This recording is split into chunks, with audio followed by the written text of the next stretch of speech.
with that mighty Skywalker blood. And in my hubris, I thought I could train him. I could pass on my strengths.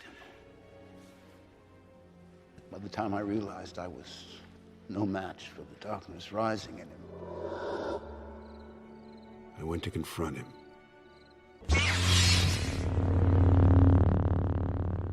And I was left with shame and with consequence.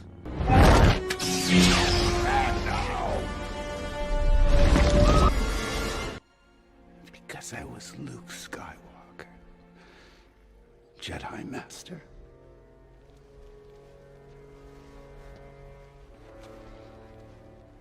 A legend.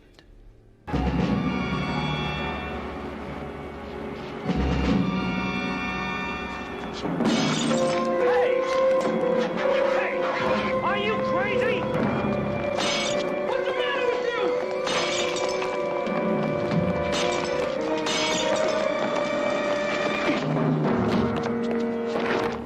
What happened?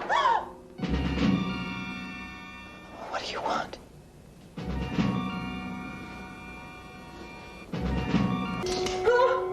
You don't know who I am, do you? Well, should I know who you are?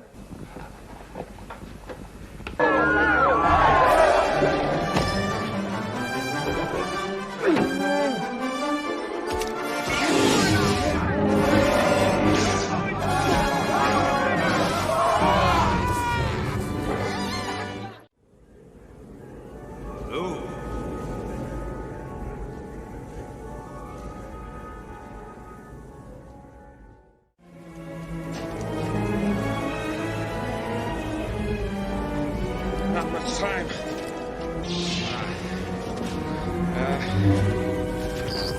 Hang on, kid. I thought they smelled bad on the outside.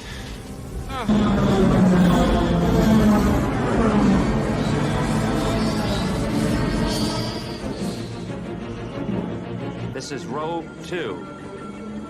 Echo Base, this is Rogue 2. I found them. Repeat, I found them.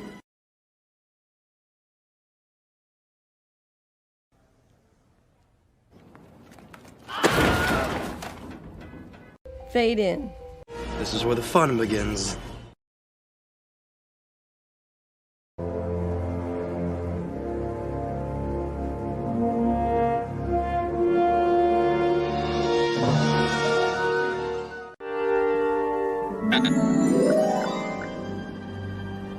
Hello there. Crap. Crap. Crap. Crap. Crap. Crap.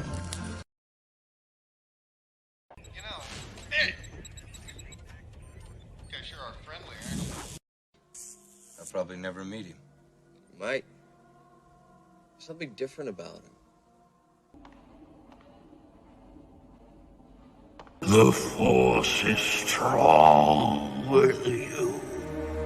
Had enough? What do you want? I'm busy.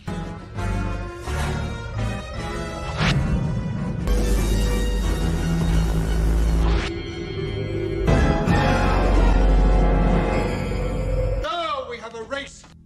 No. There's nothing special about you. You're Nothing.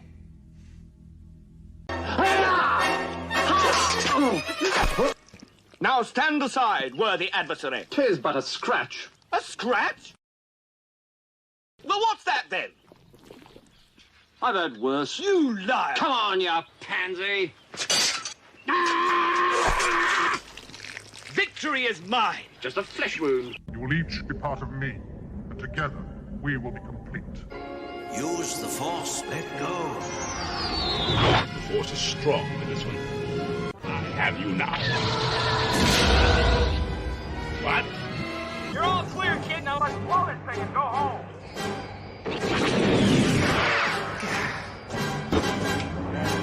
I once got busy in a Burger King bathroom.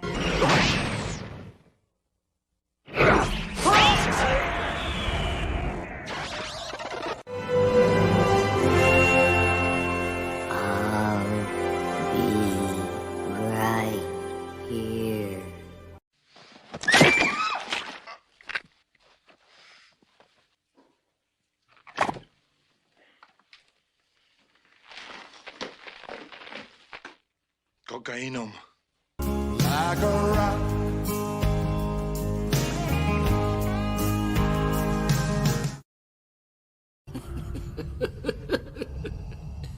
Perhaps you referred to the imminent attack of your rebel fleet.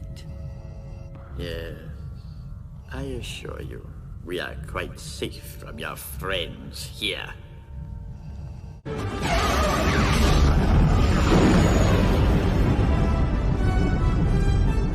He saved us.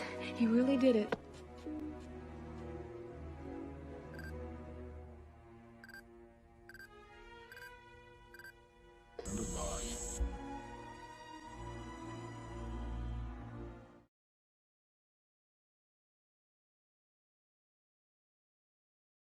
Papa! This belongs in a different galaxy altogether. May the Force be with us. Greetings, programs! Together, we have achieved a great many things.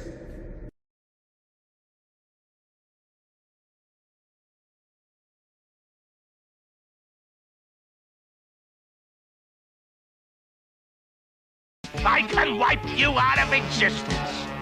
Like this.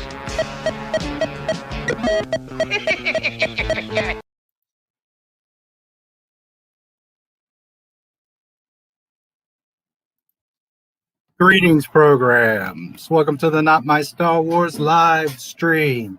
Fade in. It is May the 4th. Not Star Wars Day. How is everyone? I hope everyone had a very good May the 4th. We will certainly talk about May the 4th. I hope everyone is good. I'm glad to see you guys today. So many of you wanted me to come on today and hang out with you, so I'm really happy to do so. Truth is, I've been up all night. I've been working on a special project, something that came my way. And then today I was doing May the 4th stuff. So I really wanted to get that May the 4th video out and some little shenanigans for tonight and et cetera, et cetera. So that's how much I love you guys. I have not slept. But I ate, I took a shower. I feel pretty good.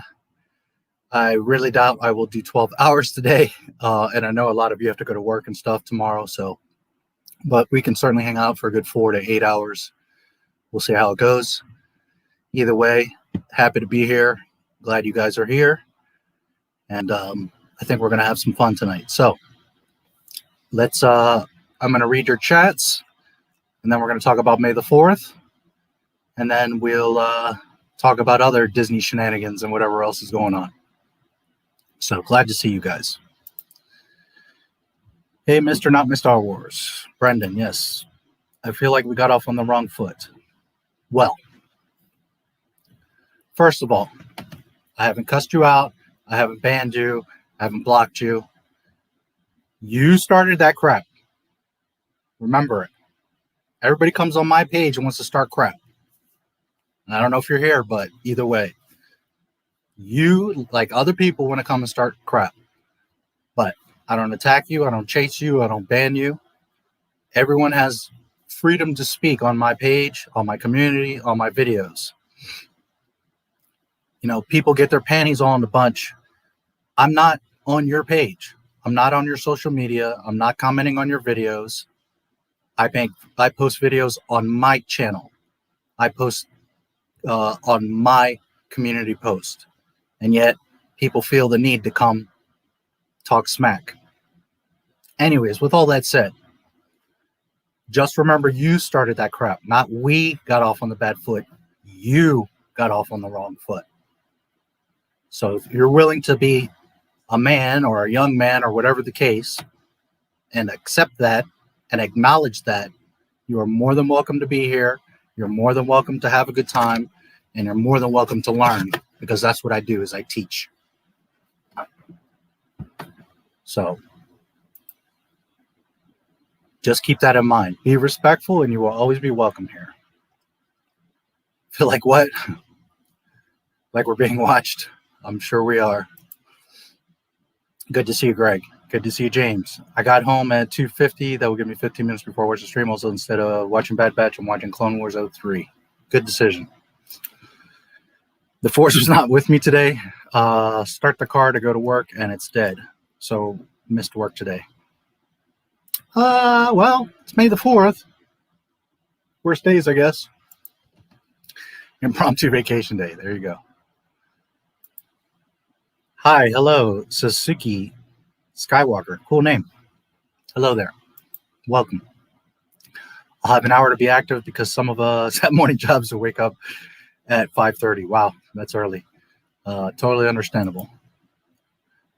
I miss second shift.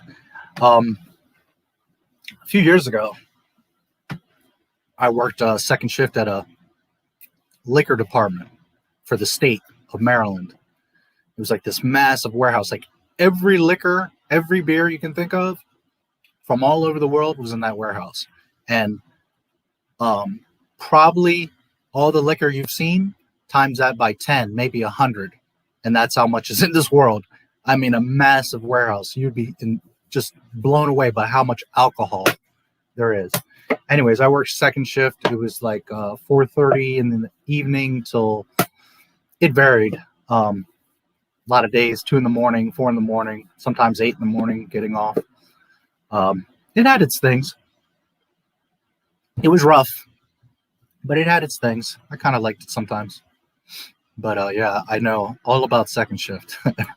And this was, not that I want to get all into it, but it was this massive warehouse, and there was like these kind of like tracks with rollers on them. And on the sides were all these like shelvings and like cubby holes with cases of beers on pallets. So we would go down the line and somebody would have a list and it would be like 10 Corona. And so we would have like 2-3 guys on the side. Well, on each side. Sometimes it'd be 1 and 1 or 2 or 3 or whatever, and you would throw 10 Corona cases onto this track. And this track would go all the way down and then upstairs. And then there was an upper level with more alcohol. And people would add stuff from upstairs. And then it would come back around and down, all the way down to the back of trucks. And there was a guy over at the truck, checking it and packing the truck. It was this big, huge operation. It's amazing. Millions and probably billions of dollars. Anyways, just a fun and not fun memory. It was rough. But yeah. Slimy, double crossing, no good swindler. You got a lot of guts coming here after what you pulled. Yes, I do have a lot of guts. Fade in. Disney's going full on Leroy Jenkins. Yes. God, I love Dave Chappelle. I miss that dude so much. Not that he's gone, but he's not as active as he was. And bless him, he's earned it, and I want him to be happy and do things when he wants, but I miss him. Why? Because fuck him, that's why. Oh boy, I can't wait to celebrate Rey, Kylo Ren, Holdo, Rose, BB-8, and my most favorite character, Rock. Rock is the chosen one. Yesterday I was watching a stream. I'm sure some of you know Nina Infinity, and she's been taking this persona of She-Ode. She's doing a hell of a job. It's really funny. It's good. She-Ode. We're all Roxist. Hashtag respect Lucas Cannon. I like that. Nice. Very good. I can dig it. Very nice. The rumor that Doctor Strange 2 was going to be advertised in WandaVision, and it turns out it wasn't. Found out that they were going to do it, but they thought it would hurt Wanda as a woman. Last I heard, not that I follow it much, but that they've totally canceled Doctor Strange 2, removed him. Disney on all fronts is just lost. So stupid. The Bad Batch was great. I can't agree with that. But if you enjoyed it, awesome. On this channel, I don't tell anybody what to like, what not to like. If you like it, great. It's not for me. It's not canon to me. I can't take it seriously. But if you enjoyed it, great. No, I was not planning to. Is that something you guys want to do? Disney fan fiction. It is. That is phony baloney. Yes. Bad Batch. I thought it was going to be a miniseries, like less than 10. Yeah, last I heard is 16. I know 12 absolutely because, no, sorry, 14. I know absolutely because a few weeks ago, one of the voice actors said he was on episode 14. But what I've heard, the official count is 16. So, which is a lot. It's kind of amazing. But they needed it because they don't got nothing. So they need something until Boba Fett comes. It's not going to save them, but a new trailer for a Star Wars game just came out. I saw a thumbnail on IGN's video and was all like, nope, I don't know which game. What game? D. Carre.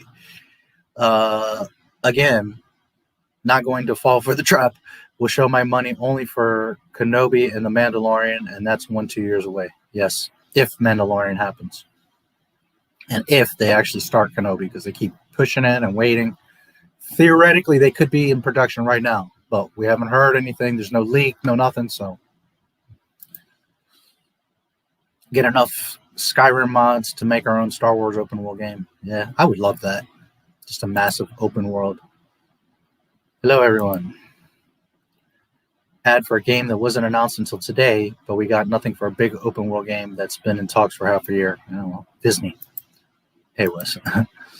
I think I know why. Rey isn't in the open world game, but she's in the other one, so they have to advertise the crap no one wants first, and then the thing we would all love to play. Quick side note, because nobody's mentioned this. I was going to post it, but I was just like, whatever. I haven't seen anyone mention the fact that Cara Dune is in the Minecraft game. I thought everybody was going to jump on that. Like, see, Cara Dune. She's in the Minecraft game. So, I don't know how long she's been there, but they put out a poster, and she's there on the poster. So, I'm not saying that she's back or coming back. I think it would be ridiculous if she came back. I would think it would be foolish if she came back, but at the end of the day, that's her decision. But she's sure enough in the Minecraft game, so. D, greetings programs. Happy May the 4th be with you. Yes, sir, to you as well. I did get your email the other day. Sorry, I'm just all over the place. I had that stuff, but thank you so much, because if I didn't have it, those are awesome. So I appreciate you. I don't know if you realize, it seems like it sent the same email twice. But yeah, I had it. So, but I appreciate it. I actually have a better copy because that one has like the little, what is it? Good Morning America or whatever, GMA or whatever thing on it. I have the raw. I have a lot of goodies for the Empire Project. That's part of why it's taking long, because I got all these goodies and that thing is shaping into more of a documentary. So anyways, thank you. I appreciate it. Howdy, not my Star Wars peoples. Hey, Mojo. I'm Ray. Ray who? Ray Romano. Revenge of the Fifth, indeed. Hello there, my dude. May the actual force be with you. Hey, gracias, hermano. I appreciate it, and I'm glad that I've been seeing you around. I appreciate that you your support, and then I'm happy that you guys enjoy my stuff. I get all kinds of dumbasses in my posts. Just today, imagine, just a few minutes ago, imagine making a whole channel just to hate on. You're on the realest Star Wars channel and you don't even see it. You don't even, because you're so ignorant to just see. Here's the thing. People like that are the same people that are like, ooh, a black dude. Oh, a woman. They're the ones that like virtue signal, but you literally are showing that you're that person that judges. Because yes, there's a lot of shredding Disney here, but there's also a whole shit ton of George Lucas love. And you guys know that at the core of everything I do, it's about George and Star Wars. And for someone to come on these pages, on my posts, on my videos, and be like, oh, you're just an idiot, you just hate. You're the dummy, because you're not asking questions. You're not looking. So, you know, your loss. That's how I look at it. But anyways, I'm always glad to see you. I know you have a very... I remember I watched your video. I heard you. I heard your heart. So I know that you care and that you love this stuff like I do.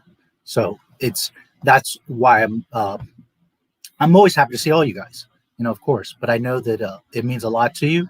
So it's always nice to see you. Hey, Dead Girls. Nice to see you. Happy May the 4th. Always happy to see you. It really started. Yeah, there we go. Dead Girls is in the house. The party has started. Welcome, welcome. Hail to you, D. Carre. Is it D. Carre? I assume it's D, but you don't have a period. So is it Da Carre? Like, is it kind of like one word? I'm assuming it's D. Carre. I always say it that way. But I'm curious if you mean it like Da Carre. Do I dare? What happens there? Always good to see you. Yes. What happened there? 4, 5, and 2 today. I'm assuming you mean New Hope, Empire, Attack of the Clones. Is that what you mean? Awesome if you did. Usually on May the 4th, I'll do that. I'll watch Star Wars or something. But, you know, now that I'm like a content creator, past 2 years, I'm making something on this day. And, you know, I celebrate Star Wars every day, guys. So, but by all means, I always try to celebrate it in some way today. And destroying Disney is celebrating Star Wars. You guys get it.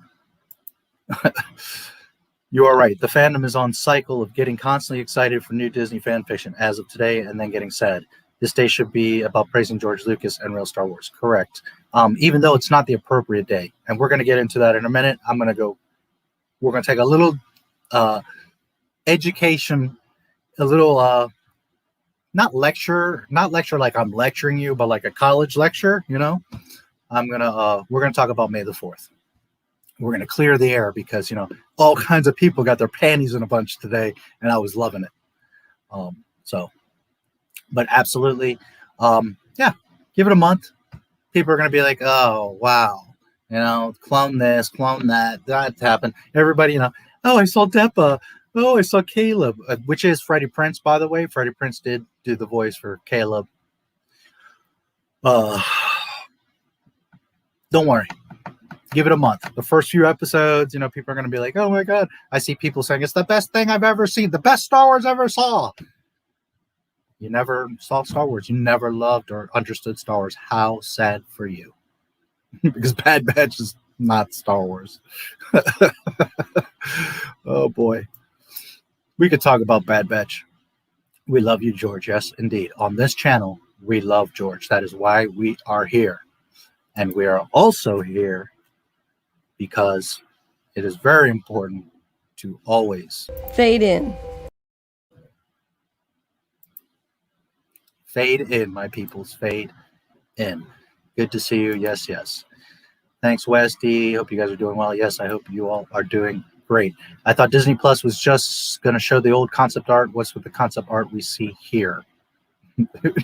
Who knows? Disney's so lost. If it was Stephanie Strange instead of Stephen Strange, then they would keep Doctor Strange too. Yeah. Hail commented it. Nice to see you, buddy. Hail to you. Happy May the 4th. Kenobi's going to have 6 episodes. 5 months later, Kenobi's going to have 5 episodes. Yeah, it was for quite a while 4 episodes. It started at 6. It went to 4. Then recently they said, okay, it's 6 1-hour episodes. That is confirmed. So we're going to talk a little bit about Andor as well. Return of Gina Carano. Yes, I have been hearing it all over the place. First of all, I don't believe it for a second. Second of all, Just to kind of clear something, I don't hate Cara Dune, but I was never like a Cara Dune guy. I support Gina. I think she's an awesome person. I think she's a righteous person. And what they did to her was bullshit.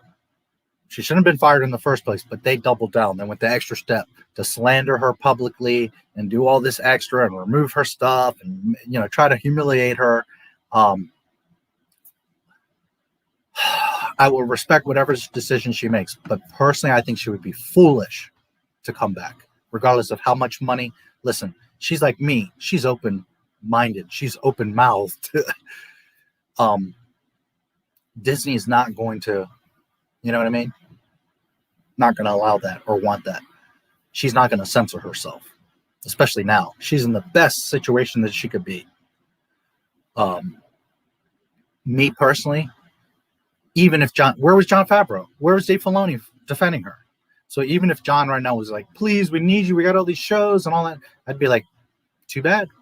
You didn't stick up for me and you let me go. You should have fought for me. And I don't know her, but I know her and she's just like me. And that's what she's going to do. She's going to be like, too bad. You lost. You'll miss me when I'm gone. So I would be very disappointed if she came back. Not because I'm hating on Star Wars or hating on Mandalorian. I thought Cara was cool. She's fine. I think she's a good actress. She's not like an Al Pacino, but she's a good actress. No problem. She did great in her role. I like her character. But personally, she needs to tell Disney to fuck off. So, but yes, I know all about it. And, you know, we'll see what happens. I just truly hope for her as a person that she says no. Because Disney's not going to ever, you know, let her say what she wants to say and do what she wants to do and be herself. So, I wouldn't be angry if she came back. She would be great for the franchise, great for Mandalorian. She would help them in a lot of ways. It would bring a lot of fans back. It would be a positive thing. But in the big picture, she needs to tell Disney to fuck off. Ignorance is bliss. It sure is. Welcome. Nice to see you, Andor Man. Long live the original 3. Yes, indeed. I love the Skywalker saga, 1 through 6, but absolutely the crown jewel of Star Wars is 4, 5, and 6. And they will always live as long as there's people like me around, and a lot of you. At the end of the day, Disney can do whatever they want. That's why I don't get angry, because it was already over before they bought it, and they can't take away, you know. You know, it's so funny. I get these comments like, you're so angry. Oh, I'm not. I don't come on my streams yelling or crying or upset or depressed. Quite the contrary. We have a lot of fun. I just tell the truth, and people hate the truth. Not everybody, but a lot of people. The sheeplings. I came up with a new name. The sheeplings. At least I didn't get into the arguments about Star Wars today. But Plo Koon's more powerful than Yoda and Anakin, and the Clone Wars should be the only Star Wars you watch. Cara, D is my first in the show. Okay, got you. Cool. Machete. Okay, got you. Machete. That was a cool movie with what's his name from Dusk Till Dawn and Trejo. He's a great actor, that dude. Side note, I saw Mortal Kombat the other day. I loved it. It's a lot of fun. I'm not a hardcore, like, know every story and every name. I can't remember all of it. So as far as it, like, being, like, really canon, I don't remember all the stuff and the cross stories. And so I'm looking at it a little bit normie, a little bit outside. But I played the shit out of those games. When I was watching the movie, I was like, that's Liu Kang. 2 seconds later, I'm Liu Kang. You know, I know Mortal Kombat. I thought it was awesome. Was it like, oh my God? No, but it was a lot of fun. The fighting was great. The CGI and effects was awesome. And it was fun. Had a nice little story. It wasn't all woke and crazy and stupid and like outrageous and like didn't make sense. No, it was cool. So if you haven't seen Mortal Kombat, and it's a like a popcorn flick, but with a nice amount of nice butter and salt on it, like a real nice bucket of popcorn, not just a popcorn flick. It's a fun movie. It was cool. So if you haven't seen it, check it out. It's a lot of fun. I give it I'll give it 2 thumbs. Mortal Kombat was awesome. Again, not taking it over seriously. I don't remember the old movie story that well, and is it all like canon and fit and all that? So I'm not saying, it's like perfect, but from what I saw, it was respectful, it was cool, it was fun, it looked beautiful, the fighting was awesome, and it wasn't like all stupid, outrageous shit. In fact, there was some stuff I was like, man, I wish you guys would have pushed a little harder. But overall, it was cool. I liked it. I'm not seeing any 40 chess move Disney is trying. The Disney stuff is crap. Yes. Female clones are a thing now, guys. Deck Tunics, nice to see you, brother. They are. We will talk about the clones in a moment. Hey, dude. Hey, Michelle. Nice to see you. I like your little face. It's nice to see you. Happy May the 4th. We stand with George Lucas. Yes, sir, indeed. Wasn't any female clones in episode 2, then they don't exist. Correct. And we're going to get into that. We're going to talk a bit about more of that, because there's people like trying to pull technicalities. We'll get into it. But at the end of the day, facts are facts. So, did they clone Padme? They should have. That's so funny. Now that you mention it, why didn't Anakin? Holy shit! Why didn't Anakin? The second he found out about the clones, why didn't he go clone? I would have got like a piece of Padme's hair. And had like 50 Padmes. He wanted to keep her alive. Holy shit! I just thought of that. Wow. She's not a Force user. He could have totally cloned her.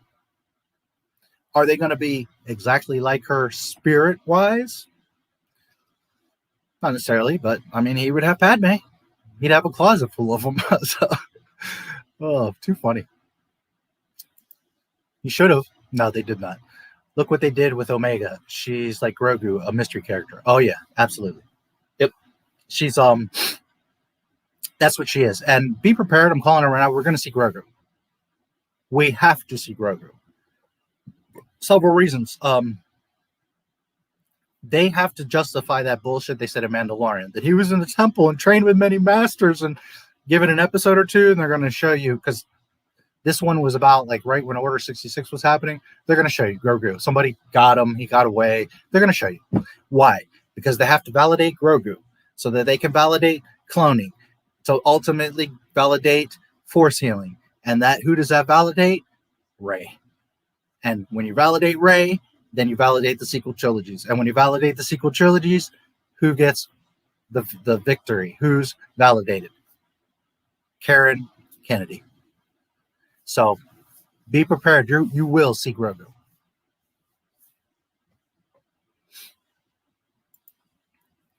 Gina should not go back and let the Mando show die. It will cost it. Yeah, no, absolutely. I would laugh at them burning. I'd be like, John, dude, you didn't stick up for me. You didn't go out in public. You didn't tell Disney to fuck off, or that it was wrong or nothing. Too bad, dude. You should have fought. You guys should have made a public announcement. You should have, that should I should have never been fired. You should have that day said, Kathleen, if you get rid of Gina, I'm walking. He didn't. So that's the thing. Gina is like me. I know it. I know she's like me. She's loyal. And if John would have stood by her, she would do anything. She would get in the ring for him. But he didn't. Why would she want to go back to that toxic ass environment with all those assholes there? Pablo Hidalgo and all his dumbasses that did a fundraiser making fun of her. Why would she go back? She's not going to go back. Be real. She has too much pride, and not pride like she's too proud. She knows herself. She's comfortable with herself. She's proud of herself, as you all should be. And that's why she's not going to go back. Looks like a female young Palpatine. Yeah, well, don't be surprised. I'm waiting for every episode of the Bad Batch to be available so I don't have to wait for 2 to 3 months for everything. It's so annoying that everything must be so long now. Yeah. Well, I think that most of the episodes are going to be 30 minutes anyway. So James pirated, yeah. John and Dave didn't stick up for Gina. I thought they had. No, they didn't. Did you see a tweet? Did you see a post? Did you see an interview? Did you see either a speaking interview or Variety or anything? Did you see any kind of statement, a tweet, an Instagram? No, none of that. None of that. People assume they did. You have all these rumors that, oh, they love her and they fight for her and they want her back. And sorry, seeing is believing. They didn't do nothing. In fact, I tagged them both right when it happened in the tweet. And I said, where the fuck are you guys? You're supposed to be defending her. Nothing. Crickets. Not that they should answer to me specifically, but I went to the extent of tagging them publicly in a tweet. And nothing. They didn't stick up for her. And maybe on the phone, he's like, oh my God, Gene, I'm so sorry. But that doesn't mean nothing.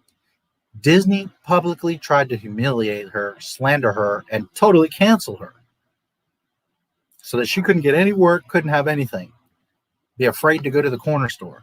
And those guys did nothing. So I don't care what they said in the background. I don't care if they sent her 18 bottles of champagne or flowers or... You need to come out in public and say, listen, Kathleen, either Gina comes back or I'm going. Jon Favreau holds all the cards at Disney right now, at Lucasfilm. That's all they got. This little Bad Batch cartoon is not going to survive. It's not going to do anything. So, Jon Favreau, whether he realizes it or not, has all the cards. And he should have right then and there said, listen, you fix this right now or I'm out. He walks, they're done. Boba Fett, out the window. Rangers, out the window. Mando, season 3 or season anything, out the window. It's all done. He destroys Disney right now. So he should have forced them to publicly apologize or I'm walking. And a lot of people in the know, it's public that AT&T is after him, but there's also a lot of people in the know saying that all kinds of companies are throwing big money at him. They want him to leave and go to them. So John, at any minute, could just be like, I'm out. He's fine. Anybody, any company right now will take him in a heartbeat. He has the cards, and he didn't play them. So he should have spoke up. Not sure what you mean, but Disney broke Kanan again. Kanan's comic explains where he was during Order 66. Weren't no damn Bad Batch in the comic. Oh, of course. They break their own canon every day. Every day. And I'm not exaggerating. Like, every single day. They contradict themselves. That's why I can't even pretend to take Bad Batch seriously. It's a silly, goofy cartoon. It's not even for kids. It's for airheads. It's for airheads. It looks pretty. It has some cool concepts. But it's not Star Wars. And I'm here for Star Wars. Where was Ahsoka during Order 66? Who cares? Who knows? She's a coward, so hiding. It's her fault. It's her fault that Order 66 happened. So I doubt the Bad Batch is going to stay successful. The first episode may have some very high reviews, but it will get bigger as it goes on. But will it get bigger? No, it won't. That's the thing. First of all, it was a long episode, and everybody's so damn thirsty. And then you got all these people like hyping it up. No worries, it's going to wear off. Give it a month. It's sad because, like I said, here we are back at zero again, and we're going to have to listen to the Mickey Mouseketeers. But give it a month. They're going to be like, God damn it. Reading comics and books because of that, yeah. Hail, bounding out in the comics. Great to see you. I assume that's John, but either one of you, great to see you. if you're around and you're feeling froggy and you want to come in and chat with me a little bit, I'd be happy to chat with you a little bit. Hey, yeah, for sure, John. I'm assuming it's John. Great to see you, brother. My buddy John Trent over there. Oh, and I loved, again, assuming it's John, I loved your little correspondent cameo on Doomcock's video. I think that was so awesome. I think he should do that more. He should have like different people come in, or even you coming in, you know, and doing that. I thought that was really clever and awesome. You're welcome, Michelle. Always nice to see all of you guys. Love you guys. MK Cole was a self-insert and had actual. Yeah, no, that's true. At first, I thought he was going to be maybe Scorpion. I wasn't mad that his father ended up being Scorpion. I thought it was cool. And the one thing that I was like, where they could push at the end when he did the fire and did the fatality, like it was basically Sub-Zero just like burnt. They should have done the freaking fatality where he's the black freaking skeleton and like, I mean, they should have gone all the way with it, you know? So Cole, yeah, that's to me the weak spot. And again, I'm not looking at it like an extreme canon because I don't remember a lot of it. So I don't want to be like, yeah, it was right on point. But I do know Mortal Kombat, and at least for the most part, it was there. It was respectful. It was on. And I agree. He was the spot that we were kind of like, what's up with this guy? Who, you know, he did literally have the plot armor. He wasn't terrible though. He was a decent actor. His character wasn't awful. And I thought he was going to be Scorpion, but I actually liked that his father turned out to be Scorpion. But anyways, and again, I'm not saying it's like, oh, the best movie, but it was fun. It's a fun, cool movie. 50 Padme. Hey, I'd have 50 Padmes if I could. Right in the closet.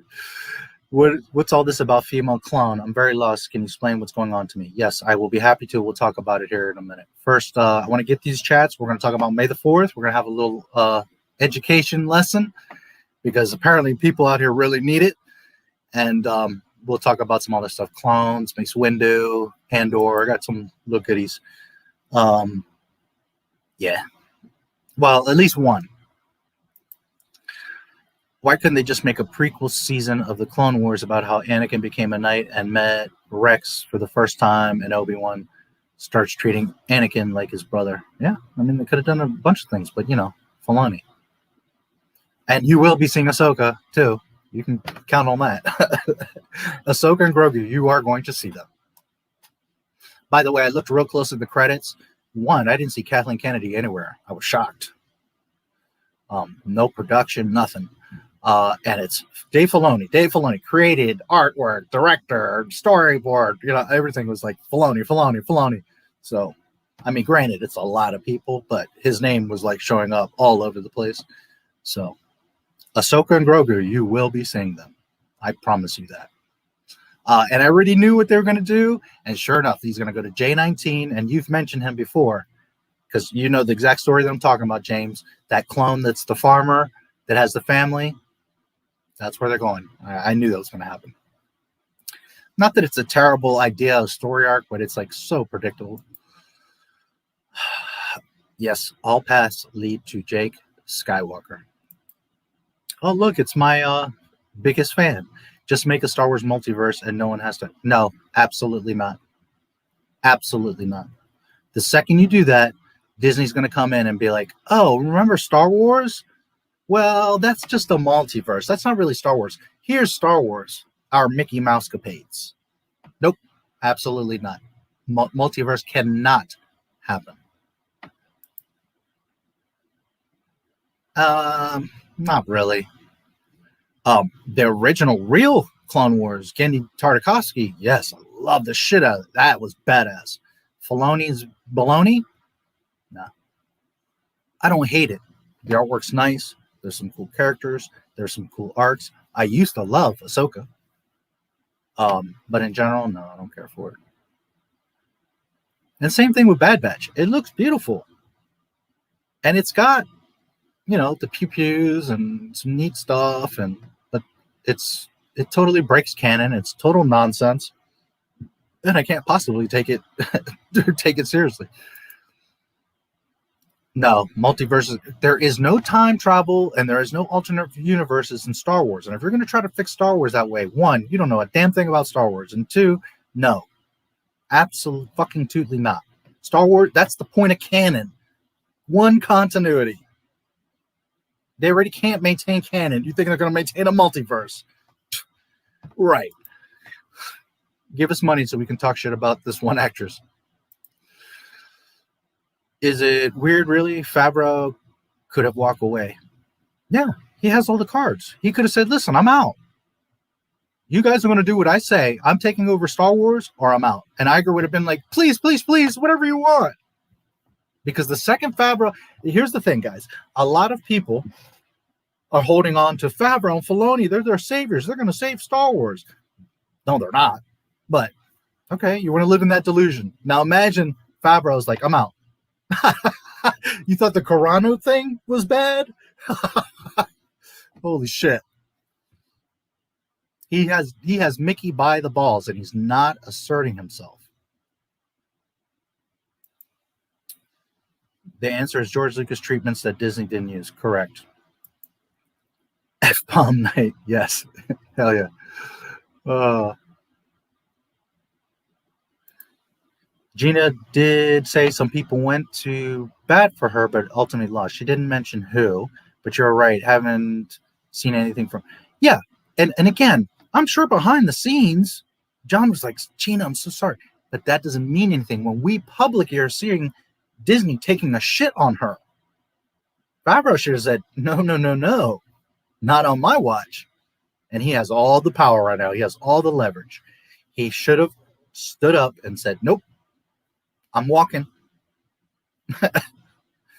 I promise you, if right now Favreau went to Iger and said, look, me or Kathleen, they get rid of Kathleen. But Favreau doesn't have the balls. And that's the thing. When you're the boss, or you're at least up there, you have the leverage. You gotta use it. You gotta, don't be a dick, don't be abusive, don't overuse it. But come on, guys, he should have defended Gina. That was the correct thing. Everybody's like, he handpicked her, he loves her. Where the fuck were you, dude? So, I'm not saying that nothing happened behind the scenes. On the contrary, I do believe they did. But at the end of the day, that doesn't mean nothing. You got to publicly open your mouth. So, and that didn't happen.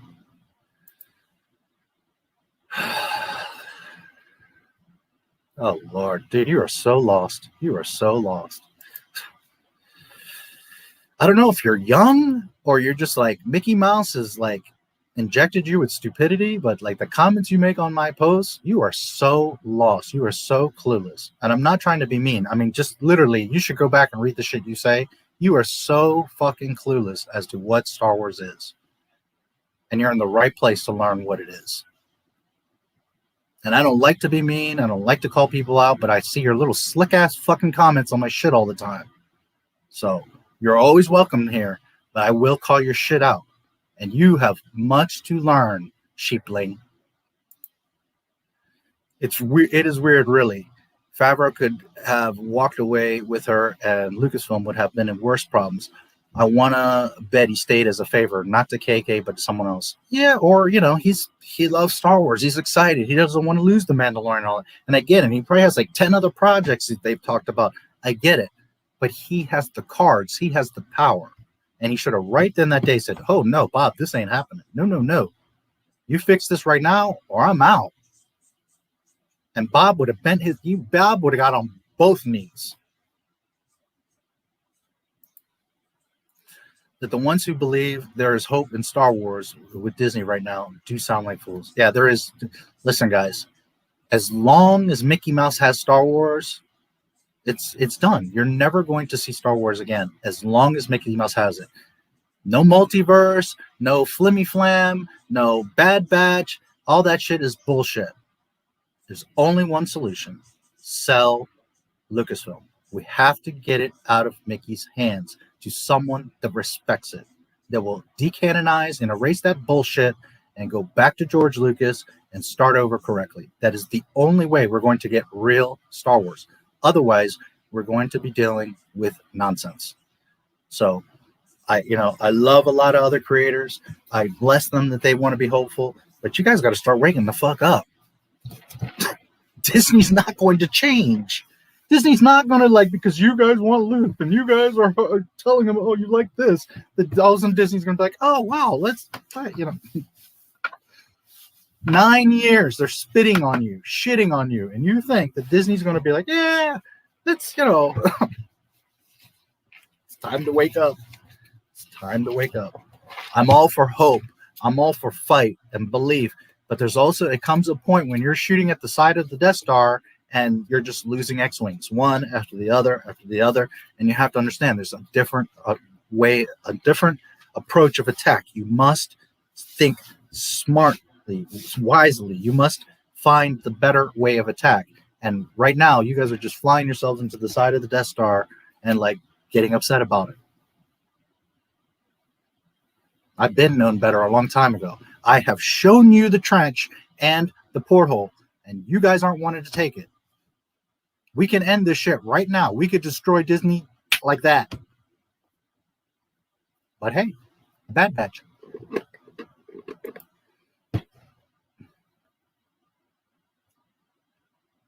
Yeah. But without Favreau, listen, Favreau's the one that helped develop it. Favreau's the closest to Lucas. Favreau's the one that everyone's counting on. It don't matter if they have 10 freaking... You're talking about the volume, right? I assume that's what you mean. They could have 10 volumes. It ain't gonna mean nothing. Favreau walks, Disney's done. They're done. Because it's gonna finally wake up the sheeplings to see, yeah, Not My Star Wars was always right. They don't give a fuck about you. Because obviously they don't care about Jon Favreau. And it's sad that I'm sitting here telling you, as somebody that has been a fan since day one, it shows you time and again the proof, the facts, the reality. It's sad that someone like Jon Favreau will have to walk away to open your damn eyes, but if that's what it would do. So Lucasfilm has all kinds of stuff, but without the right people, it means nothing. Lucasfilm owns the greatest IP to ever exist. And look what they've done with it. So there's an old saying that a worker or a talented person is only as good as their tools, and that is half true. Because you could be an amazing athlete or carpenter or whatever, and if you have a fucked up saw, then you can't cut wood properly.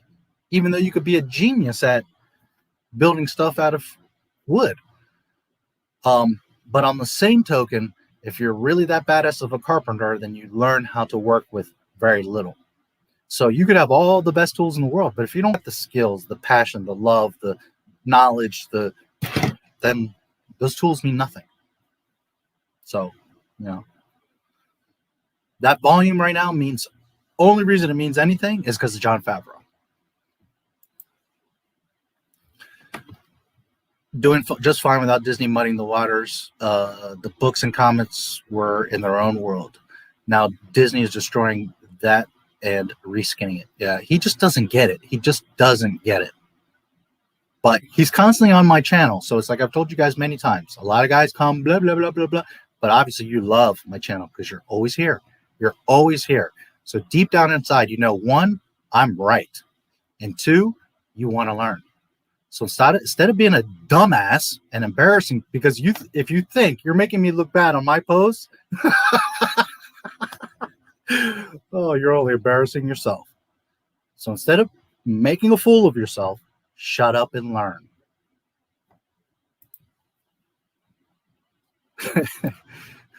The Bad Batch is going to be, I have the high ground. Try me. The Bad Batch is going to be the biggest thing of the year for 3 months, and then it'll fade away. Yeah. Hey, John. Great to see you, brother. Hey, if you want to pop in, you're more than welcome. I'd love to have you chill with me a little bit on May the 4th. Oh, shit. Bick in the house. Nice to meet you. Oh, bound into the comments. Yeah. Yeah, John's my homeboy. I don't know if you saw it, that he was on my stream, What Star Wars Means to Us. We had an awesome time and conversation. So any of you that haven't seen it, go watch it. It was a great time. Venture shows up in Bad Batch. She will. Fennec is coming. You will see Grogu. You will see Ahsoka. And you're going to see probably a few others. And we might even get a mention of Luke's hand. We might see some dumb thing with Vader on Exegol, or them transporting his hand, or be prepared. Be prepared. Phony fucking baloney. Dark Disciple in Star Wars novel by Disney is breaking canon because Dooku kills Ventress in the book. How the fuck is she alive after Anakin decapitates his ass? Because Disney. Because Disney, dude. Disney doesn't care about canon or truth or what makes sense. Disney just... Here's the thing. Disney created something without answers or thought or planning. So then they're like, we'll fix it later. We'll just explain it later. And then when they're going back to fix it, they're not making a plan. So they're like just doing no plan on top of a no plan. So then daily, they're just making shit up. And when I say daily, I mean literally daily. Not once a month. Not every once in a while. Daily. They are throwing some shit out because they're just desperately trying to explain and fix it. I've said this before to you guys. It's like a little kid that tells a lie. As a parent, as an adult, you see right through that nonsense. So now the kid has to make a second lie to cover the first lie. Then he has to make a fifth lie to cover the third lie. Then he's on the 17th lie to cover the first 12 lies. And before you know it, everything's just a big lie. So you just have to keep lying and lying and lying and lying and making it up and lying, because you can't go back to just the truth. Now, if you concede, bend the knee, tell the truth, erase all the lies, and go back to the beginning where it was truth, and you want to start over and now become a young adult, you can do that. You can grow the fuck up, Disney, but they're not going to. So we're just going to keep getting lie after lie after lie to cover up all the other dumbass lies.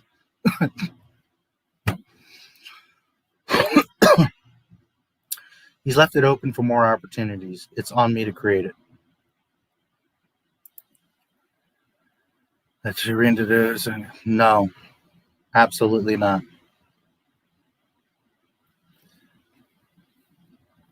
No, Kathleen had to go a long time ago, and that's why she's not going to go. Because if they were going to fire her, they would have years ago. She has cost them billions of dollars. They have not recouped the $4 billion they spent to buy Star Wars. They have literally made about $1 billion. And they are over $6 billion in Star Wars. Never mind the 50+ billion Disney owes. Just Lucasfilm is over $6 billion in Star Wars. And they have only made about $1 billion. I would have made that back the first movie.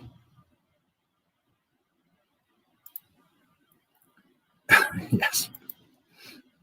I want a Revenge of the Sith Clone Wars style movie, but that's just me. There's so many things that could happen. All I ever ask, as you guys know, is that it respects and maintains canon. And that can happen.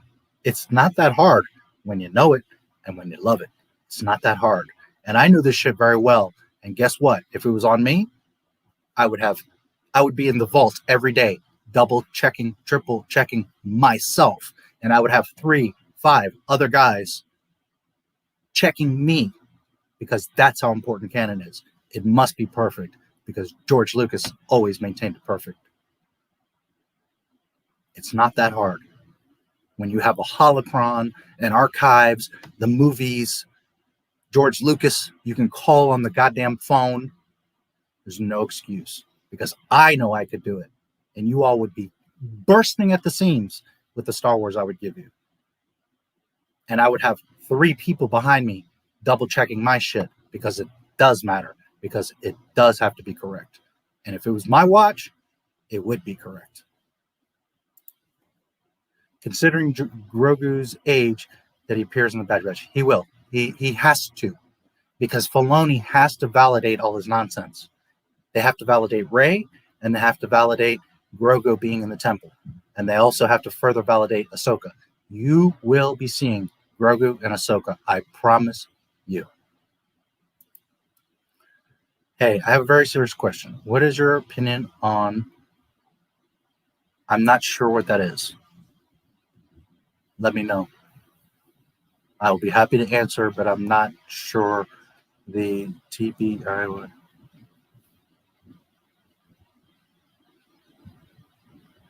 Let me know. I'm not sure. I'm not sure what that is. It's not right now. It's not coming to me. So write it out or let me know. I don't know if you're joking, but I'm assuming you're being serious now. And if you're going to be serious and respectful, I will do the same. So if you let me know what you mean, just right now, it's not coming to me. What? Too kid-friendly these days. You don't see dismemberments. I can't argue that. At the core, it is always for kids, or it's for young at heart. But yeah, it is soft. And that's something we will touch on a little bit later as well. Multiverse has lost its real meaning with all the corporate BS. Now it's just an excuse. Worse, a lot of people I know gobble that up. Yeah. Here's the thing. Why do you want a multiverse? Because you know you done fucked up. Because now you got to try to fix it and justify a way to fix the canon. Why? Why are you going to fix? Delete that bullshit. Go back to Lucas and let's do correct Star Wars. Why are we wasting time? Time, money, fans pissed off, the IP destroyed, disrespecting all of the lore and characters, and when you could just out, we're going back, sequel trilogy, George Lucas, fixed, done. Multiverse is a way to try to justify the bullshit. I'm not here to justify the bullshit. I'm here for real Star Wars. And not even George Lucas could fix the mess that Filoni has made. So if George Lucas got it back, I promise you, he's like, that shit's all out. I'm back in my canon 1 through 6. He just said it last October. My movies are 1 through 6. That's my Star Wars. And by him saying that 1 through 6 is his Star Wars, guess what else he said? That all that Disney shit is not my Star Wars. So you're saying nothing is canon? No, I never said that. I could maintain the canon, and so could others. And in fact, I would have a team of people checking me and me checking them, and the canon would be maintained. It has never been that only George Lucas can do it. It has never been that you can't do new stories, new characters, do other stuff, introduce things if you want to pull from the EU or just make new things. You could do all kinds of stuff with Star Wars. But Disney chose to disrespect. And that's where they fail. George doesn't have to do it. I could do it. Hand me Lucasfilm. 3 years from now, you all are coming in your pants.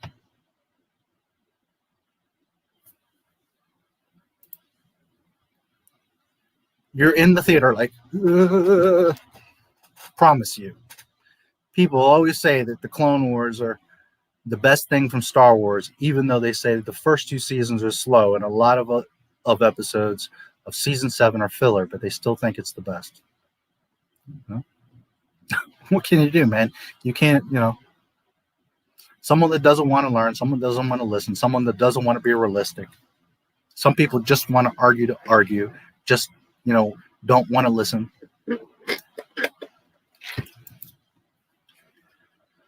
Dead body does KK know about? Probably a few. So then we can save Star Wars. George can't live forever. Who could possibly be the best choice? There's plenty of us. I'm a better choice than anybody that's at Disney. Yes, Star Wars could be saved if we get it out of Mickey's gloves and in the hands of someone that knows it and loves it. I'm not the only one, but I certainly am one of those. There's a lot of us out here that have been around since May 25th, 1977, and know what the fuck Star Wars Day is. that could fix this shit real quick. I could fix it in 1 day. 1 day. The day that I got control, I would fix it right then and there. Just that simple. Now, the permanent fix would take 3 years because that's how you make a proper Star Wars film, is 3 years. But getting the fans back, bringing back the faith, the excitement, the fixing all the phony Dave Filoni bullshit mess, 1 day. Day one, I fix all of it. Star Wars dead in the trash than in the hands of Disney. Yeah. I would rather it in a vault right now. Disney bought DC Comics, Batman would be real fuck. Yeah. Hopefully DC is smarter. Hopefully they see what they did to Marvel and are smarter than that. But Disney.com. Yes. You can be in charge of Star Wars just as long as you respect canon. KK, John, and Dave don't know what the fuck they're doing. Neither does Jar Jar Abrams or Rian Johnson. Correct. All those people do not know and do not love Star Wars. They need to go out. Pablo Hidalgo, Andy Gutierrez. If I was the president today of Lucasfilm, day one, 75% of the people, you're fired. Get the fuck out. KK said that in the Obi-Wan show, Obi-Wan Kenobi and Darth Vader are going to have a rematch, which would destroy the whole story of Luke, Obi-Wan, and Anakin himself. They shouldn't see each other. Correct. The second that Obi-Wan and Anakin have any interaction in that show, they have broken Star Wars. I mean, they've already broken it several times. Ahsoka, Bad Batch, all kinds of dumb shit. Mandalorian, sequel trilogy. Every piece of Star Wars has broken Star Wars, has disrespected Star Wars. Rebels, Resistance, Clone Wars, all of it. Trash. All of it. And the second those two speak, look at each other, fight, interact, you've broken completely Star Wars. And to think there's people so thirsty, oh my God, I can't wait to see Obi-Wan and Vader fight.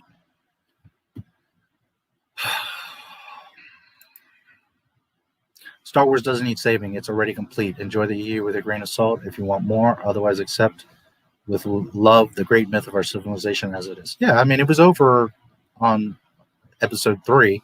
I mean, technically 6, but 3 because those movies came later. 1 through 6. Lucas said it many times. That's the story. It's over.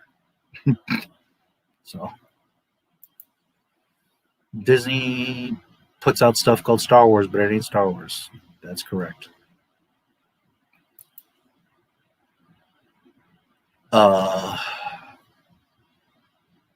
Hey, Private Eye, yes.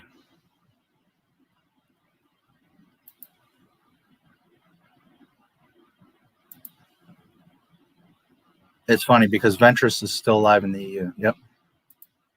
Fade in. Idana. Danai. Nice to see you. Fade in. Love Ventress before the Clone Wars. Yep. Dave is going to remake Revenge of the Sith with his vision, and people hope it's happening. Oh, Lord. I haven't heard that, but Mail must have died a year after Solo, since they gave it 8 to 12 years before Star Wars. Rinzler, his works have broadened our enjoyment for Star Wars and other topics. Yeah, a lot of love for Jonathan. Absolutely. Great guy. And if you have not seen that, go look at my live stream, What Star Wars Means to Us, with Jonathan Rinzler. They're piling shit on top of shit on top of shit. When they're finished, it will be a big pile of shit. Correct. That's the thing. Once you've made shit, you can paint it, you can spray it with air freshener, you can do all that, but it's still shit. And the foundation of everything Disney has made is shit. So, if you want to keep stepping around in shit, I can't force you guys to wake the fuck up. If you want to clean it up, put it in the toilet, get rid of it, and now we start with a nice, fresh, clean floor where you could eat off of, I can make that happen. I'm not the only one. But I know if I can do it, then it can happen. Hello, hello. They would have fired KK after the movie sucked and Galaxy Edge opened. Yeah. Oh, yeah. If they were going to fire her, they would have been. They're so in debt. They've lost so much. People are so angry and hate that shit. And they would have been fired her. That's why she's not going anywhere. She's going to get promoted. Mark my words. She's going to get promoted. She's going to become a Disney executive, probably take Alan Horn's position, and ultimately she'll have control over Lucasfilm still anyways. So she's not going anywhere, guys. So I've said it many times. There's only one solution. Sell Lucasfilm. We can make it happen. We can burn them so bad that they have no choice but to sell Lucasfilm. But as long as you guys want to hold on and argue and say your little bullshit and play around with the Bad Batch, okay. Well, if you're happy with Bad Batch, that's Star Wars to you, then go enjoy it. Don't cry to me. Don't come to me with, but. No. I don't want to hear it. I have given you the solution. You're choosing to be thirsty on some bullshit. If Mandalorian to you is Star Wars, well, then there's nothing I can do. I can't help you. I can't fix it. If you're willing to wake the fuck up, we can fix it. And the first step is getting it out of Mickey's gloves. We can bitch all we want. Just show her the damn Excel file and show how much money she lost them. Yeah, well, they know. They know. They know. They're looking at the numbers every day. Why do you think Bob Chapek's bald? I don't care what anyone says. Bad Batch was great, and I'd like for you to do a stream on it. I mean, I can. I don't agree that it was great, but again, if you like it, cool. You know me. I don't attack anybody. I don't tell you not to like it. Fandom is in denial, not just Star Wars, but fandoms in general. Oh, yeah, this is more than a Star Wars thing. Absolutely. Grogu and Ahsoka appearing in Bad Batch. Grogu never existed, and Ahsoka died before Order 66. That's the problem. Speaking of rots in Clone Wars style, I really want to see Attack of the Clones, Anakin and Obi-Wan in the Clone Wars animation. That'd be cool. I'm not opposed to that era and the Clone Wars and all that, but you know, we've had 7 seasons of that nonsense. Can we do something else? Without phony baloney all over it? To be a fan anymore, unless it's around little groups like these, yeah.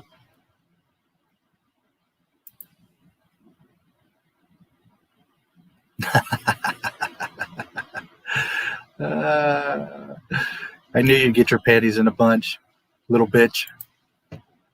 I have the high ground. You can't touch me, little boy. If you thought Star Wars was butchered, pray for us, Doctor Who fans. No, Star Wars is much worse than all that. But yes, Doctor Who, Star Trek. Yep.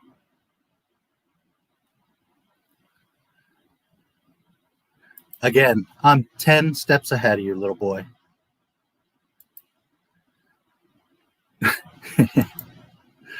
Multiverse. I didn't like it in X-Men movies as a casual, got confused. Yeah. And by the way, I don't know if you're here, but regardless, that's not how you learn in life. That's not how you excel at life. You certainly didn't win anything or the only person that looks bad is you right now. You failed yourself. So go to bed knowing that. Because you could learn. You could have a conversation like an adult. Like, keep sucking on Mickey's dick. I hope it tastes good.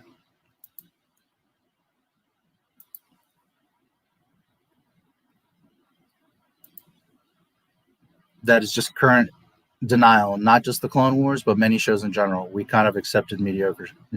Well, I didn't, but guys like Brendan did. Yeah, he's trash. Few who love Star Wars. Yeah. You know, I was watching some stuff of him again lately, and he's another Filoni, man. He does love it. He does know it, but at the end of the day,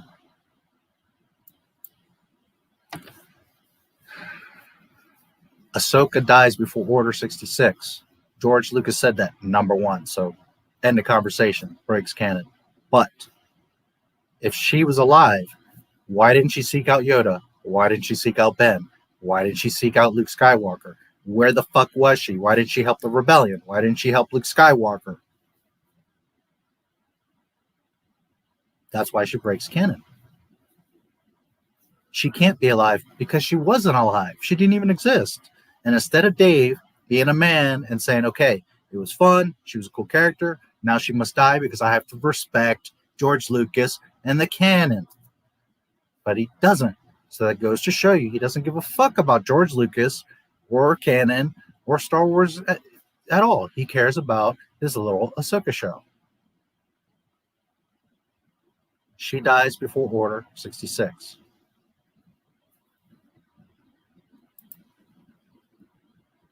Was for Ahsoka to die at the end of the... Yes. And I will repeat, you can do stuff without Lucas. You can do other stuff away from Lucas. But if you're going to step into the Lucas realm, you must respect. And Disney chooses not to respect what has been pre-established. And when you do that, you decanonize yourself. All the Disney stuff was never canon because they never respected canon. Doesn't matter who started it or who carries it on. It must always maintain one continuity. Disney has chosen not to do that. George Lucas did it just fine for 35 years. Disney couldn't even hold it up for 1 year.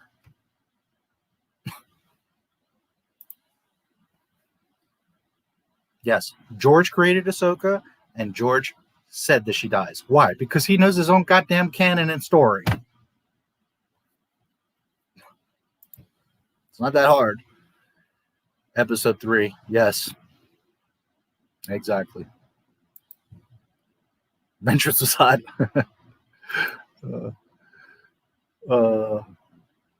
Maul, autocorrect. You wanted to say something about female clones? Yes, I will get to that. You have no more voice here. You had a chance. I honestly was going to be kind. I was going to be nice. I was going to teach you something, but you wanted to be a smartass. So you have no more voice. I'm not speaking to you. You're welcome to stay. If I see you being rude to anybody or myself, I will ban your ass. I'm going to be nice and let you stay, but I'm not going to entertain anything with you. You're lost, dumbass. More like the movie. When you grow up, come back. Because this is a table for adults. You're at the kiddie table. Sheepling. Season 1 through 7. Because it all contradicts episodes 2 and 3 from the very beginning. Besides, I can't really hear you with Mickey's dick in your mouth. I'm not a big fan of Bad Batch. It's just a continuation of the Clone Wars TV show. Ugly character designs. Yeah. It's not terrible, but to do enough damage to Disney for them to sell, it will never happen. Watch the Bad Batch and it was decent. Oh, no, there's enough. When you see all their videos getting ratioed like that, there's more than enough. There's more than enough. There's, by the millions, real Star Wars fans, and then a few thousand dumbasses like who I was just talking about. So the thing is that they're the ones that speak up. You guys need to speak up.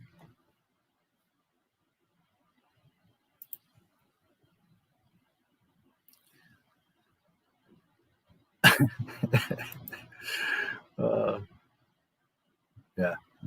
A 3-year-old, like, ooh, so clever. So you're tough, dude. A little flea. Who was way faster. And I gave you an opportunity to sit at the big boy table. Doctor Who was way faster. Star Wars is like a coma patient who they keep taking his organs away. Oh, yeah. The thing is, the Star Wars is much larger. It's harder to break in that sense because fans are so thirsty. They're going to hold on and hold on and hold on. But you have to really try to break the shit too. It's not even that it was like so fragile. Like you really purposely, maliciously had to try to break it. And Kathleen did it. Dave, Pablo, Ryan, they managed. They did it. I suppose they get a prize for that. because it's almost impossible to break.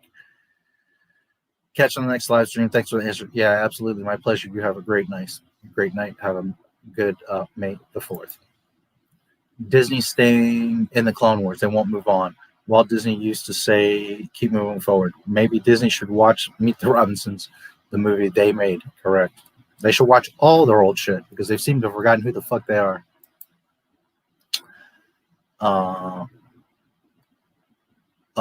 He doesn't have any. They haven't even dropped. So, that's why he's so pressed on talking about them. I don't know. I'm always anti-Filoni. Fuck that dude. I'm not here to tell you guys what to think, but I've never supported Dave Filoni. He's a phony. Look at you, thirsty little bitches. Boy, you guys desperate. You are so desperate. Enjoy being in my presence. Sheepies. Sheeplings. The villain of Meet the Robinsons. Good.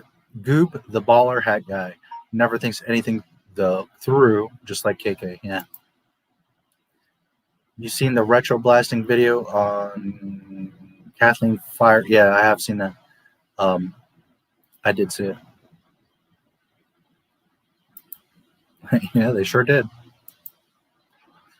Disney taught in that movie, they're the complete opposite. Yep. That teaches people to keep moving forward and plan ahead. Disney doesn't do that themselves. Yep.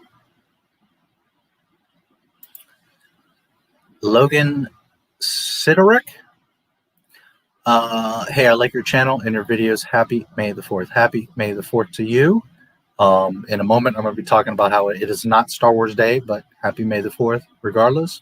I'm glad you're enjoying it. And, you're always welcome here. You will learn a lot about Star Wars and George Lucas.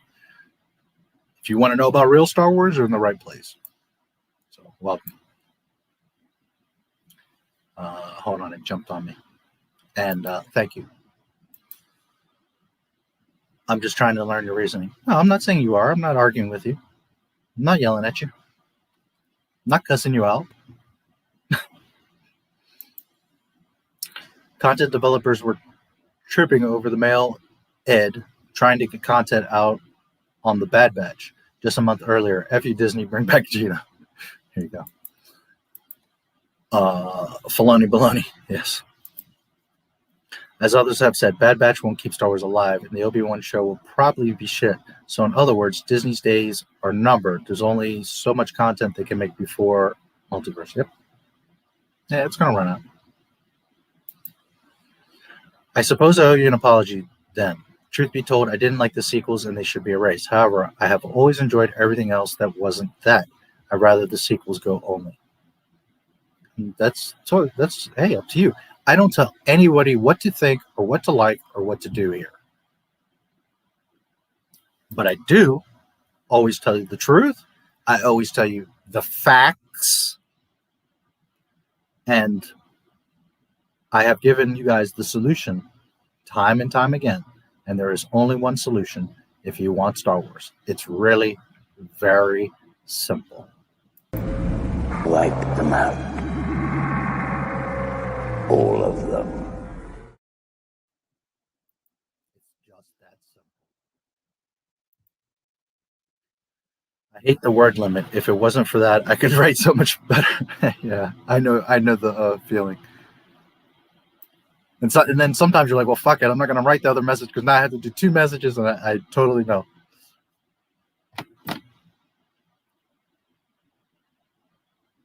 Seen a minimum 20 videos from YouTubers who just a month ago before saying, F you Disney, bring back Gina. Yeah, and they're jumping up and down for Bad Batch. Correct, and we're about to talk about that. Phony Baloney's cowboy hat at the cleaners. He's not wearing it in your video. Yeah, I know. I noticed that. It's a little bit odd. I was wondering what was up with that. It's very out of his character.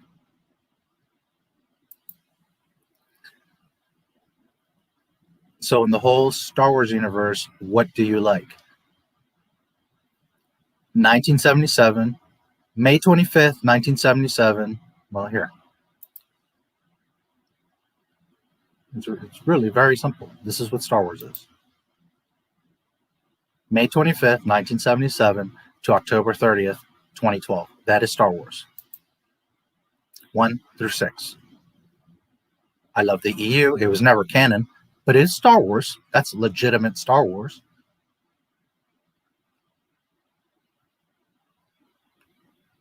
But this channel is not about opinions. It's not about what I like. That's not what I do here. I'm not here spouting my opinions or what I want or what I like.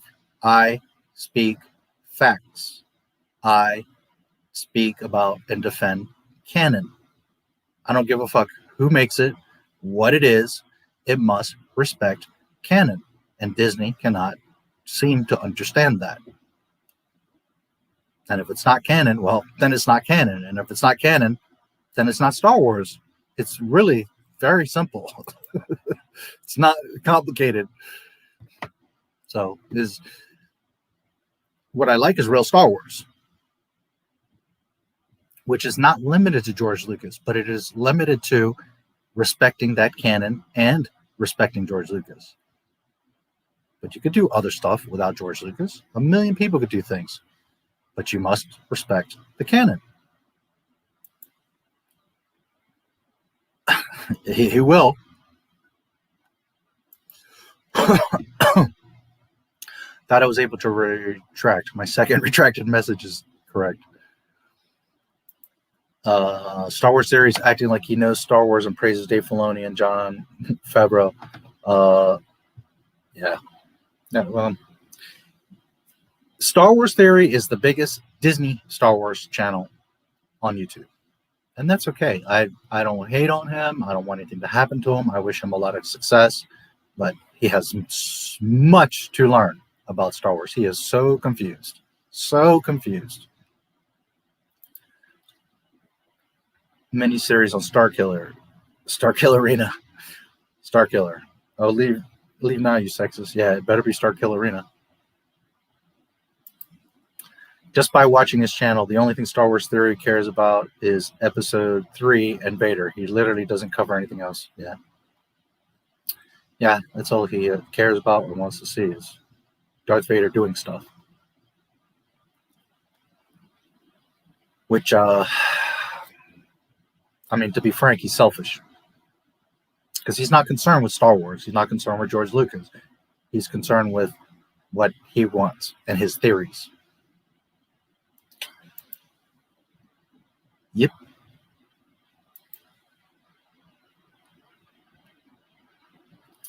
Which he has so much.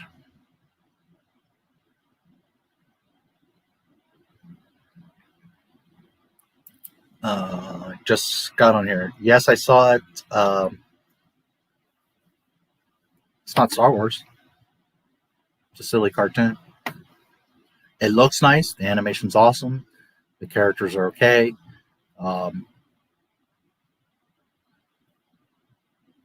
Isolated as the Bad Batch, okay, it's cute, but as it doesn't respect canon or doesn't do anything connected to Star Wars, it's not anything I can take seriously. It's like just a random Saturday morning cartoon. And I'm not interested in some other random cartoon. I want Star Wars.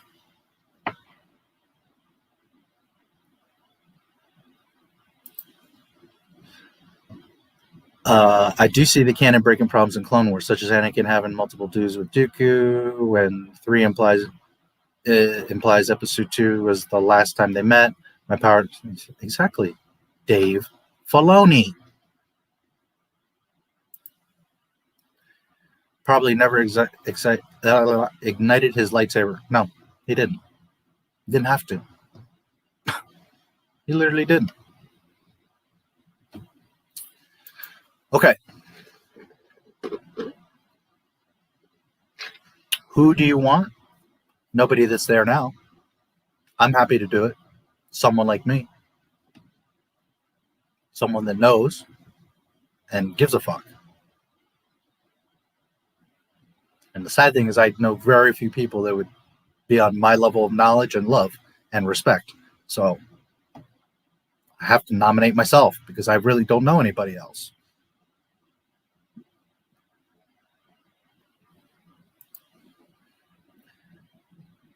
They made sure Anakin and Grievous never met physically. Yeah. But not because of respect, because he didn't think of anything to do with it, because he would have.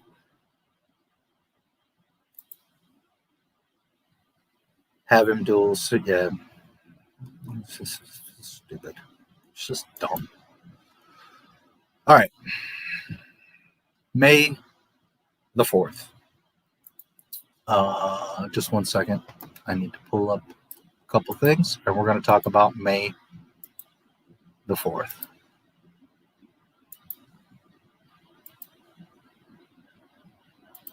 For all the sheeplings that got their panties bunched up today.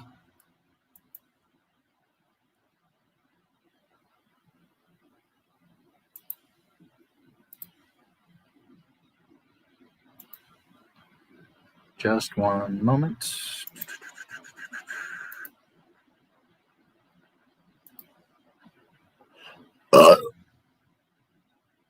That's for my sheeplings.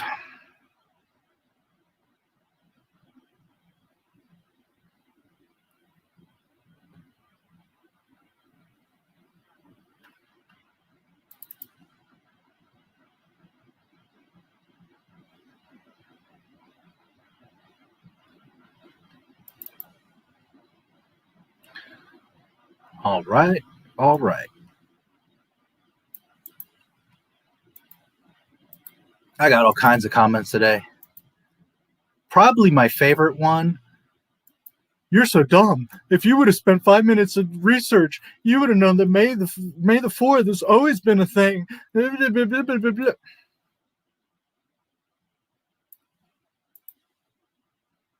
If not, my Star Wars had done research. Oh boy. Oh boy. Young fools. I've been saying May the 4th before half of you were even fucking born.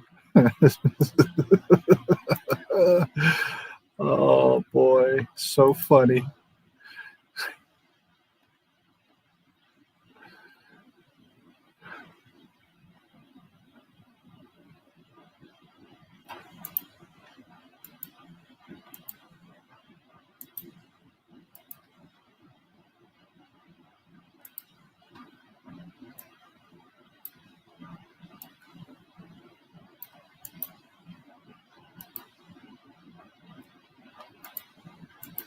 Just a moment, pulling up a few articles.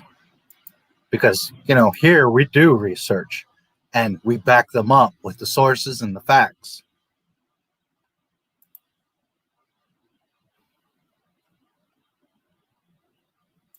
Something that the sheeplings are terrified of.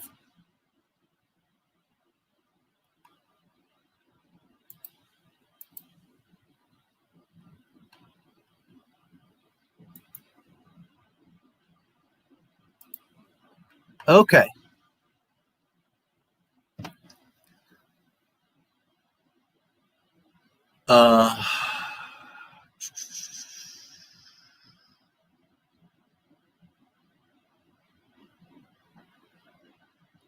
And by the way, for what it's worth, Dave Filoni knows the shit.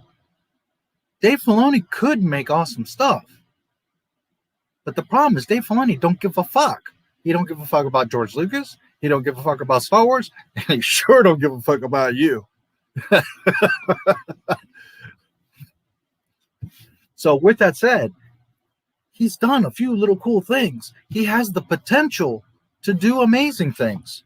Not only does he know a lot, but he has freaking access to the goddamn archives. He has George Lucas on his cell phone. So there's no excuse. None. And sometimes it's worse. Well, probably always it's worse. That one thing is you don't know and you're just being a dumbass. Another thing is like you actually know the shit and you're choosing to fuck it up. You're choosing to be on the set with Rian Johnson on The Last Jedi and allow Jake Skywalker to happen. Fuck Dave Filoni. Who made May the 4th Star Wars Day? We're just about to get into that. Greedo Kenobi just hopped in. Is the 4th strong with this one today? The Force is always strong here. So does that mean you don't consider Clone? No, it's not canon. I guess with the many duels between Dooku and plus Grievous and Kenobi, it would contradict. It contradicts canon over 100 times. But that's way beyond. You break canon once, you have decanonized yourself. You cannot break canon not once. Why? Because George Lucas for 35 years maintained continuity without breaking canon. So therefore the standard is you must not break canon. So the second the Clone Wars broke any canon, it's out the window. And there's literally a list of over 100 times it breaks canon. So no, it is absolutely not canon. It is not Star Wars. It's a nonsensical Dave Filoni cartoon. Episode 3 also implies that Kenobi never met Grievous prior to those events. Correct. The movies are what is canon. And if something's contradicting what we saw in those movies, it's not real. It doesn't matter if you want to make it fit and Filoni want to try to explain it. Yeah, Grogu was at the temple with several masters and he trained at the temple. Oh, really?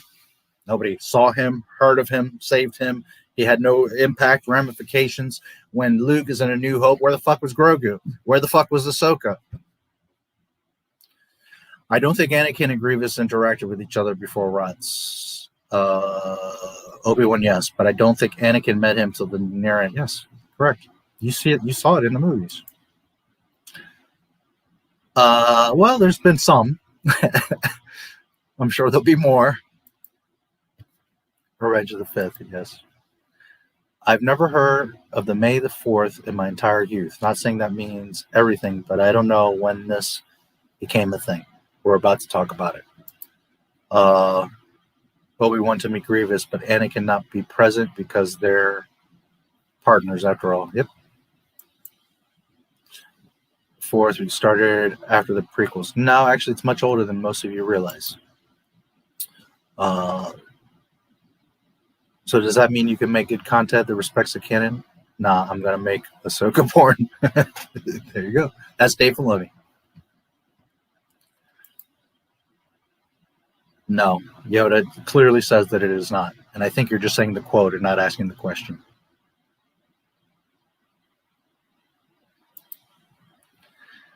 Grievous, I've been taught your Jedi ways by Count Dooku, yes. The line right there tells me Kenobi and Grievous meeting before 3 makes no sense. Correct. George Lucas knew what he was doing. There's airhead dumbasses out here. They're like, the dialogue sucks. He didn't know what he was doing. No, you're the dumb fuck that doesn't understand it. You never got Star Wars. I'm not talking about you right now, Wolf. I'm talking about in general. That you're the dumb fuck that didn't get it to begin with, because Lucas spells it out perfectly clearly for you. You just aren't fucking listening or looking or watching. You're hearing, you're not listening. You're looking and you're not watching. It's going like this. Lucas spells everything out perfectly clear for you. There is no questions, confusion, misunderstanding. He lays it all perfectly. All the dialogue is pretty much perfect. Do you like it? Well, that's your personal. There's a reason Anakin says, I hate sand. And if you can't understand that basic concept, then you need to reanalyze your love and understanding of Star Wars. Now, it's okay if you don't. And if you want to ask a question and learn why, myself and many others can very clearly explain it to you. But for people to be like, I hate sand, and that's your argument that why Star Wars isn't good, then you never understood or enjoyed Star Wars to begin with. I feel sorry for you, because you've never enjoyed the greatest franchise ever created. George Lucas makes it very clear.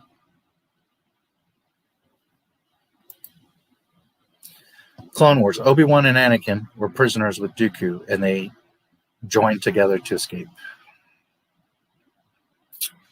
Yep. You should do a video on all the contradictions. Only think Dooku and Anakin. Oh yeah, there's a list of over 100. I don't know if I'll do it in a live stream. Video probably would be the longest. I don't know. We'll see. But I've been meaning to. It's just I have so many other things and so many concerns. And that stupid cartoon is like really irrelevant anyways. So it doesn't have an effect. So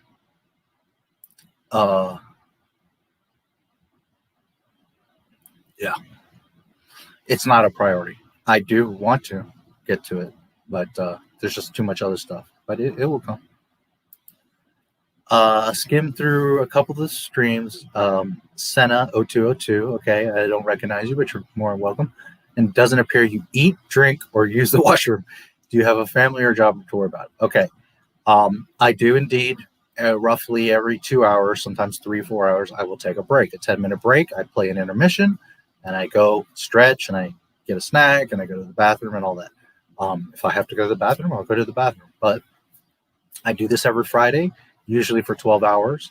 Of course, I eat. I ate literally right before. I usually don't eat fast food. This is actually rare. But I've been up all night and doing a lot of projects, wanted to get stuff together for today. I have videos in the works, and I wanted to get that video I got out earlier. So I had Wendy's today just because it's easier. Yes, I do all those things, of course. My job is this: educating sheeplings about Star Wars. That's my job. Not just that. Hanging out and having fun, talking about Star Wars, sharing experiences and knowledge about Star Wars, not just mine, but your guys to me. And I do my best to honor and respect George Lucas every day. And I think I do a hell of a job of it. And quite frankly, I do it better than anybody on YouTube. Every day. I'm not saying I'm the only one, but I do it much better than anybody else. There's no question of that. I've gone far, way above and beyond to respect George Lucas every day. So that's mostly what I do. That's mostly why I'm here, is to celebrate George Lucas. And showing proper respect to George Lucas is calling out Disney's bullshit. It's not that I want to attack Disney, or they choose the dumb shit, not me. I would be more than happy if Disney was respectful and said, hey, let's make some real Star Wars. I'd be like, great. And so would millions of other fans, but they choose not to. So, yes, I do all those things. Yes, I take a break roughly every 2 to 4 hours because I do usually 12-hour streams.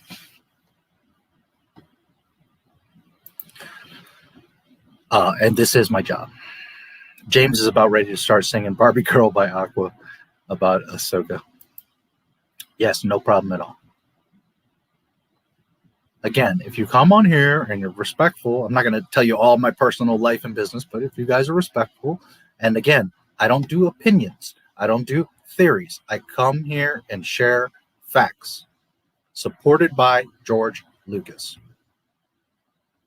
If you ask me my opinion on something, okay, I have no problem in having open discussion, but know when I'm talking fact, not my feelings, not my opinions. I don't do that. And I certainly don't do theories or rumors.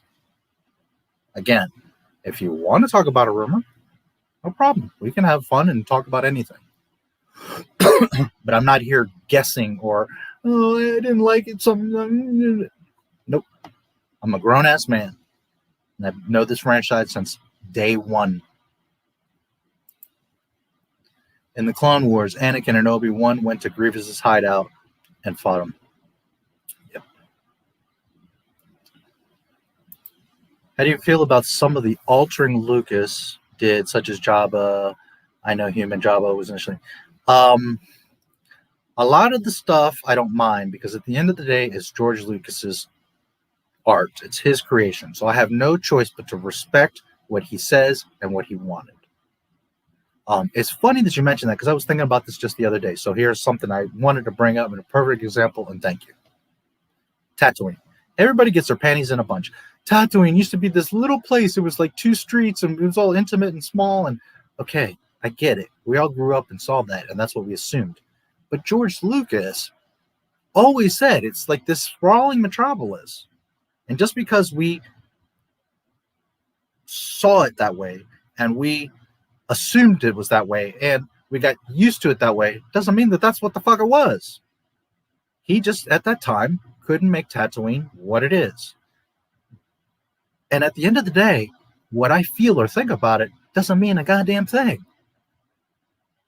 What matters is what George Lucas, the maker, says Tatooine is. And if he says Greedo shot first, or Jabba's there, or that Tatooine's a metropolis, well then there's nothing I can say or do about it. It's what George Lucas says. Now, Jabba, I don't like him at all. Most of the special edition things I don't have a problem with. That Jabba shit is stupid. I totally understand. I don't like it. It doesn't look like Jabba. There's no reason for him to be there. And since you're just asking me this question, I will tell you what should have happened. One, he didn't have to be there, period. But what should have happened, Han should have came into the hangar. Boba Fett should have been leaned up against the Millennium Falcon. Just Boba Fett, nobody else. Boba fucking Fett, leaning, disrespecting, leaning on Han's ship. You know, imagine him with like a toothpick, like, you know, he would have his helmet. He wouldn't say anything, but that's what you would get. That's the impression, that he's there with a toothpick in his mouth, like, Solo, I'm watching you. So either he didn't have to say anything, or he would say like a quick little one-liner, like, I'm watching you, or I'll be watching you. And then Solo would have been like, yeah. He would have gotten in a ship. And Boba's cool as a cucumber. He doesn't have to flex. He doesn't have to chase. He would have been, just let him know, hey, I'm watching you. And he could have walked. Han could have flown off. That scene could have been all of 30 seconds or less. You didn't need all that CGI and Jabba and all that mess. You could have just had Boba Fett there. Quick conversation. He shoots Greedo, leaves. When he's about to get on his ship, where his safe zone, Boba Fett's there, and he's like, oh, fuck. One-liner, and he's out. That's it. And it would have been epic. But at the end of the day, I didn't create it. It's not my movie. So if George says the Jabba was there, as much as I don't like it, it's too fucking bad. It's not about my feelings or opinions. It's about what the maker says. And at the end of the day, that's the point. You must respect what the maker says. Period. And if you're choosing not to, then you're not Star Wars. It's just that simple. And that goes for anything. If you got a Picasso and you fucking you buy the Mona Lisa, can you paint a mustache on her face? Well, you own it. You can do whatever the fuck you want. Are you going to be the biggest dumbass on earth? Pretty much Dave Filoni, Kathleen Kennedy, Ryan Johnson, Jar Jar Abrams, Pablo Hidalgo, Andy Gutierrez, everyone at fucking Lucasfilm, Bob Iger, Bob Chapek, Alan Horn, all you fucking airheads. Just because you can paint a mustache on the Mona Lisa doesn't mean you fucking do it, you dumbass. So, no, I don't care for Jabba. There's a few other ones that I would have omitted. In particular, that Jabba. I get it. I know. But it's not for me to say.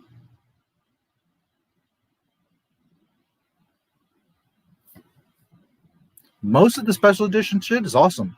The window in Cloud City, the little things, they were cool. They were no problem. But that Jabba shit, oh well. I would have put Luke's lightsaber in Jedi and taken Jabba out. Oh, fuck. Both films just now got elevated. Oh, well. But at the end of the day, it's what George says, not what I say. I'm not sure. It's been a while since I've seen Clone Wars. Yeah. Some, you're correct. Not sure which part or if you were talking to me, but Gregor, when Anakin and the gang went to Mortis, it was clear that he was the chosen one. Yet in episode 3, Yoda and Mace Windu have doubts of him being the chosen one. Yeah. That's because Dave Filoni has doubts, and Dave Filoni wants to do other shit. Now they're trying to explain shit. Clone Wars 03, Grievous is as tall and big as Vampire Lady from Resident Evil 8 Village, and in Rots he was a little bit taller than Obi-Wan. General Grievous, I thought you were taller. Nothing in the Clone Wars show ever felt canon to me. I like Ahsoka, but with her not even being mentioned once in Rots, it's kind of strange. I know it's canon, but I don't think George ever planned it. Well, no, it's not canon. Ahsoka breaks continuity. She wrecks Rots and A New Hope. Literally the bridge between the whole saga. She was never well, she was canon for like in the very beginning when George was around, but that went out the window very quickly with Dave Filoni.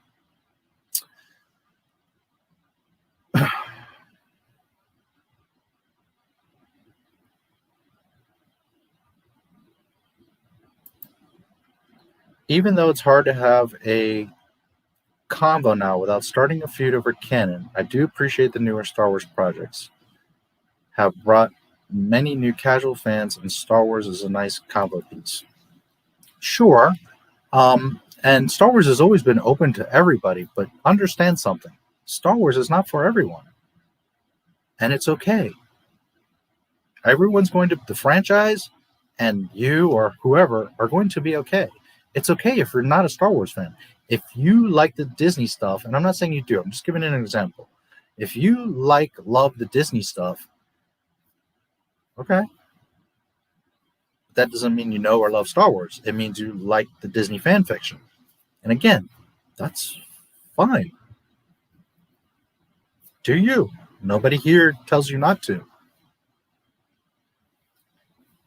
But it doesn't mean that that's Star Wars. And that doesn't mean that the new people that it brings in that don't give a fuck, don't know about, don't respect, just want to argue, doesn't mean that they're fans of Star Wars. They're fans of Disney's fan fiction.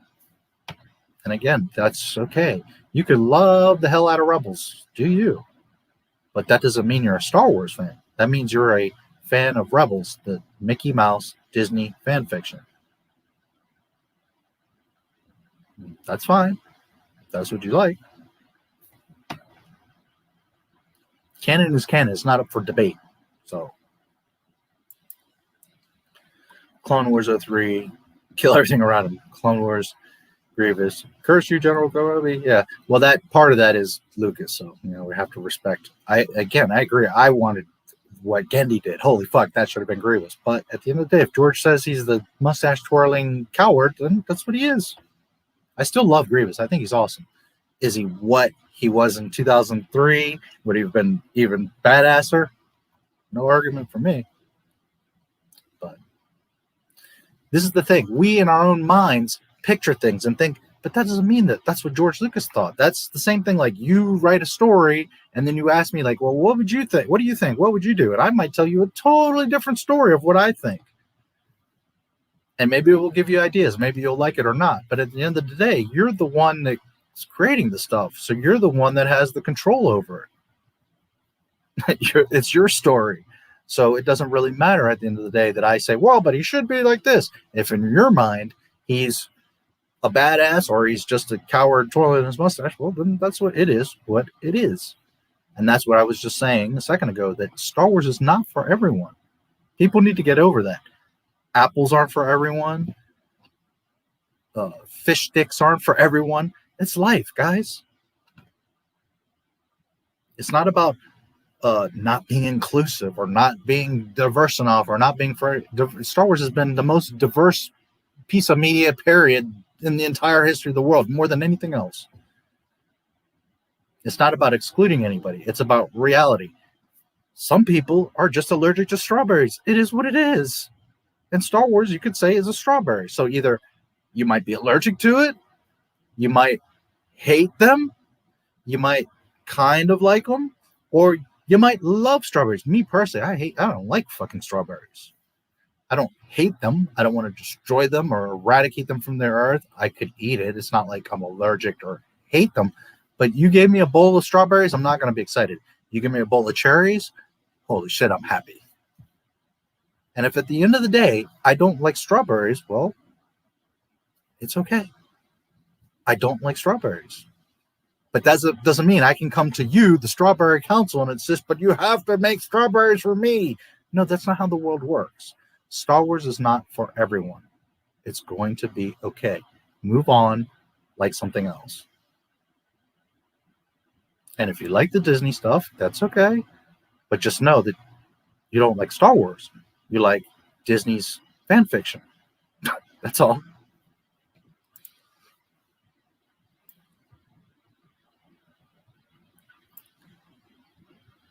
Yep. He never said that, but I would be laughing my ass off if he did. Yeah. And, you know, Nightwish knows this, but, you know, just to reiterate it and just for anybody that, you know, he keeps talking about the Bad Batch and he wants us to watch it and all that. And I'm not saying that we can't or won't or whatever, but at the end of the day, I'm not attacking him. I'm not telling him he's a dumbass. I'm not saying he's wrong. All I'm saying is I don't care for it and that it's not true, genuine canon Star Wars. George Lucas would never make that nonsense. Now, if you like Bad Batch, hey, enjoy the fuck out of it. I'm not here cussing you out, am I? I'm not calling you a dumbass or anything like that. You're a little bit crazy, but it's okay. Skywalker was right about Sam, though. It is irritating. Oh, nobody's arguing that.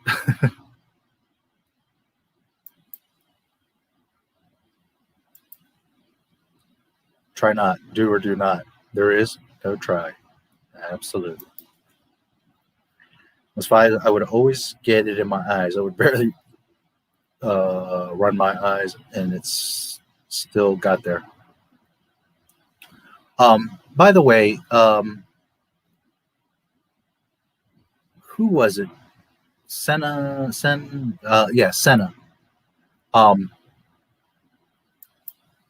Part of why you don't see me, well, because I'm used to it, but the reason that I can do these long streams, and the reason that I don't have to, one, I do properly plan. I eat right before. I always shower and eat right before a stream, so I'm as fresh and full and energized and ready to go. I try to sleep. I didn't sleep at all last night. I'm like in a total second wind. I'm not even sleepy right now. We'll see in an hour or two or four. But the reason I can and do this is because I know and love Star Wars. And when you genuinely know and love something, it's very easy. I could do this for days on end. It's just like a woman. If you truly love a woman, then you want to know everything about her. And then therefore, when your buddies or your mom or whoever asks, you're not like, well, I don't know what her favorite flavor ice cream is. No, you know her shoe size, her ice cream flavor, her ring size, how she likes to tie her hair, what she smells like. You know her. Like I know Star Wars. So therefore, it's very easy for me to do this.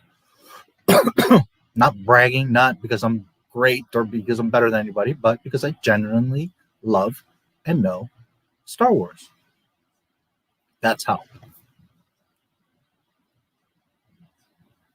And that goes for anything. Your favorite hobby, you might be into drawing or crocheting, and if you truly know and love that topic, then it's easy for you. And I always equate it to a woman, or if you're into guys, then that's, if you genuinely love a woman, you're going to know everything about her. You're going to know her one crooked toe. You're going to know how she walks, how she thinks, the food she likes. She likes, salt on her fries or not. All that stupid shit you're going to know. Because if you really care about something or someone, you're going to know those things. Not only because you're going to, with purpose, wanting to find those things out, but because you're going to be paying attention and you're going to be remembering because it's important to you. So I can go on for days. Furthermore, ain't nobody that can hang with me because I've done this by myself for 20 hours. I challenge anyone, Mahler, anyone, come hang with me. You can't. Challenge is out there. And know that Mahler's one of my two favorite creators on all of YouTube. And that he could destroy pretty much anybody long man. But I'm the longer man.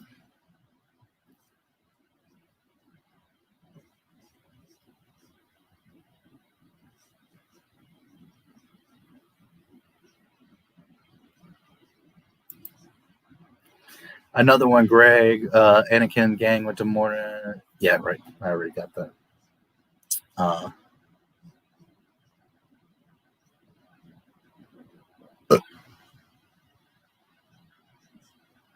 Mention, yeah, because she didn't exist, and that's the problem. You're trying to fit something in, and in life that doesn't work. Tone, let me see, I got a little behind here. Right now, irritating. I would always get in my eyes. I would barely run my eyes. Okay. Just remove the sequels. That's pretty much all I'm asking for. I just find it strange they don't promote it, but still won't decanonize it. All of it goes to the sequels, so they're not going to decanonize it. And they don't promote it all today. They've been talking, everything's been about the sequels. So, and if that's to you what you want, okay. But none of that stuff, nothing Disney has made, not a single scrap of it is Star Wars. So even getting rid of the sequels isn't going to fix anything because all the other shit breaks Star Wars. So if you want Star Wars back, two things must happen. You must delete everything that Disney has made, and you must get it out of Mickey's hands. That is the only way. It's very simple. Sell Lucasfilm. It's really very, very simple. I don't get why the people don't bitch about all the cringe dialogue in the ST or the countless Yo Mama jokes there, but I don't like saying yep. And I don't like saying is literally one of the most important and pivotal lines in the entire Skywalker saga. And sadly, so many people just don't fucking get it. It's literally the linchpin of everything. And people, you want the Obi-Wan Kenobi show? Start using your mind. Connect the dots. Why does Anakin say, I hate sand?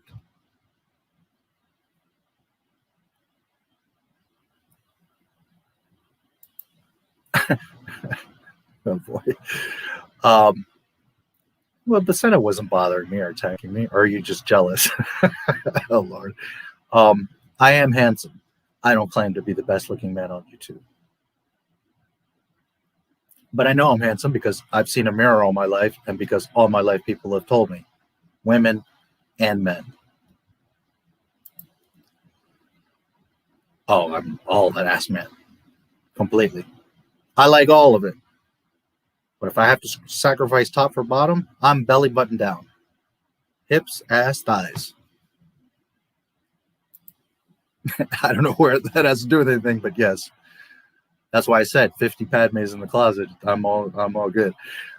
Disney's higher ups are embarrassed by the sequels. That's why they won't want to mention it. Yeah. Oh boy. Mandalorian. Not impressed. It's not Star Wars. It's not canon. It's fun if you just turn off your brain and just watch it. I mean, it's Star Wars-y, but that's not Star Wars. George Lucas wouldn't make that nonsense.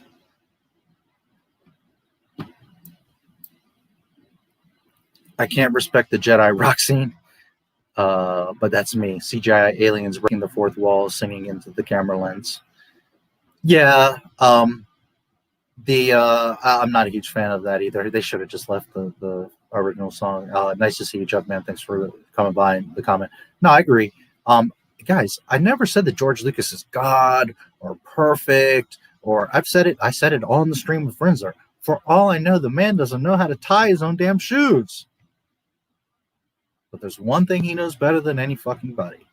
Star Wars. Space opera. Nobody even comes close. And I'm not saying that he always made the right decisions, but I do say that we have to respect him. If you say that you're a Star Wars fan, then you must respect him because he's the one that made the shit. Whether there's parts of it you do or don't like, that's irrelevant. If you say you love Star Wars, then that means you must respect what George Lucas said and did. Period. Doesn't mean you have to love all of it, but it's just like, again, a woman. Sometimes her flaws is what makes you love her even more. If she was that perfect, you wouldn't love her anyways. So, it is what it is. But just because she has flaws doesn't mean you shouldn't respect her and you shouldn't love her correctly. It's the same thing. Star Wars is a woman. You know, and I wholeheartedly, you know, that's another thing. You know, I agree that I would have left Yub Nub. I love Yub Nub. Why did you change? I do like the new song, but should have left Yub Nub. But yeah, that Jabba's song, I agree. But you know, you also have to be fair and then separate yourself a little bit and say, hey, if I was 7 years old right now, if I was 10 years old right now, is it really that bad?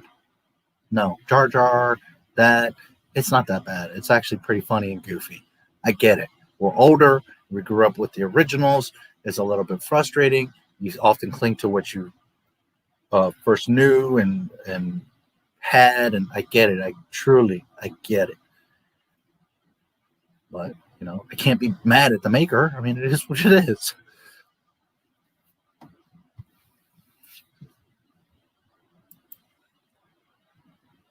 Because it was never about money.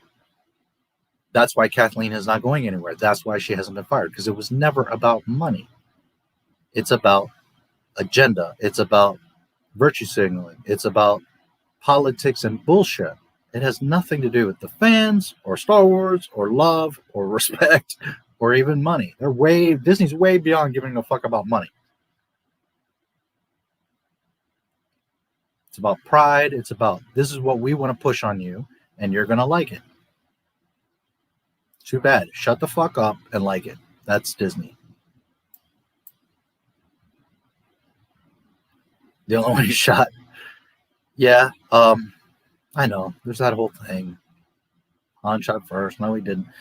And again, if George Lucas, I've seen it out of his mouth. He says, no, Han Solo would not behave that way. That's not who Han Solo is. Who the hell am I to argue? Doesn't mean it's what I prefer, but I do get it, man. I mean, I do agree that, you know, I don't think that Han Solo would do that. I know everybody wanted Han to be the badass, and he is, but, you know, Han's a good dude. He's not going around the galaxy gunning people down. That's the thing that people forget. He's just a man trying to make his way in the galaxy. You know what I mean?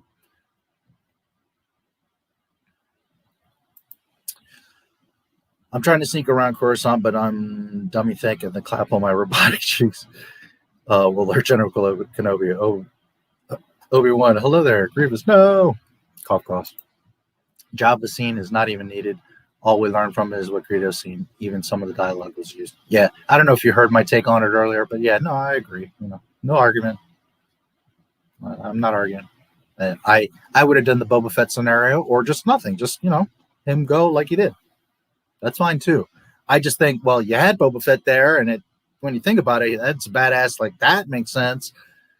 You know, the foreshadowing of the carbonite, and like it could have really been badass. Well, it is what it is.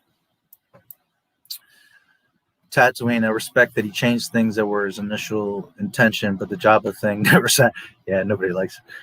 But yes, it is his sort. Yeah, no, and I mean, again, guys, I get it. Truly, I do. You know, Jabba doesn't even look like Jabba. You look at him, you're like, dude, that's not. He looks like his cousin or something. You know, I get it.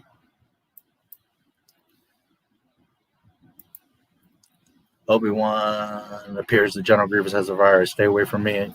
Wear a mask. Anakin already has the idea of wearing a mask. Is that right, Anakin? Yeah, I guess he should have. Social distance, Grievous. The Taylor. Hey, how are you doing? I'm doing very good. Happy May the 4th. Not Star Wars Day, but happy May the 4th. Thank you for asking, and thank you for being here. Star Wars was ruined. See, I think that's too much. I think ruined. You mean in A New Hope, or Jabba and Jedi? Ruined Jedi? Huh? It's one of the greatest pieces of Star Wars. Jabba's palace. Are you sure? You might want to rethink that. They put the Jabba scene into A New Hope 2 times. The first time Jabba looked horrible. Blu-ray, Jabba looked better. Yeah, it's not. Yeah, McClunky, yeah.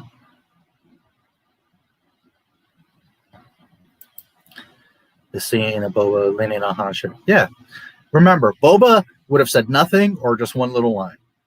No big thing. Like even just 10 seconds. Han's getting to his ship just like he normally did. Boba's disrespected, leaning on the Falcon. Right? Blaster. Just like, you know, we all get the point. Like, oh shit. You know? Han would have got it. We would have got it. Quick little one line. He gets in it. He goes up his ramp. Yeah. Yeah, you know. And Boba, you know, gets up, starts walking, and Han, you know, expeditiously they get out of there. So like while he's kind of like leaning off and walking, making a little bit of distance, already you can hear the Falcon, you know, and he's like immediately trying to get out of there, and he blasts out. Quick, simple, clean. But you give Boba Fett some props. You bring him in there. You establish his badassery even more. You put the more pressure on Han. You're foreshadowing that, you know, they're going to meet later, that they know each other. You know, there's so much delicious goodness right there.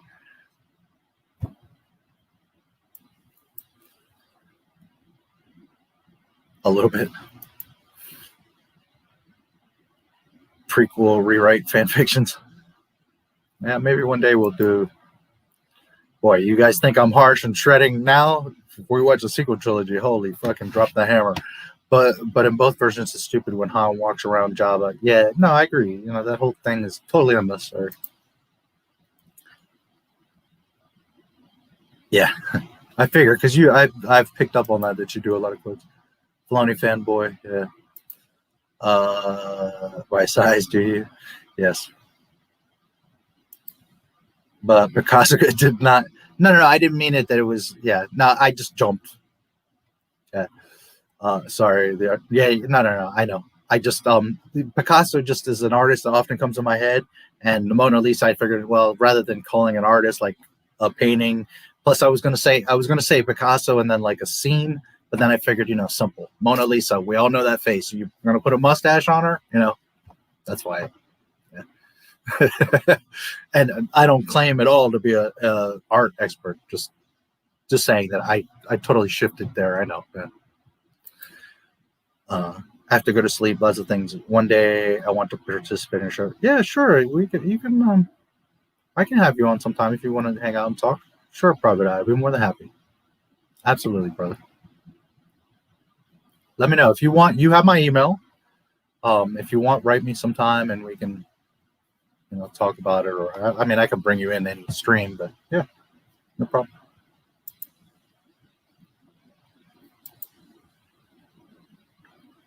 And I have no problem with really any of you if you want to come talk, but be respectful and have some fucking sense. Don't come in here with some Disney nonsense because I will shoot and destroy your shit. Just be, you know, warned. I can be very nice.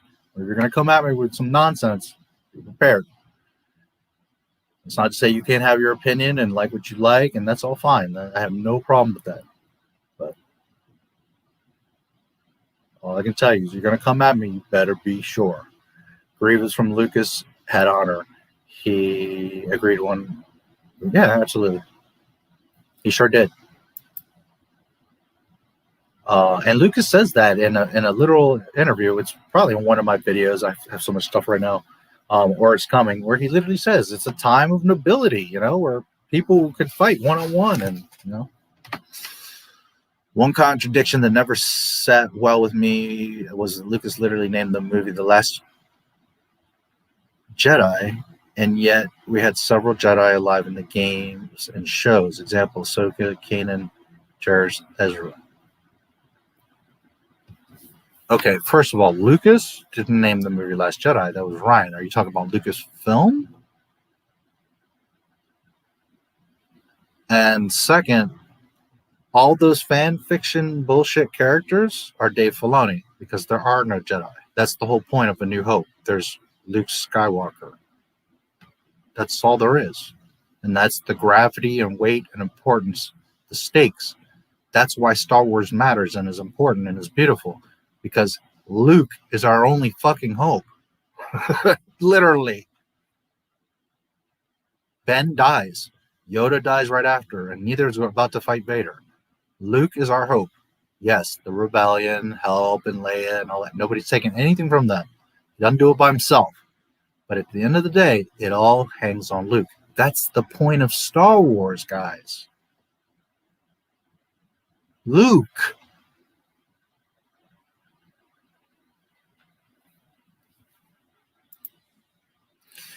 The time when Obi-Wan opened the hatch on Grievous, what was that inside? It looked like his balls. Yeah, it was like his life essence or whatever. I don't know, like, if there was another story or other canon established, but I read his book by Luceno. I believe is where that information comes from. But basically, he was a small alien that wasn't nimble or fighter or anything, but he was very wise and ambitious, and they like took his brain, was in Grievous's brain, and like his life essence, force, not force, but like his life essence, his vitals. That's what was here. Like Grievous's soul, kind of. That's what it was.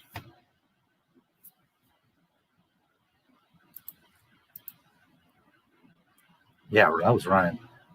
There was an EU book and a comic years ago that was The Last Jedi. So really, Ryan stole that. He said he made it up, but really he took it.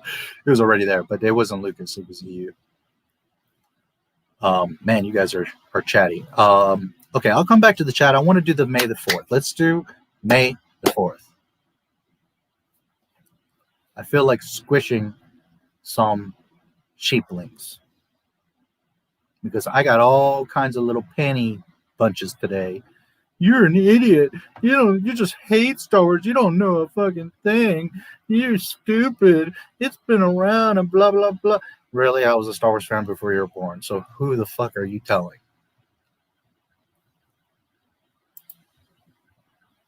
Star Wars Day. This is where May the 4th comes from. This is what it means. And we're going to take a little trip in history, and then I'll get back to the chat. Star Wars Day is an informal, let me begin again. Star Wars Day is an informal commemorative day observed annually on May 4th to celebrate George Lucas's Star Wars media franchise. Observance of the day spread quickly throughout media through media and grassroots celebrations since the franchise began in 1977. Now, I'm going to give you some more stuff, some more history, but let me backtrack because this was what I meant to say to begin with. I have been a fan of Star Wars since May 25th, 1977. That doesn't make me a better person. That doesn't mean that I have any more rights over Star Wars. I can't argue that I love it more than a lot of you, because it's the same argument as I've been in love with a woman for 43 years and you've been in lust with her for 10 years. So I'm going to win. I have the high ground. Now, that doesn't mean that you don't genuinely love something. Maybe you do genuinely love Star Wars. But if you've loved something for 10 years and I've loved it for 43 years, I win. Period. That's life. Just like someone that's 70 years old has more life experience than I do and has more knowledge and experience and love for something, because just by virtue of them being around and knowing it and being a part of it, it is what it is, like it or not. Fuck your feelings. I have been a fan since day one. Again, that doesn't make me more important or better than anybody. It's just a fact. I can remember at least 30 years ago, as a child, saying, May the 4th be with you. I didn't invent it. And it wasn't anything official. But many of us have said that. I have probably said that 10,000 times in my life. Like, not kidding. I've probably, out of my lips, said 10,000 times, May the 4th be with you. Jokingly, referring to Star Wars on May the 4th. In games, in banners, and all posters. I've said it, I've read it, I've heard it, I've seen it thousands of times.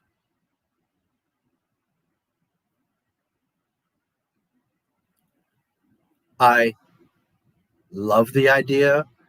I get it. May the 4th be with you. I get it, because some people today were like, you're just on no, and no, I get it more than you do.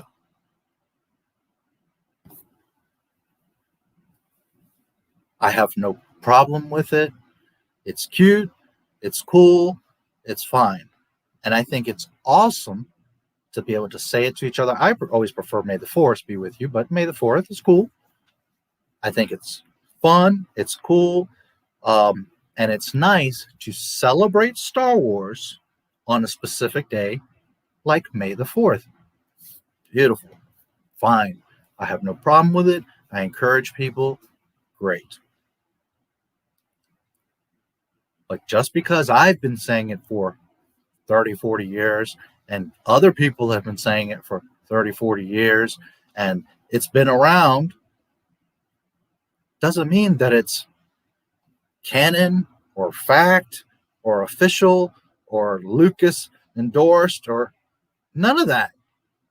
It is something the fans have said for a long time. It was never a real celebration, an official day, none of that. And some people want to get hung up on, but somebody said it at this time. I don't give a fuck what this person said. George Lucas never said this is an official fucking day. Now, I want you guys to do me a favor. I want you to type in the chat your birthday, not the year, but your birthday, January 7th, April 12th, whatever it is. One of you, some of you, while I talk, type your birthdays, and we'll get to that in a moment. So, and just to be fair and transparent, and as I always show you guys, okay, this isn't the only source, but this has it right here, the wiki. All right. Now, I want you to draw your attention right here on the right, this banner, Star Wars Day. Star Wars Day, may the 4th be with you. Lucasfilm's official marketing logo for Star Wars Day. This is Disney Lucasfilm. Observed by Star Wars fans. Not George Lucas, Lucasfilm. No. Star Wars fans. Again, I've been saying May the 4th for 30 plus years. I get it. But it doesn't mean a goddamn thing.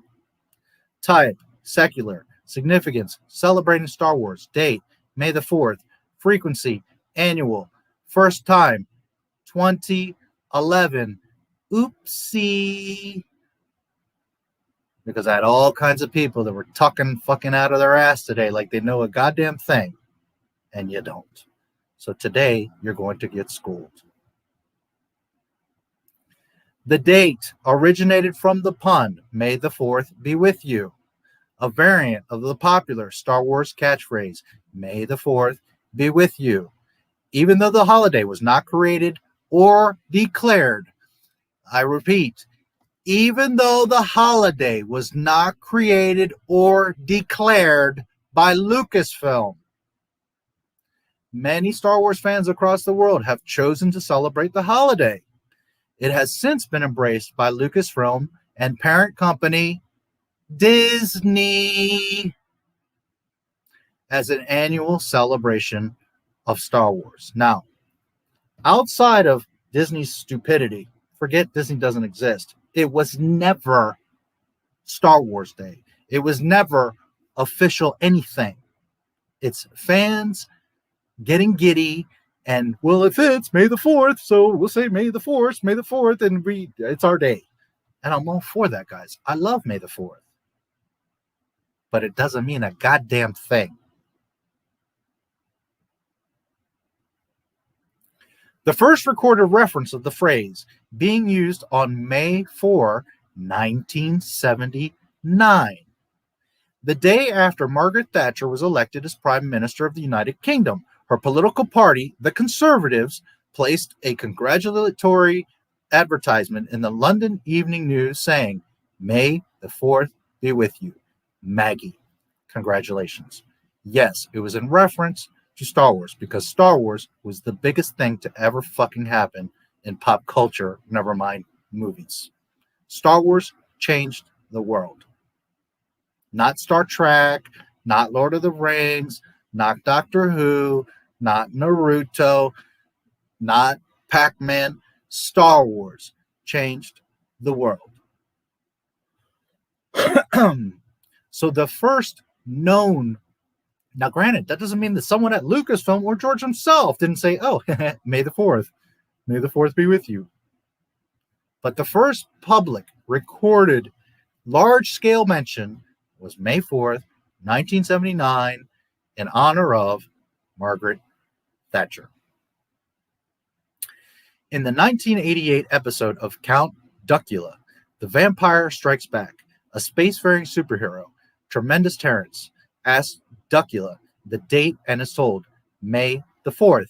As Terrence departs, he tells all below, May the 4th be with you. The saying was used in a UK Parliament defense debate on May 4, 1994. Just a moment. I don't know that it's going to switch on its own. Probably not. So let me, just because, as always, Not My Star Wars doesn't blah, blah, blah, blah, blah, blah, blah. Facts. Sources. Proof. You should see it. Yes.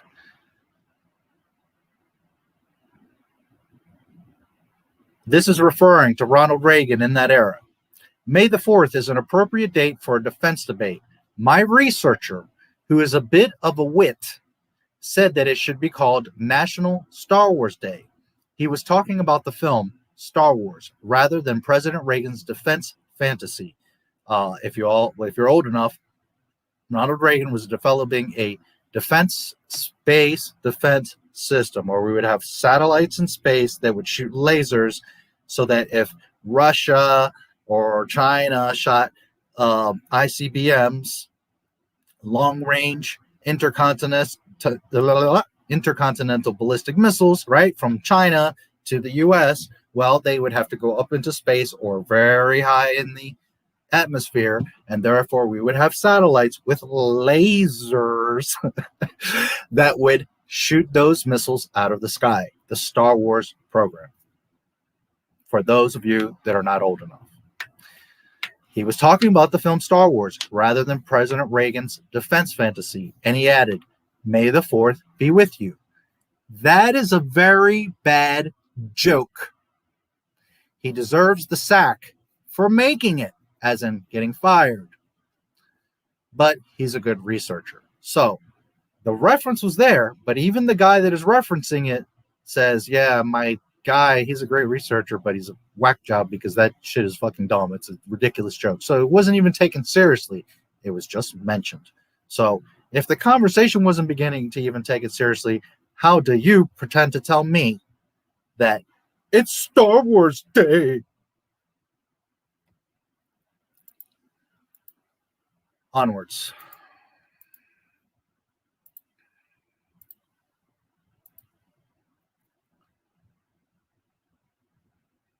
Astrophysicist and author Jean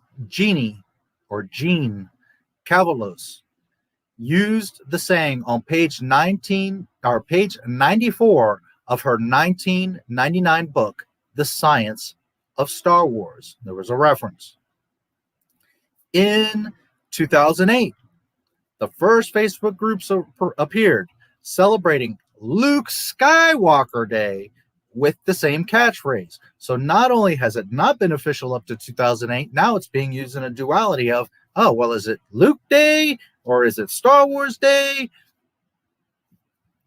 In 2011, the first organized celebration of Star Wars Day took place in Toronto, Ontario, Canada, at the Toronto Underground Cinema, produced by Sean Ward and Alice Quinn. Festivities included an original trilogy trivia game show, a costume contest with celebrity judges, and the web's best tribute films, mashups, parodies, and remixes on the big screen.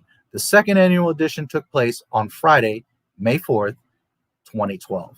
Okay, so the first even organized, pretending to even make this something, was 2011. And I got fools all day long saying, it's always been that as long as I know.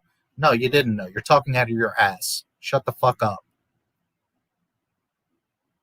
Come on my page and tell me, well, if you did research, no, if you did. It's the same people who are like, you didn't read Gina's tweet. No, obviously you didn't read Gina's tweet because it wasn't a tweet. It was an Instagram post. Dumbass. So 2011 is the first time it was even considered to even be going to be legitimate. Never mind anything. George Lucas was not involved. Lucasfilm was not involved. And it wasn't even in the United States, never mind California, where Star Wars is from. So this is a fan thing that they did, and it was organized, not official, not canon, not George Lucas. Fans finally got some fucking organization, said, hey, let's, actually do something for May the 4th. Great, I'm all for it. But it doesn't mean a goddamn thing. Fans, even government officials, such as Boris Johnson, have celebrated Star Wars in a variety of ways in social media and on television. Since 2013, the Walt Disney Company, not Lucasfilm, not George Lucas, the Walt Disney Company has officially observed the holiday with several Star Wars events and festivities at Disneyland and Walt Disney World. Disney had purchased Lucasfilm, including the rights to Star Wars, in late 2012. The finale of the Clone Wars was made available on Disney Plus, blah, blah, blah. And that's where they're making references of, because last year on May 4th, Disney officially started putting stuff out, right, as May the 4th. Okay. So again, forget Disney right now. Lucasfilm never had a goddamn thing to do with May the 4th. Furthermore, what does George Lucas always say about his canon movies?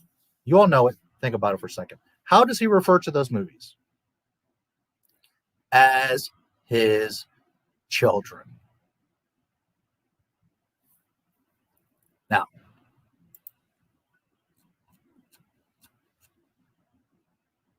anybody, did you put a birthday? March 29. Okay. 9/30/68, October 6th, November 21st, March 3rd, 30 September, August 6th, only life days canon. Yeah, I can't argue that. Okay. Do you celebrate your birthday 3 fucking weeks ahead of your birthday?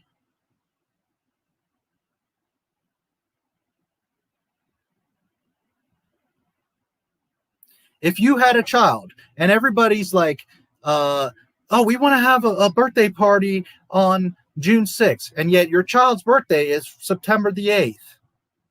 Now, granted, COVID or life, or you're moving, or, hospitalization, there's things in life. Okay, sometimes you got to do stuff not on your birthday. But under normal circumstances, do you celebrate your fucking birthday on any other day? Never mind 3 weeks ahead of your goddamn birthday? No. You never do.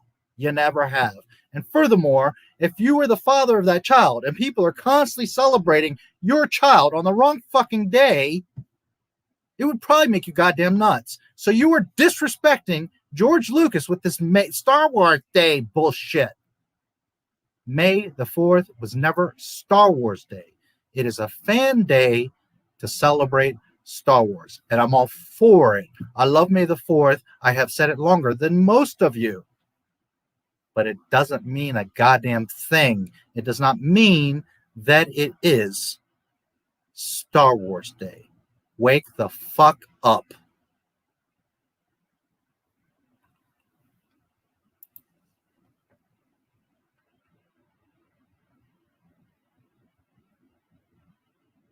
Minor league baseball teams such as Toledo Mud Hens and the Durham Bulls have worn special uniforms as part of Star Wars Day promotions. On Star Wars Day 2015, astronauts in the International Space Station watched Star Wars. Also, in 2015, the Carillon Bells inside the Peace Tower on Parliament Hill in Ottawa, Canada, played the Imperial March theme from Star Wars, among other space-related tunes. Revenge of the Fifth. 6. Some recognize the following date, May 5th, as Revenge of the Fifth, a play on Star Wars Episode 3, Revenge of the Sith, and celebrate the Sith Lords and other villainous characters from the Star Wars series rather than the Jedi. Others celebrate this one day later, on May 6th, citing Revenge of the Sixth as a better play on Sith, while others refer to the 6th as Return of the Sixth, as a play on the trilogy aspect of the Star Wars films. So everything that I just read, everything that I said today, and including my post, it is not Star Wars Day. It is a day to celebrate Star Wars. I am all about celebrating Star Wars every day. I do it more than anybody on YouTube. I'm all about you guys saying May the 4th be with you. I'm all about celebrating Star Wars on this day. I like the saying. I have said it more longer than most of you. But it doesn't mean that it is Star Wars Day, because it was never official nothing. It was fans wanting it to be. And that is the biggest problem we have in Star Wars, is too many of you think you're fucking smart and you want things to be. And you need to be humble and understand that it is not what you think or want. It is what it is. And Star Wars Day is May 25th, the birthday of Star Wars, whether you like it or not. May 25th, the Los Angeles City Council, an official government body, declared May 25th, 2007, on paper as Star Wars Day in honor of the 30th anniversary release of Star Wars. A separate initiative for observing Geek Pride Day on May 25th is based on the Star Wars Connection, along with Hitchhiker's Guide, blah, blah, blah, blah, blah. Okay, now, just a moment.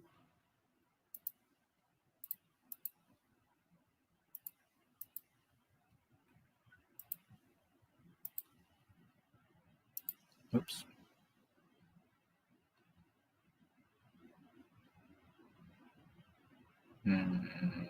Here. Okay. May the 4th be with you. Disney Parks. Star Wars. May the 4th be with you. May 4, 2013. In honor of Star Wars Day, Disney's Hollywood Studios will be hosting May the 4th be with you, one-of-a-kind Star Wars themed celebration for both parents and kids alike. Okay. So, outside of Disney, Lucasfilm never gave a goddamn, and it was never officially Star Wars anything. It's a day that the fans like to have and to talk about and organize, etc. And that's great. That's fine. I'm all for it, and it's legitimate, and it's special, and all of that is fine. But it's not Star Wars Day. Stop being stupid. Now, compound that by the non-canon stupidity, nonsense of a fucking mess, Disney Lucasfilm. They're the ones that are declaring it Star Wars Day. So if you're going to come to me and tell me the shit is Star Wars Day, holy fuck, do you look stupid.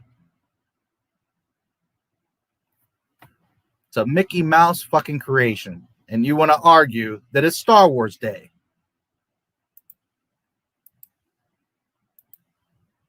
Oh, boy.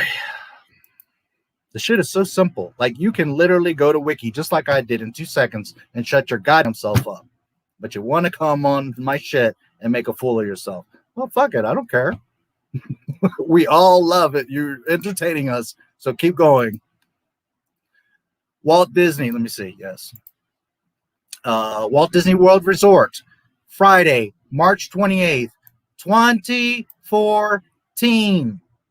Oh, but we've been saying it forever. It's been a thing forever, for 30 years. May the 4th be with you. 2 new Star Wars themed character dining experiences, blah, blah, blah, blah, blah. Disney. Bullshit. We think it's May the 4th is Star Wars now, so you all dumbasses are going to call it Star Wars Day. Wake the fuck up, people. Jesus fucking Christ. Star Wars Day. The fact that anybody would want to argue that any day but May 25th is Star Wars Day, holy shit, what the fuck is wrong with you? Ugh. May 9th, 2007, City Council, May 25th, declared by a state, a government, and in the state of what? California. Where who was born? California. Where Star Wars was created? California. Resolution relative to declaring May 25th, 2007 as Star Wars Day in the city of Los Angeles. Resolved to declare May 25th, blah, blah, blah, City of Los Angeles, recognize George Lucas' 1977 film Star Wars for its tremendous impact on the century of Los Angeles film industry and the world, and for continuing to inspire after 30 years millions of people to explore movies, fantasy, literature, and science as means of achieving their goals and dreams. Now, at the end of the day, still not Lucas, still not Lucasfilm, but when you have an actual state or city, a major city, declaring it, actually taking ownership, putting it in paper in the Chamber of Commerce that respects the man and the franchise on the correct day in the state that he was born and where Star Wars was born, this is as close to official as you're going to get.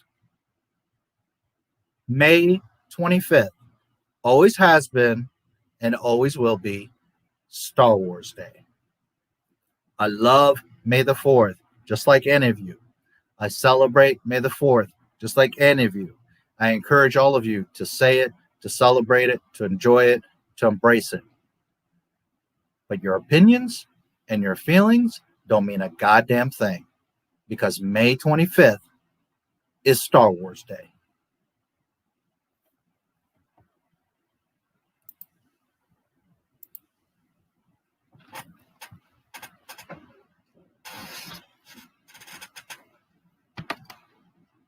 Think before you post on my shit. Because I already been done that research, probably before you were born.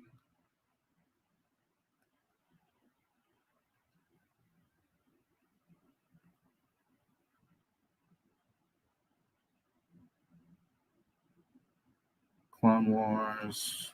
Let's see where we're at in the chat.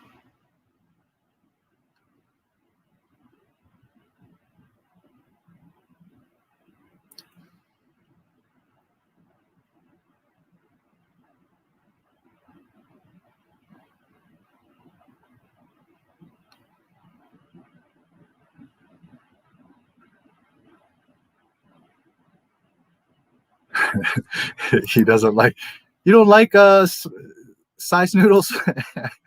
I get it, bro. I get it. What I don't mind so much, like the boba with the girls. I like that, but that like the front and center, the band, and they're all the little furry guy. I know, I get it. And remember something, Junkman. One thing is to like and love something, another thing is to respect it. So I don't know. By all means, you're your own man. You say what you want to say, but I don't know. Maybe you want to rethink that. Like, you truly don't respect George Lucas's decision. You could hate it. You could think it's dumb. You could be like, cringe. But at the end of it, you don't respect it. I don't know. I don't think you meant to say that. Just I can't speak for you. I'm just saying. Because there is a difference between you have to respect facts and if you like it or not. You know what I mean?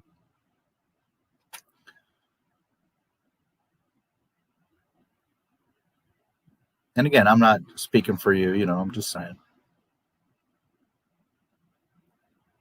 Jabba.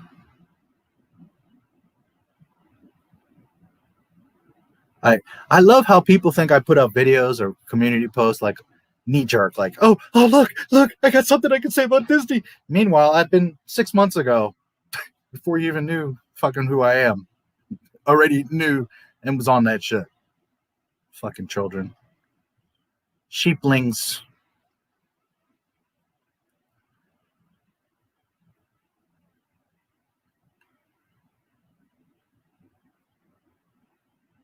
I mean, inevitably it's gonna happen. I mean, we all know it. As much as I don't want to watch those fucking movies, but I suppose we'll have fun. And to be fair, I haven't watched them like the old films, like frame by frame. You thought it was bad. Oh boy. Wait till I get a hold of them. Oh boy. This is so funny. To you too.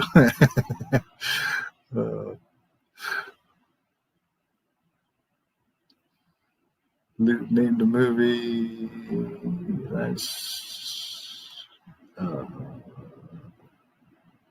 I like blueberries. I don't mind them. I'm not a huge fan, but intestines, his stomach. Yeah. And again, at the end of the day, I don't know what Lucas is. I know from, I believe it was the Luceno book. Labyrinth is in the name. Really good book. It's been years, but and I believe in there is where they describe it.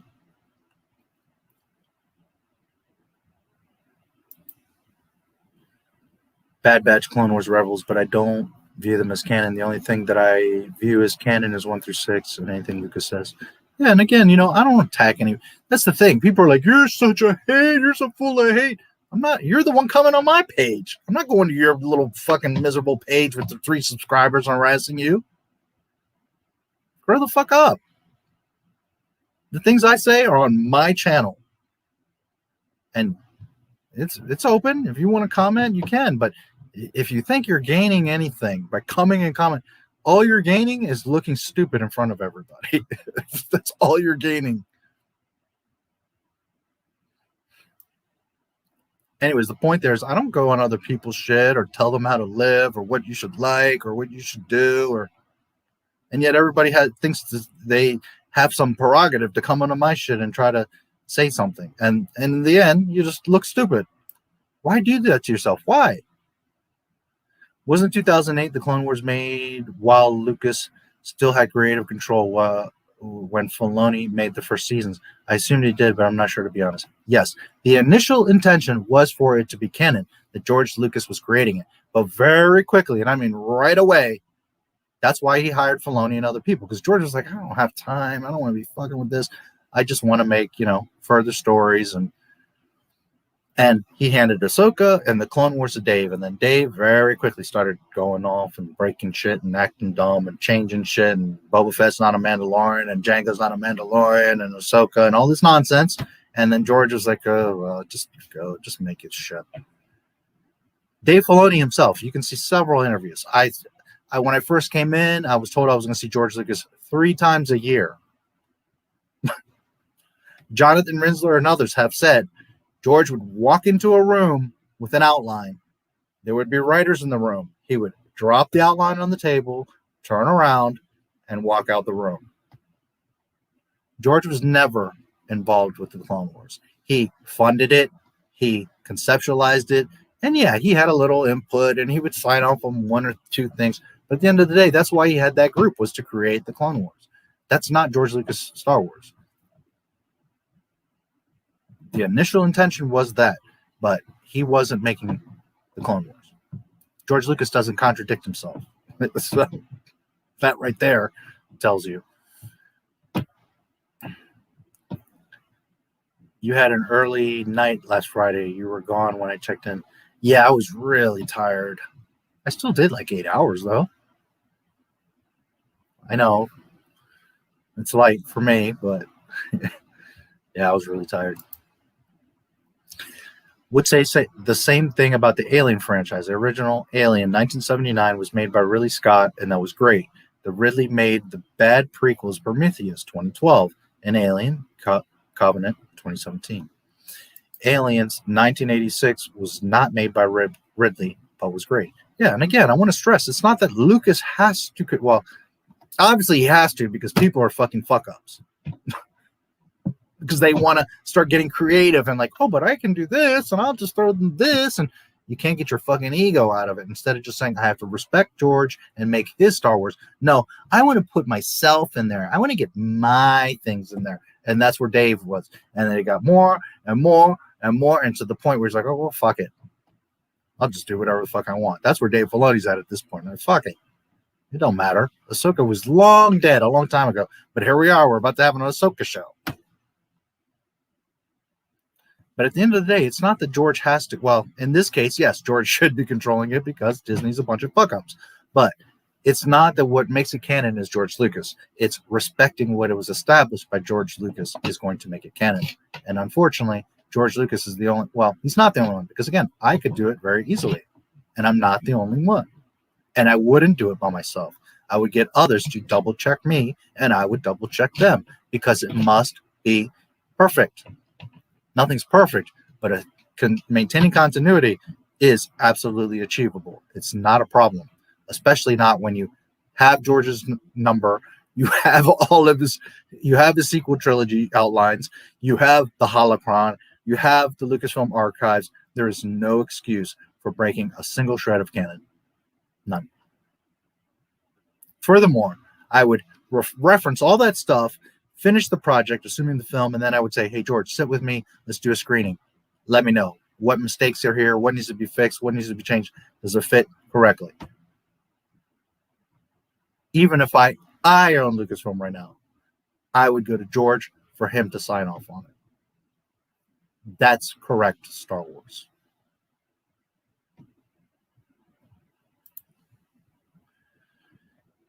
Was really involved and even paid for the show, but as the show evolved, he got less and less involved with it. In fact, according to Filoni, they only met like 3 times a year.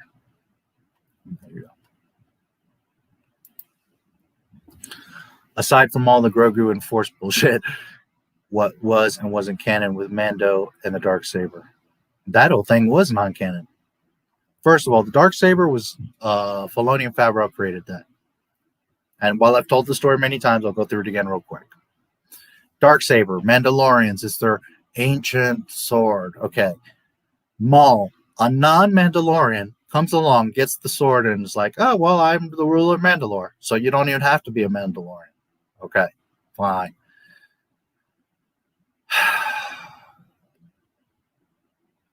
Sabine later finds the Darksaber. Oh, guess what? She's the ruler of Mandalorian. Or Mandalore. She just found the shit on the floor. Okay, so you don't even have to fight for it. You don't even have to be a Mandalorian. You could just literally pick the shit up off the floor and you're the ruler of Mandalore. Okay, well, Dave Phony Baloney Macaroni established that rule. He did that shit. She puts down the Darksaber. Ezra picks up the Darksaber. He's now the ruler of Mandalore. No, he doesn't want it, so he gives it to Kanan. Kanan is now the ruler of Mandalore. Kanan doesn't want it, gives it back to Sabine. She's now the ruler of Mandalore.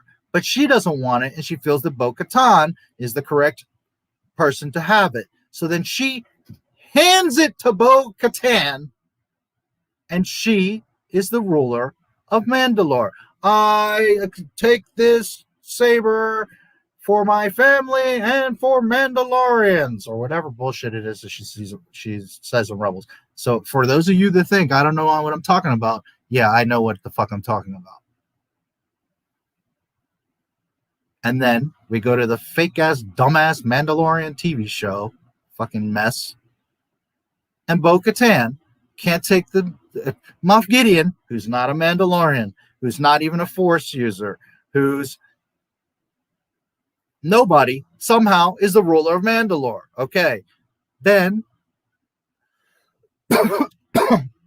a fake Mandalorian, half-ass, dumbass, wannabe Mandalorian gets it, and all of a sudden, I guess he's the ruler of Mandalore. Okay. He doesn't even want it. Tries to hand it to Bo-Katan, who's supposed to be the rightful owner and ruler anyways, and she can't take it unless she fucking kills him or defeats him in a battle.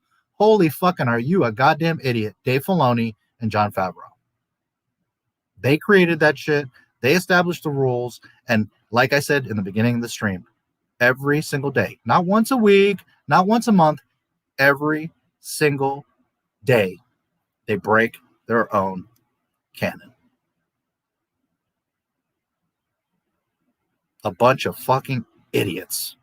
And you got guys like Pablo Hidalgo. Well, you know, we keep track of canon because we know, and we have to maintain continuity, and we know what we're talking about. The fans don't even know what canon is, and they don't care anyways. But for us internally, it's important, and we maintain. And, you know, back in the day, there would be all kinds of mistakes. But me, I came along, and I'm the Lucasfilm guy, and I catch all the details of stuff backwards. Meanwhile, I'm watching The Mandalorian, and in one shot, his pauldron's here. And in the very next shot, his pauldron's fucking here. Pablo Hidalgo. So don't tell me that any of you know Star Wars or pay a fucking attention or know continuity or canon or details, because you can't keep your goddamn shit straight from one shot to another. Never mind episode to episode, show to show. What fucking stupid. Everything Disney has made is non-canon. It's a fucking joke. Does that explain to you why it's not canon?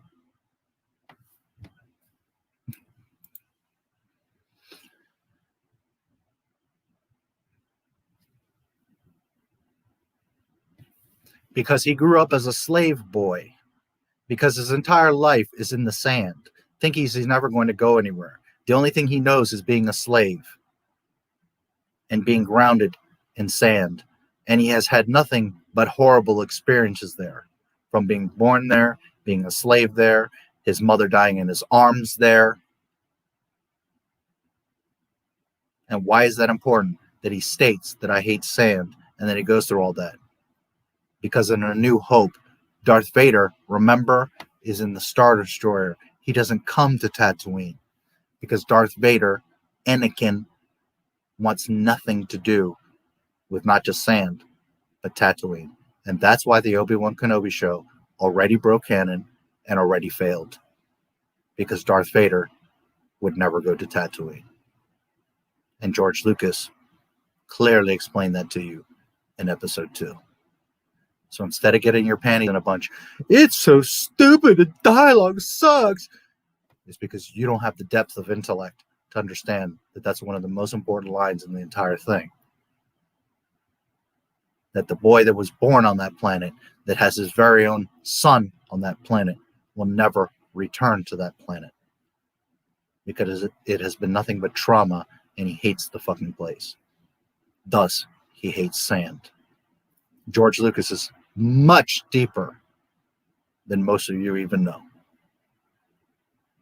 Was he perfect? No. But he didn't make mistakes. He didn't break his own continuity. And every piece of dialogue in those films is there for a reason. So you can watch them and be like, oh, that's dumb. Or you can act like an adult, shut the fuck up, watch closely, and listen rather than speak. And then you will understand and love Star Wars. Because George Lucas spells it right, plainly clear for all of you. And for me. You don't have to guess with 1 through 6. It's right there. You may not have noticed the detail. You may not have interpreted it correctly or understood it, but it's right there.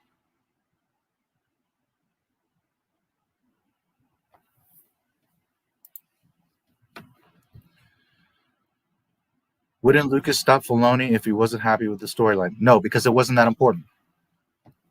George Lucas always said, the only things that are canon is my movies, 1 through 6. EU, dictionaries, all this stuff was never canon anyway, so it didn't really matter because he established over and over. And the EU people sometimes are like, but he changed his mind. He didn't say, no, I have like a dozen quotes where he literally says, my movies are canon, period. The rest is extra, other level, other stuff. It's beautiful. It's great. It, for the most part, maintains continuity. It's not diminishing at all the EU. The EU should have never been made legends. And it would be the first thing I did if I owned Lucasfilm. Literally, the very first thing I do in my public announcement is, first thing is, I'm sorry that Disney's a bunch of fuck-ups. I will take the responsibility. I will apologize for them, but I'm also the one that's going to fix this shit. And then the second thing I would do is that the EU is the EU again. And everything that Disney made, if I don't delete it, which I'll delete it, but if I don't delete it, at least for today, that's what's Legends. So at the end of the day, it didn't matter. It's just a little cartoon. It's not canon. So therefore, as long as it was mostly right, he wanted to do extra stories, and he saw that unless he's on top of it 100% of the time, it's going to go, people are going to do dumb shit. They're going to do what they're going to do. And Filoni started doing this, and then this person that, and he was like, because at the end of the day, it didn't matter. He said it in time, and watch my videos, guys. He says it over and over again. 1 through 6 are a story, and that's the end of it. That's what is canon. So at the end of the day, it didn't really matter. It was another product that sold for Lucasfilm. People liked it, and it was close. It was close enough. But he always had the out of, well, but that wasn't canon anyway, so you don't have to take it so seriously. If Filoni does some monkey shit, well, then it doesn't really matter because it was never canon.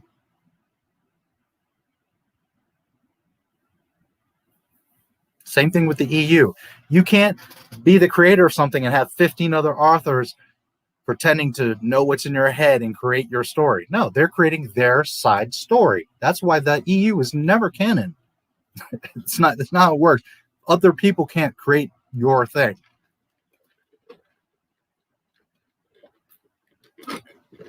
Now, day one, you're penning it and you're getting ready to make the first show or movie, and you have 15 other authors that are contributing, and you guys as a collective create the story and you make a movie, well, then that's the canon that you all made. But that's not what Star Wars was. George Lucas, one guy created it, made it. Doesn't matter that he had some people write some stuff and direct it. At the end of the day, George, Big Daddy George, was on top and said yes or no. It was his story. He just had now hands doing it for him. But he was on top of those films. And that's why that's canon, because he was thoroughly on top of it and connected to it and controlling it. Whereas the EU, it was like basic rules. You can't kill Yoda. Okay, but then this writer goes and writes a whole novel about whatever he thinks is Star Wars. That doesn't mean it's canon just because he sells it as a Star Wars book. It just means it's an authorized book. Now, if that book doesn't conflict with the movies and it is officially under Lucasfilm and it is real Star Wars, don't get confused. One thing is canon and another thing is real Star Wars. Disney is a whole other thing. It's not canon, it's not Star Wars, it's just a mess. It's not to diminish the EU in any way. The EU is beautiful and awesome. And those stories that did not conflict with 1 through 6, okay, you can say that's canon. That's not a problem. But just know, number one, any little piece, one line in that book contradicts, it's not canon. And number two, at the end of the day, George can come at any moment and say, nope, I'm taking this character, or I'm changing the story, or I'm doing a story that completely conflicts and destroys that story. So at the end of the day, if the maker can just come along and alter it, then that goes to show you that it was never canon to begin with. That's like you growing a plant, and then God comes down and changes what air is, and now your plant and all plants don't work anymore because God says, well, I'm the creator, I make what's canon. So now plants don't work off of oxygen, they work off of lighter fluid. Just because that's what he wants. Well, too fucking bad. He's the creator. So it doesn't matter if you contribute, Zahn contributes, I contribute. None of that means a goddamn thing. What means anything is what George Lucas says. Now, again, someone can externally consult with George and do everything to the T in honor and respect of his canon and pull off canon. That requires a lot of time, research, love, patience, but it can happen. But the EU, the visual guides, the comics, the toys, the cartoons, all that stuff, Clone Wars, none of it was canon. The only canon is what George Lucas creates. 1 through 6. Always has been, always will be. Doesn't matter what you like or what you think. Facts are facts. And the only canon is 1 through 6.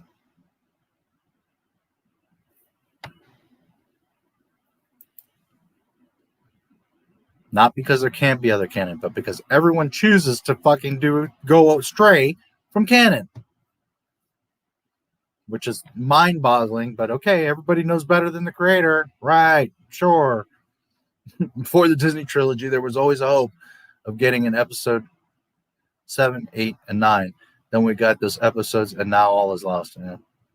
We got a fucking mess is what we got. Fade in. Happy 4th. Fade in. Jedi Radic. Nice to see you, buddy. Grown-ass man. I hope D is around and that he got to hear my May the 4th thing. Or if not, I'll have to tell him to go back and watch it because that was somebody that I... 4 de Mayo. Yes, very good. Saw Gerrera is literally white. Doesn't even look like Forrest Whitaker at all. Filoni messed up. This franchise has got a real skin color issue. Oh yeah, that's why again, I don't attack people. If you like it, you want to watch Batman, okay. But if you take that seriously, you think that's Star Wars. Oh God, you are lost. You never knew what Star Wars was because that is the farthest thing from Star Wars. A few things I don't like in the SE, McClunky, Jabba, Jedi Rocks, Hayden as Anakin. Hayden as Anakin, I disagree. That has to be that way. That is the correct thing. Wolfman. Hell yeah. I know what you're talking about. I was never mad at Jar Jar when I was a kid growing up. In fact, I like Jar Jar. Yeah, I always like Jar Jar. He's not my favorite. I'm not like in love with him, but I never had a problem with Jar Jar. They run around the Death Star shooting stormtroopers left and right, even Luke and Leia. They know High Republic transgender Jedi, a literal rock that pilots the vessel. SJW looking characters won't sell, but they do it anyways due to agenda. Yeah, it's not about money, guys. If it was about money, they would have stopped the shit a long time ago. Trust me, because they're way billions in the hole. It has nothing to do with money. They're way past money. They're at the point of we're going to prove a point. We're going to force this on you, and we're going to pound it into you so long until you finally, bend the knee and are like, oh yeah, you're right. This stuff is great. This complete nonsense that contradicts what you just said yesterday is great. Han's life was in danger. Greedo was about to shoot him. Han shooting me doesn't make him a bad guy. Yeah. But the thing is that George explicitly said that the reason that Han shot is because Greedo was shooting at him. Han wouldn't just shoot somebody, is the point. And I know that we all think he's this badass smuggler, but Han's a nice dude. He's not going around shooting people. He will if he has to. He will defend himself. He will defend Leia. He certainly will defend Luke, Leia, and Chewie. That's not even a question. But he's not a gangster, guys. Deep down, Han's a softie. Not a snowflake, but he's a softie. Leia wouldn't have fell in love with him if he was a gangster, understand? She saw through him. That's the thing. Some people don't pick up on. She saw through him. I happen to like nice men. I am a nice man. There was more truth in that than maybe some of you got. Again, George Lucas knew what he was doing in the dialogue. Some of you think it's like, wow, that was some dumb, flicky line, and he didn't. No, you're the dummy. You're not getting it. That line has a lot of weight. All the lines, every piece of dialogue. And if you don't understand that, then you need to watch my live streams because I go through the movies line for line, frame by frame, and show you that all of it was very well thought out. It was all very well planned and very deliberate. Was it perfect? No. Could things have been different? Sure. Does it have to be your favorite? Okay. It doesn't have to be. You don't have to like it. But if you're not understanding the weight of what George Lucas did, Maybe you really aren't a Star Wars fan, or maybe you don't know it as much as you think you do. And that's okay. You don't have to know everything about Star Wars. It doesn't make you less of a person. It doesn't mean that you're dumb or bad, or it doesn't mean any of that. Sometimes you have to humble yourself and say, why did he say I hate sand? Maybe there really is a point and importance to that. Yeah, it's literally maybe the most important line in the entire fucking saga.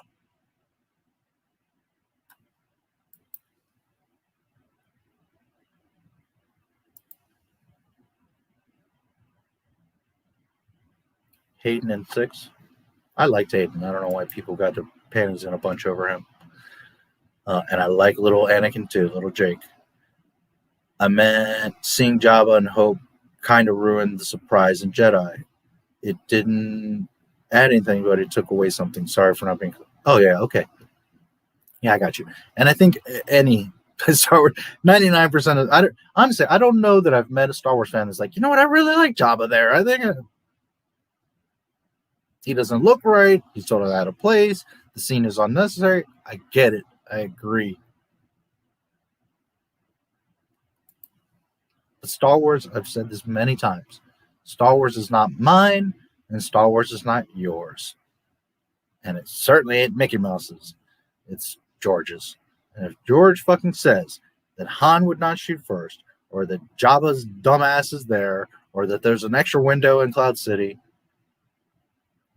nor you nor I have any fucking word in it. Too fucking bad. It is what it is.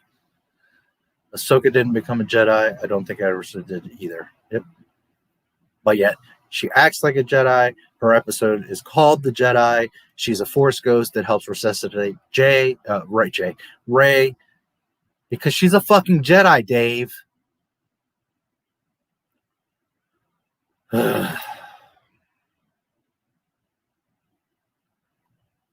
They contradict themselves. Never mind Lucasfilm. And when you can't keep your own story straight, you can't expect to come to me and to tell me that your story is keeping in line with my story. Understand? To me, Disney's like a little kid that's just lying through its teeth. And the kid thinks, well, you're going to fool me.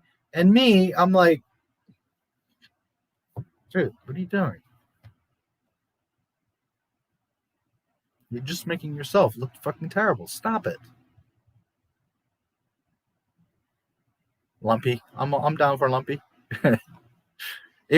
That's not a bad idea. You can bring... See, these are the types of things. Why fuck shit up when you could have brought back Lumpy? He could have been, a hero, something important on Kashyyyk. He could have been the future senator of, there's a million things you could have done with Lumpy. He was never canon anyways, but I'm Team Lumpy. Hashtag Lumpy's life matters. He builds a computer. He fakes out the stormtroopers. He's brave. Big heart. Good kid. I'm Team Lumpy. Disney has strayed from Star Wars. Disney has strayed from fucking life, from reality.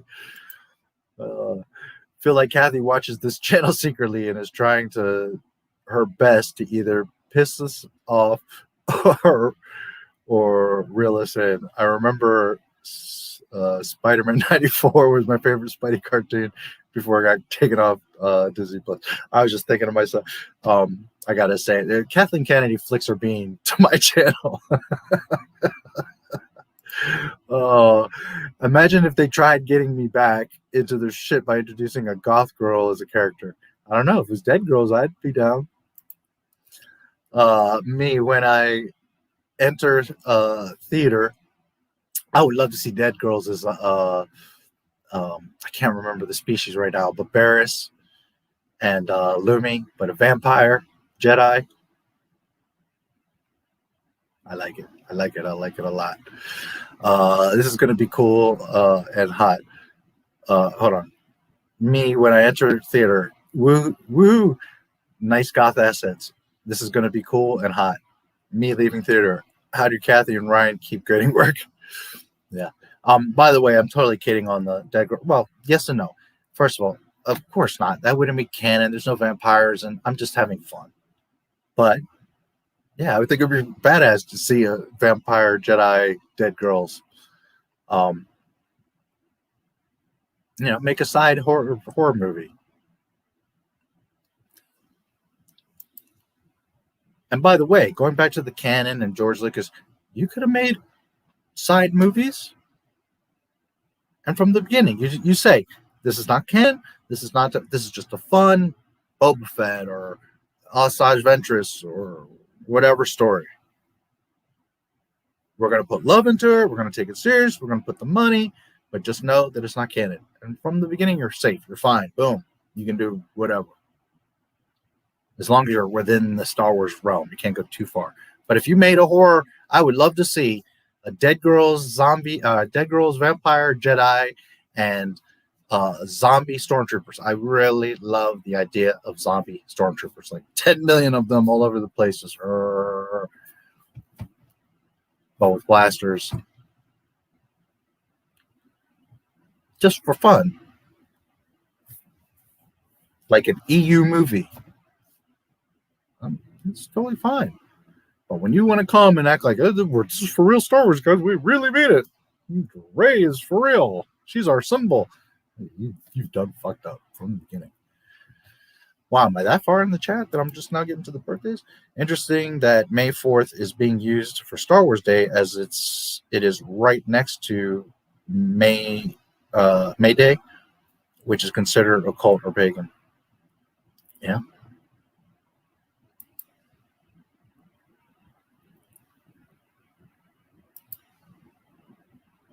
Yeah, well, some of you do, not all, because in my chat, yeah, you have brains, so you would know that. But,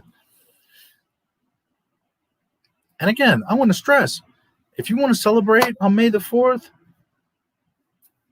I do. If I saw any of you guys, I'd be like, hey, May the 4th. Someone said it to me today earlier. But I'm not going to get on the internet and be like, well, today's Star Wars Day, and we need to celebrate. You're literally disrespecting George Lucas.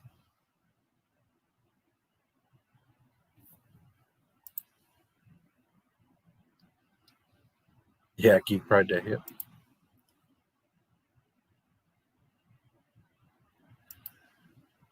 Appreciate it. Facts, yeah. I don't claim to be perfect. I don't claim to be the best, but you are on the realest Star Wars channel in all of YouTube. That is a fact. Anyone ever tell you that you look like the guy? Yeah, somebody told me that the other day. I don't think so. I think I'm much more handsome than that guy, but somebody did say that like a week or two ago. I don't think I look anything like him. That defense system is real. Rods of God and dues. Yeah.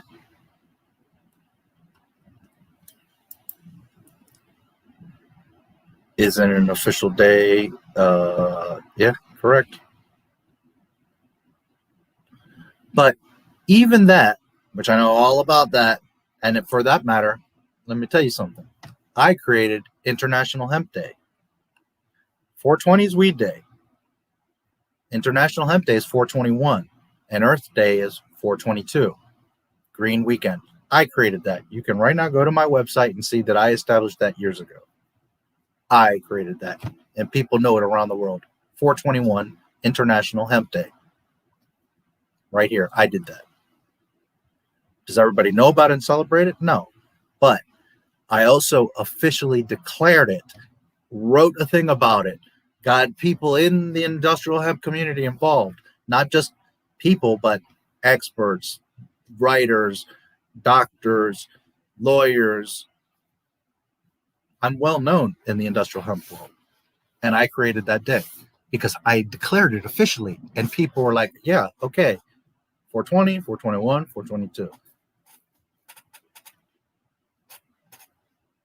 Now, I didn't create hemp, so I guess I can't officially, God would, I guess, would have to officially endorse that, but it was officially established and celebrated and accepted.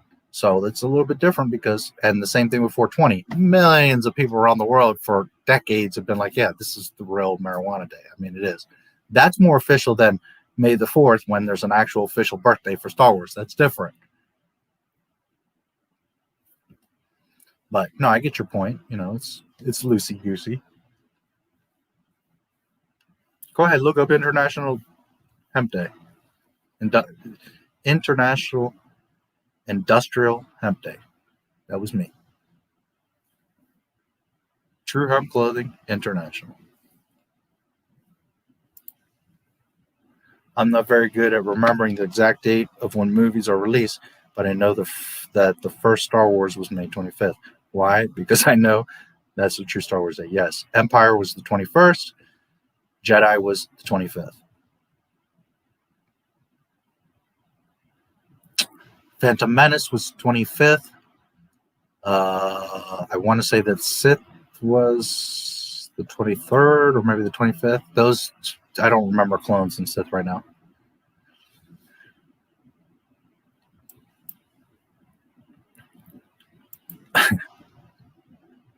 The sheeplings.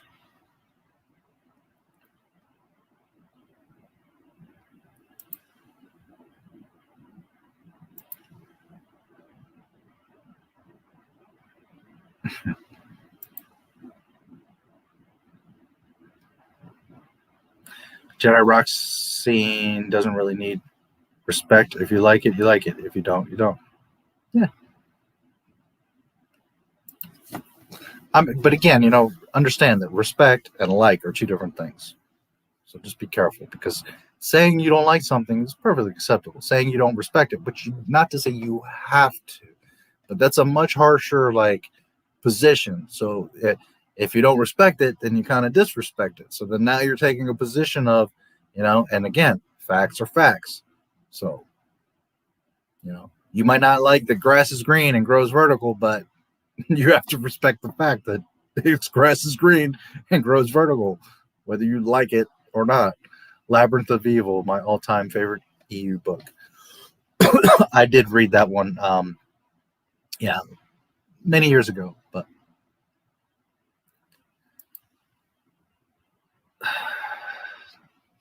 I'm assuming you're Brendan, but whatever. Bitch emo boy?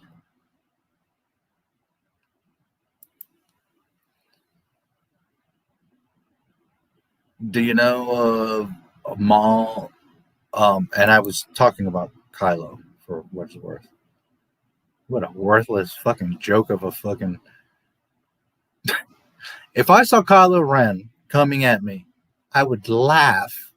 I would laugh. You... If I saw Darth Vader, Count Dooku, General Grievous, Darth Maul, Kylo Ren. With this helmet, he looks fucking ridiculous and an asshole. Take his helmet off. Oh, fuck, even worse. That emo little fucking bitch. Do you know if Maul... What a fucking joke Kylo Ren was. Do you know if Maul survived getting clapped by Kenobi the first time, according to George? Okay. Again, only the movies are true canon. So, you saw Darth Maul. Got cut in half. Done. End of conversation. He's dead. Now, I do not have confirmation. Not in text, and not, more importantly, spoken.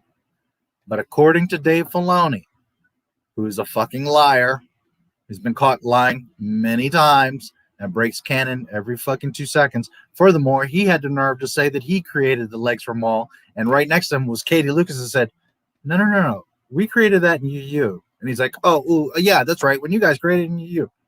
Fucking Filoni. So it is said that Lucas wanted to bring him back and came up with the leg concepts. And, you know, he didn't draw it and, like, develop it, but he was the one that said, okay. But again, that's hearsay. So I can't tell you. But what I can tell you that we know for a fact is you saw in Phantom Menace, his ass got chopped in half, the red splattered red, the screen splattered red, and 2 halves, right? That cannot be denied. That's absolute canon. So until I have absolute proof from George Lucas, Darth Maul died, and that's the end of that. And so did Mace Windu. Get over it. In 3 weeks. Filoni and Favreau, who voices Pre Vizsla, yes, and invented Pre Vizsla, wanted to originally give him Vibroblade, but George said no. If it's going against a lightsaber, it has to be a lightsaber or electrostaff. Favreau and Filoni contradicted the fuck out of each other on the whole dark. Oh yeah, and they're the ones that created it.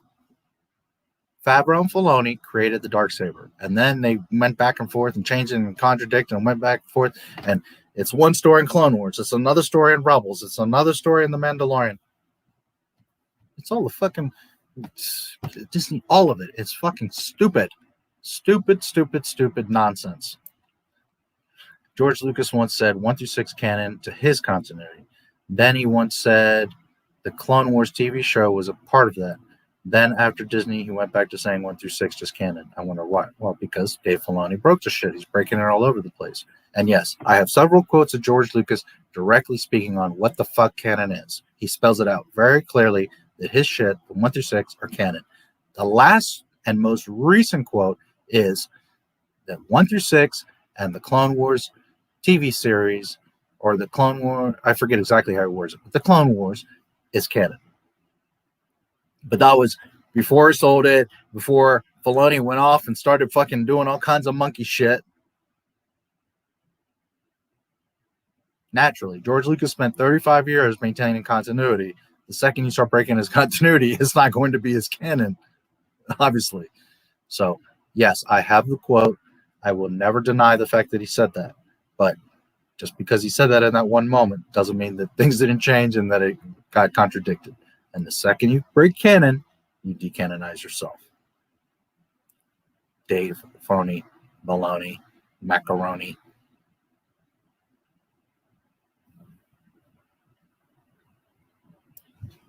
By the way, he said that the Clone Wars. So I was thinking about this the other day. Maybe he just meant the movie. Because the movie, that was him. He was on top of all that. That was his. But the TV show.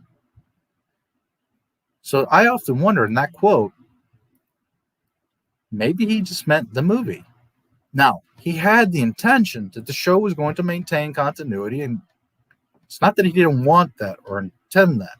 But Dave, in particular, Dave fucking Filoni, it was others too, but Dave Filoni is the one responsible for all this bullshit, all this mess. Jake Skywalker, Ahsoka, all of it is Dave fucking Filoni. And I often ask myself, maybe when he made that statement about his movies and the Clone Wars, that maybe he was just talking about that movie and that was it, 2008, done.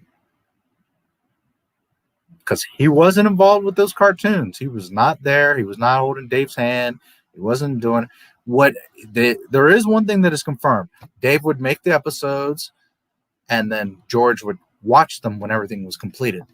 He did like to see them and see where they were going or what was going on. But it's not like he had less over that than he did the EU. And in the EU, he didn't even do anything. He wasn't sitting there like, no, this has to happen like that. This person has to just say this. This has to go that. No, he was not involved.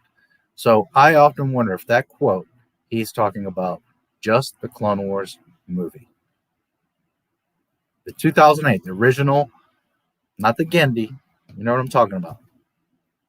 Ahsoka, Baby, Jabba.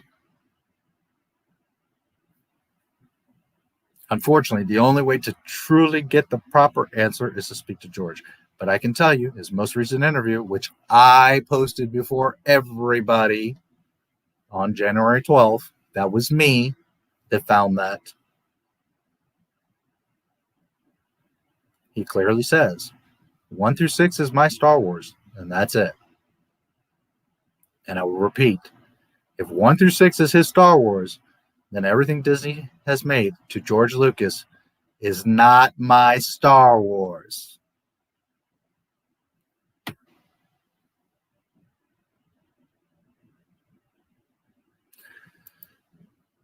Saw The Bad Batch. I won't spoil anything, but I'm starting to think Disney's way of telling Star Wars is rubbing off on his work. Episode 1, despite having some pros, had so many like. Well, when you say his work, are you talking about Filoni, or I'm not sure what you mean? Because not only was you could see it's all phony bologna, spaghetti, fucking macaroni. But if you look at the credits, it's like every credit: producer, executive producer, writer, creator. It's Dave Filoni, Dave Filoni, Dave Filoni. It's all over the place. And I didn't see Kathleen Kennedy anywhere. So, nor Favreau, or I mean, literally all the credits are Dave Filoni, Dave Filoni, Dave Filoni. And if you didn't hear it earlier, little Caleb was played by Freddie Bitch Jr. Because, he's a shining example of Star Wars, fucking Freddie Bitch Jr. Star Wars is for fucking kids.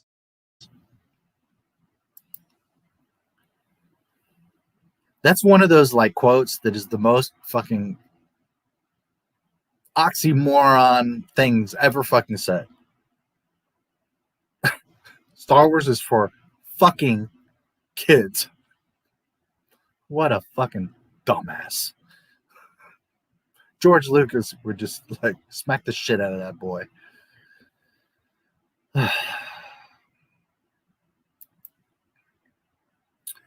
G Canon, EU,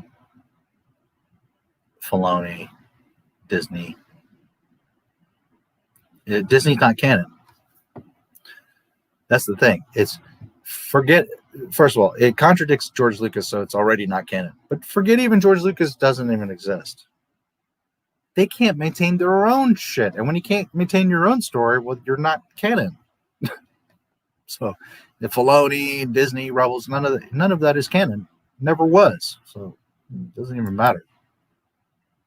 That's why like people say, you're such an angry channel. You hate. No, I'm not crying. I'm not yelling. I'm not angry. I'm not pulling my hair out. I laugh at Disney. They decanonize themselves and make a bunch of fiction that's not even... So they can't hurt my feelings. I know what Star Wars is. I've been enjoyed Star Wars.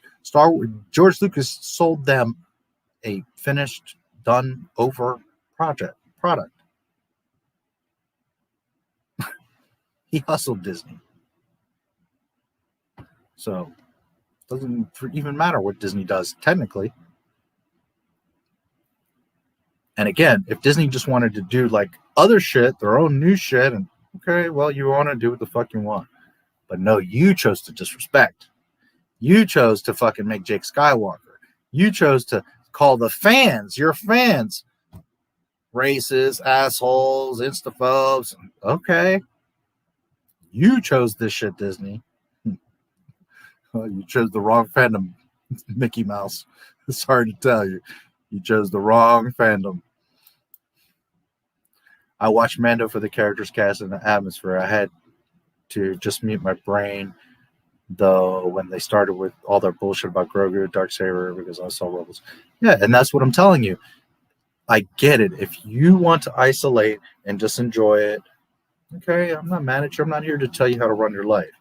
But me personally, I can't take that shit seriously or even call it Star Wars, because it's not Star Wars. When you can't maintain your own continuity, never mind Star Wars continuity. Mandalorian is a fucking joke. Hayden as Anakin is perfect. You can see the conflict and frustration. Yeah, I thought he did great.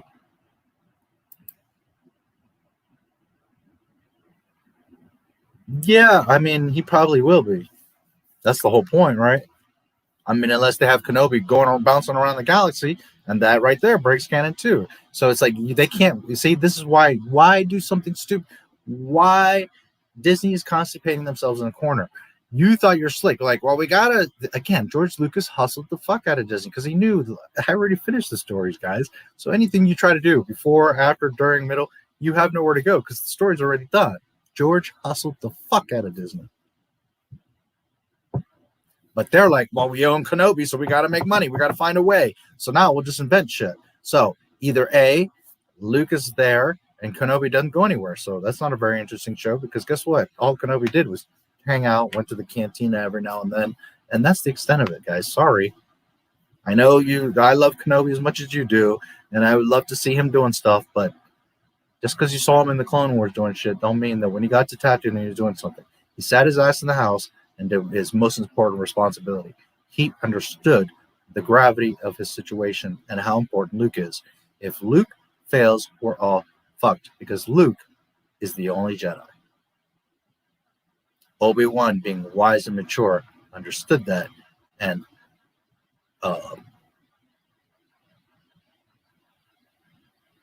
took on the responsibility of watching over Luke. There is no other way. There is no other story. That's what it is. So Disney has trapped themselves because either you tell the real story and, well, he's just sitting in his hut watching over Luke. That's what his story is. There is no epic lightsaber battle with Vader or him going here and there or girls or drinks. No, he's sitting his happy old ass in a hut watching over Luke. That's the Obi-Wan Kenobi show. Or he's gallivanting around the galaxy and doing all this stuff. Well, you just broke canon again because no, he's not. You can't have it both ways. So the second he leaves planet, you broke it and you lost. If he's just sitting there, well, then you got no show. So why even make Kenobi show? Because they don't care about canon. They don't care about the story. All they care about is, look at this figure. We own the property. We need to make money off of it. And you dumbasses are that dumb that you're going to gobble it up. Oh my God, Obi-Wan Kenobi. It makes no sense, breaks the entire series, but oh my God, Obi-Wan Kenobi is going to fight Darth Vader. I can't wait. Lord help us. Lord fucking help us. If it's done correctly, yes, he should be sitting his happy ass in a hut watching over 10-year-old Luke. Which is another thing that may happen. They may make the whole show from Luke's perspective. See, that nobody's been thinking about that. I don't know why you guys don't think out of the box. The whole show might literally be about Luke's perspective as a 10-year-old in the Lars homestead. And Obi-Wan's bouncing around and how he hears about him and maybe sees him at some point, or it might not even be about Kenobi.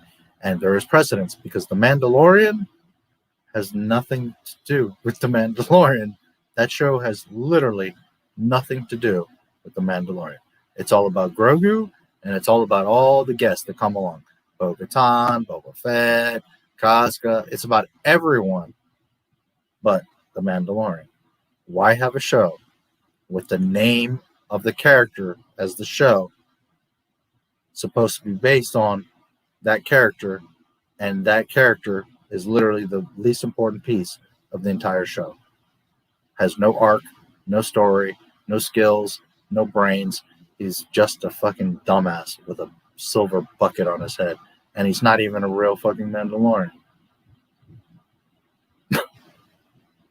How fucking dumb.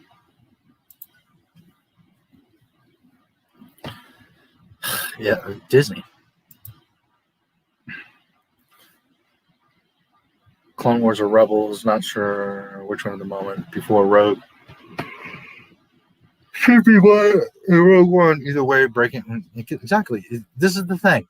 You can try to but here it's different and it contradicts. And again, you break it canon once in any way. I don't care if it's this show, that show, or the other. All of it is non-canon. That's how canon works. Canon is not flexible, bendable. That's not what canon is. Canon is, period, fact, this. And if you deviate from that, well, you did it to yourself. You have the choice. Respect this or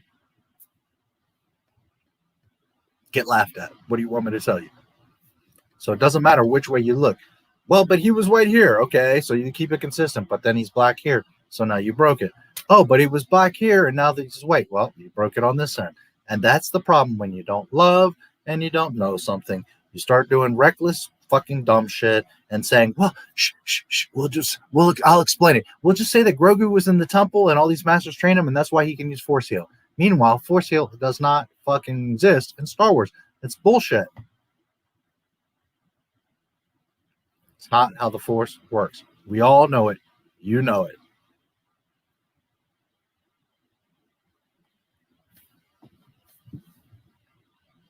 But they're going to try to justify it, try to fit him in. Oh, no, he was there with Ahsoka. And how come Ahsoka didn't know his name or didn't know about him? Ahsoka doesn't know who the fuck Grogu. All the Jedi, Palpatine wouldn't be after Grogu, the most valuable asset, because he's a Yoda species, potentially going to be more powerful than anyone, and he's a baby. If Sidious could get his hands on that baby, wow, you talk about power. Fuck the clones and fuck the Senate. If he could get baby Grogu, he would be the entire focus of the entire fucking Star Wars saga. More so than the Chosen One, potentially. Especially since the Chosen One gets fucking burnt, barbecue baconed. So, again, when you try to make shit up, an adult comes along and is like, no, young lady. No, sheepling. That's not how it works.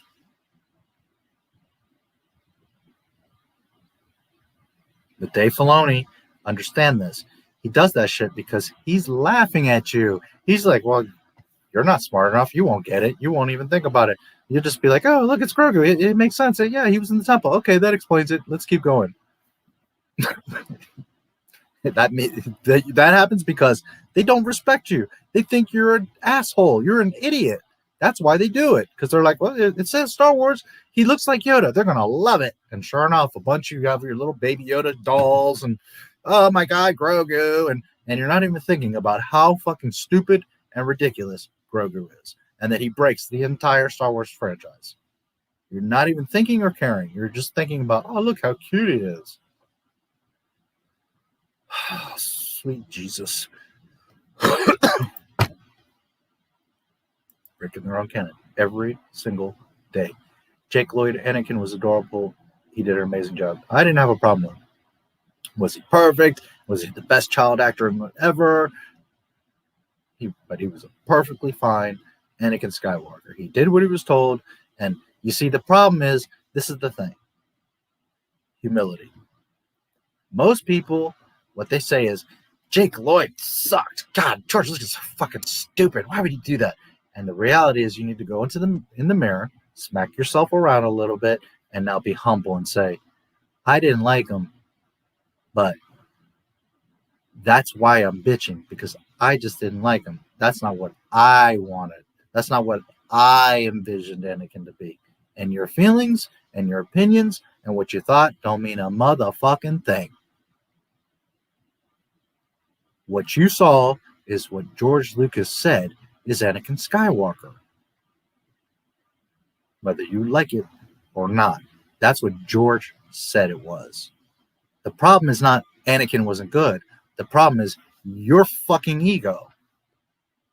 That you're not willing to be humble and accept, well, that's what Anakin was. That's who he was. He was a slave, and that it's important that I see him as this boy and understand where he's coming from and everything he's gone through, so that when he does say, I don't like sand, and when he is all fucking crazy and acting stupid around Padme, a beautiful girl that's older than him, that's a queen with a great ass, all of you wouldn't know a goddamn thing to how to fucking talk to Padme if you were in his situation. But yet, so many other people are like, oh, he was fucking in that movie's cringy, and the way he talks, you wouldn't even fucking get the attention of Padme. Never mind know what the fuck to say to her.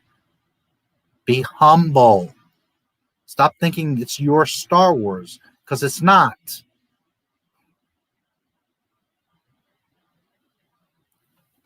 A little research and found out that Lucas has a lot of money. Not necessarily. I have the press release of his. He sold it. He got $2 billion in cash, $2 billion in stocks. But part of the contract was within the first 2 years, Disney was going to buy back all of those shares. So if it went down as it's supposed to be in the contract, he doesn't have many shares because they would have bought them all back. He has a shit ton of cash. And he actually got more than 4.05. And he actually was worth several times that Anyways, he didn't even need the money. He donated literally all of it. But according to, if they stuck to the structure of what was in the press release of what was supposed to happen, they were supposed to buy all the shares back within 2 years. Something that a lot of people don't understand is Disney every day buys back their shares. Uncle Owen. Every single day, Disney spends millions of dollars to buy back their shares. Why? So that it looks like the stocks are doing well. So that it looks like things are working. And people are like, see, their stocks are up. And like an airhead, you come on my comments and you're like, oh, see, it went up 10 cents. Disney's doing great. You're an idiot. You don't know what you're talking about. It's the highest it's been. Yeah, because they buy their shares every day, you fucking idiot. They even admit it. They talk about it. Not only do they talk about it in various contracts and new press conferences, but literally in their quarterly reports, which, by the way, May 13th coming up. Be ready, because we're going to have a great time with this one. Ooh, boy, I can't wait to see what Disney has to say. They say it in their own financial reports that they have an allotment to repurchase shares. I mean, use your fucking brain. They're literally telling you they do this shit, and you want to come on my channel and argue about it. Anyways, I don't know because I'm not George Lucas. I'm not in his wallet. I don't know. But I can tell you from the official press release that it is stipulated that within 2 years they were going to repurchase all the shares back. The thing is, they didn't want to have to drop $4+ billion cash. So they gave them a bunch of shares, and over time, they buy them back. Because at the end of the day, Disney doesn't care about money. Disney cares about pushing their agenda. And how do they push their agenda? By selling you an illusion that everything's okay, that everything's working. By the way, I was going to post it, and I said, fuck it, I'm not even going to bother, because I already got everybody in their little panties in a bunch, and everybody's going to cry, Uncle Owen. But had you checked the stocks today, on May the 4th, be with you, guess what? Disney stocks are down $2. Oopsie.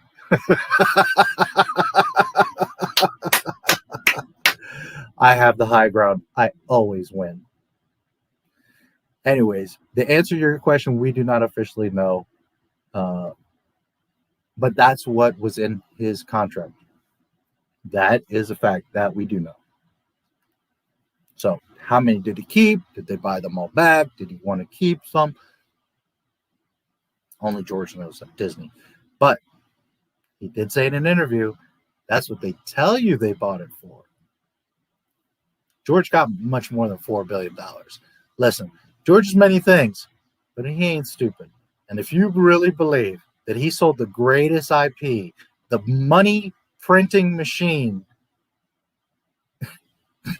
that Zeus would come down from the clouds to get a fucking piece of that action for $4 billion, you're kidding yourself. That's what's publicly stated, but that's not what he sold it for. Literally, Star Wars was worth $20 billion when he sold it. George Lucas is not stupid. He probably owns all kinds of Disney shit, has lifetime for him and his entire family entrance to the park. Like, he could close down Disney World today. I want the park. I mean, and they wouldn't even be able to argue it, you know? Like, he got much more than $4 billion, guys. Know that. Did he get twice or 3 times, or I don't know, but he got more than $4 billion for it. This is from a website. George opted for half cash, half stock. Technically, the deal was 55-45 stock, 2.21 in cash shares at Disney. What website? Because on the Disney site, their official press release is what I'm talking about.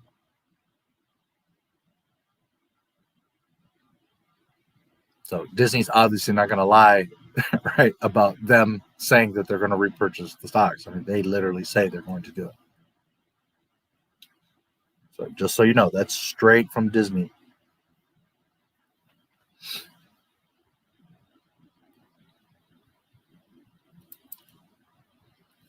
Still owns his full stake, $200 Disney stock, 37 million shares. Yeah, just in stocks. I mean, believe me, he got like ballpark $10 billion for Star Wars. And that's not like me just guessing or wishing or I mean, literally, I've done the math, and it's rough because the stocks go up and down. We don't know exactly the number he got, but he got ballpark $10 billion for Star Wars. If you think that George Lucas is dumb enough to have beaten Hollywood, maintained control of everything, understood it, created ILM, Lucasfilm, Skywalker Sound, THX, and you think that he sold Star Wars for $4 billion, maybe you need to go back to school or, come back to reality or something, because he got about $10 billion for Star Wars. I would probably make a mob movie parody with the Hutts just for laughs. Why not? Oh boy. Hello there, younglings. Name record from Squad 99. I'm going to destroy this Galactic Empire scum for good. Those clankers. I'm not a big Bad Batch fan, but you're more than welcome here. We're not going to attack you or insult you, or just know I'm not a Clone Wars or Bad Batch. Headcanon's mine is 1 through 6. Lucas, you.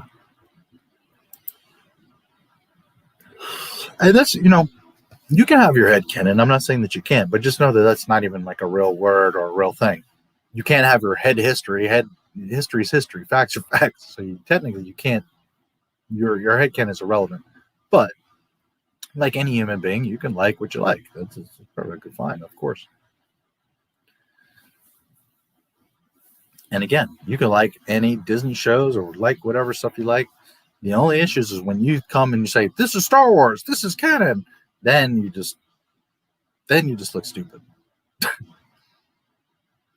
Selling Star Wars. Interesting how a good portion of the money, all of it went. He gave it all away.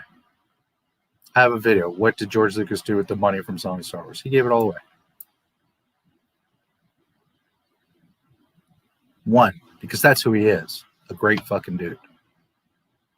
And 2, because guys, $4 billion from Disney, that's pocket change.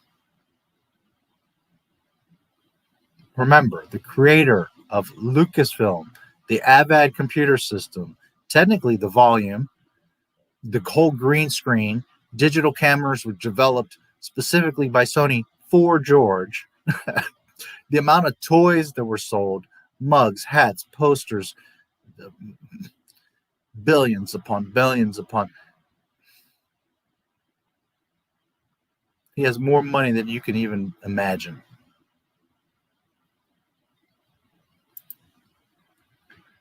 I guess you could say in terms of style, George used up all his brush strokes and used an exact amount of paint. Disney just threw the whole goddamn bucket of paint. Yeah. Star Wars is nuanced. It's detailed. Disney is Filoni. All of them are just throwing paint around and hoping something looks cool, something will stick. Are you creating a? It's treason then. So mutiny in my chat. Have you seen any Galactic Empire scum anywhere from your hometown? They're around. I gave Filoni an alternate timeline until George's sequels, since George and Filoni agreed that a show for a point was apart from the G canon.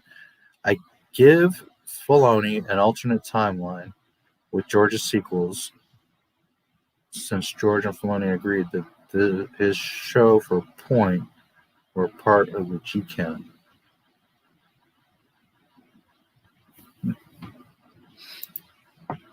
Alice Better Nightwish, have you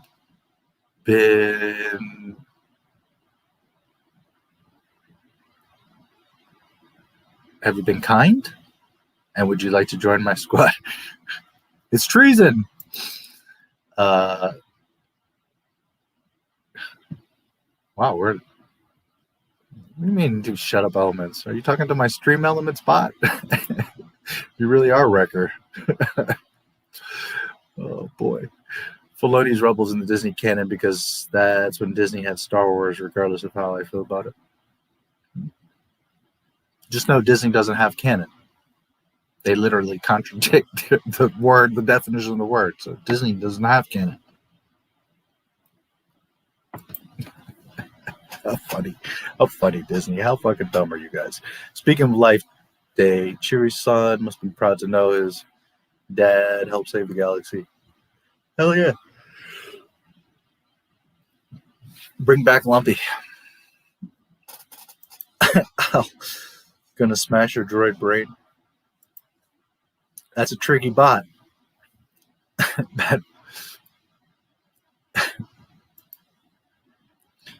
I think it would be interesting to see the worm things from Geonosis get in stormtroopers and maybe have the goth girls be fallen Jedi possessed or by dead Sith. Jedi possessed by dead Sith, I think you mean to say. Last youngling that didn't speak to me by saying, "How's my day going?" I killed him by using my fist till his head was flat like a coin and his brain was smashed. All right. Yes, he is. I think he really is, Rigger. Holiday special over the sequels. Oh, yeah, of course. As far as say you are. Oh, yeah.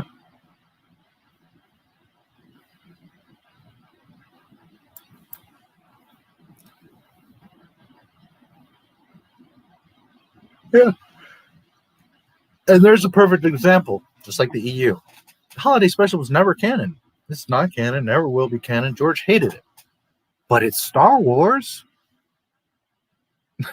It's respectful. It's real. It's part of the official galaxy. It's Star Wars.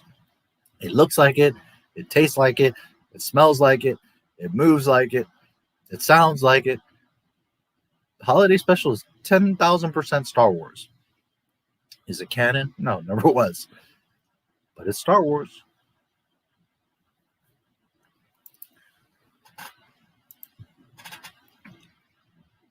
That too. Took chances, did things, and you know, I know a lot of people hate that thing, but there's some like good parts in it. The Boba Fett cartoon, there's some cool parts in that. I agree. The B. Arthur fucking cantina shit at the end is cringe. Princess Leia looks beautiful, sings gorgeous. Carrie Fisher with Chewbacca there. I think it's a very sweet moment. And then they have Life Day. And definitely has its merits. Happy May the 4th be with you, Ryan.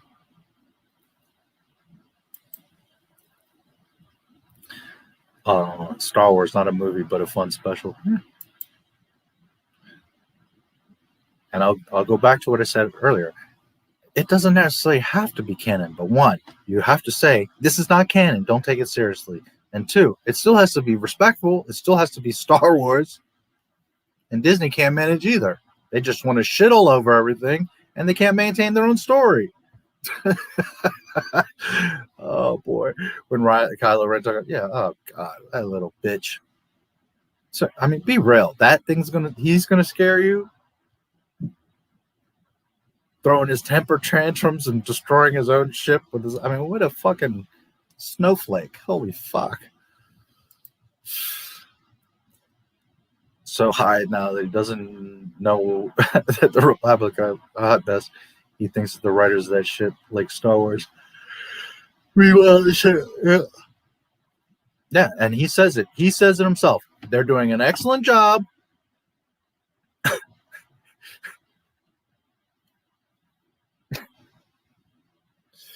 They're doing an excellent job. What else does he say? That we watch each other's shit. We're aware of each other's shit. And, well, you never know what could happen. This is the thing, guys. It's one thing, I've said this many times, especially in the press conferences, if you're new or whatever. There's three things you have to check for when someone is speaking. One, the words they actually say. Two, the tone. And three, how far do they go with it? Okay. So Bob Chapek, when he was asked about Kathleen Kennedy, he didn't, I don't know. Meanwhile, the whole press conference, he's like, but when he came to Kathleen, he's like, oh, man, it's great. It's a pleasure that we have her. She's such a creative genius. It's amazing. So one, he not only praised her, but he took the extra step of bringing, because the dude asked about Feige, and he pulled Kennedy in and was like, oh yeah, Kennedy's like Feige. These two are amazing creative geniuses. So one, how far did he go with it? He pulled her into the conversation and doubled down on praising her. Very important. Two, his tone and his behavior, his body language. He was like, Kathleen is like amazing. We can't wait. We look forward to working with her for many years to come. And then three, you have to take a man by his word. He might be full of shit, but until you have proof and you have seen that it's an actual lie, well, then you have to take it.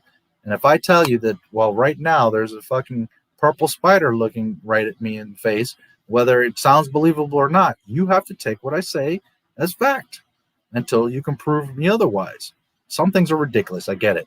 But the point is that when someone speaks, not just a man, a woman, a child, anybody, when someone speaks, you have to take it for face value and assume that that's what they mean. You might not like what they say. It might not be correct. It might be whatever. But you have, if a person says that I did this that was good or I did this that is bad, well, then you have to take the person on credit and merit as far as what they say. Until you have something contradictory, you have to believe that what the person is saying, they genuinely mean what they're saying. So until we hear Bob Chapek at some point, a backdoor conversation, somebody records him, he publicly says something, until he comes out and says anything different, well, the only thing he has ever said about Kathleen Kennedy is that she's fucking great and that she ain't going nowhere. She is going to be around for many years to come. We have to take him by his word, what he says. Is he an idiot? Is he an asshole? I get it. Fine. He's all those things. But if that's what he says and he has enthusiasm, he has the body language, he takes the other step, takes the extra steps to double, triple down, pull her in and be like, oh, she's amazing. Well, that's what he truly believes. So the same thing with Filoni. I mean, we have caught Filoni lying, but if he's sitting there saying that, yeah, they're doing an excellent job, and we all see each other's shit, and we know about each other and interact with each other, and we know each other's work, and, well, you never know what can happen. Well, then I have to take Dave Filoni on his word, and if he's saying that, then that's genuinely what he means. I don't know why people want to say, like, well, but he has to say that, and he wouldn't say. No, if he had to say that, he'd be like, yeah, well, you know, they're doing real good over there, and, you know, I have a lot of respect for them. You know, his tone, his language, his body language, his enthusiasm would be completely different. And Dave Filoni, with plenty of gusto, is like, oh, yeah, they're excellent. They're doing great over there. We know their work, and we see their stuff. So, and he didn't say, oh, we all work in different divisions, and we're separate, and we all do our own thing, and we're unaware. No, he said we left gaps so that we can each work in our own space, but we know each other's work, and they're doing an excellent job.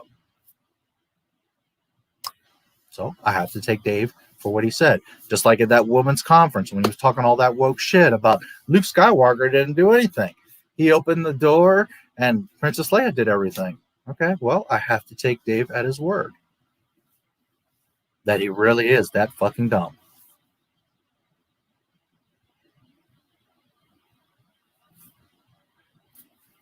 It is what it is. That's the thing. Like, I don't know why people like feel like I'm trying to convince them, or like, the man says it. And you have to take, you see, when it's convenient, when you're like, when he says something you like, oh yeah, Ahsoka, and he's talking about the Ahsoka show and it's coming, and then you want to take his word. But then when he says, by the way, we don't give a fuck about you, and Luke didn't do a goddamn thing, he's just nobody. And by the way, I was on the set with Rian Johnson and was laughing at Luke Skywalker becoming Jake. I was right there looking through the lenses at Jake Skywalker. So when it's convenient to you, you want to say Dave Filoni's great and you take his word and he said this and he's the apprentice because he's the one that said he was the apprentice. George Lucas never said that. The fans said that he was apprentice. George Lucas never said that. But then when it's time for the truth, you want to hear that Dave Filoni's like, oh yeah, you know, all this stuff is connected and I love Rian Johnson and Kathleen Kennedy has been tremendous. Like, you all don't want to hear that. You don't want to acknowledge that it came out of his mouth.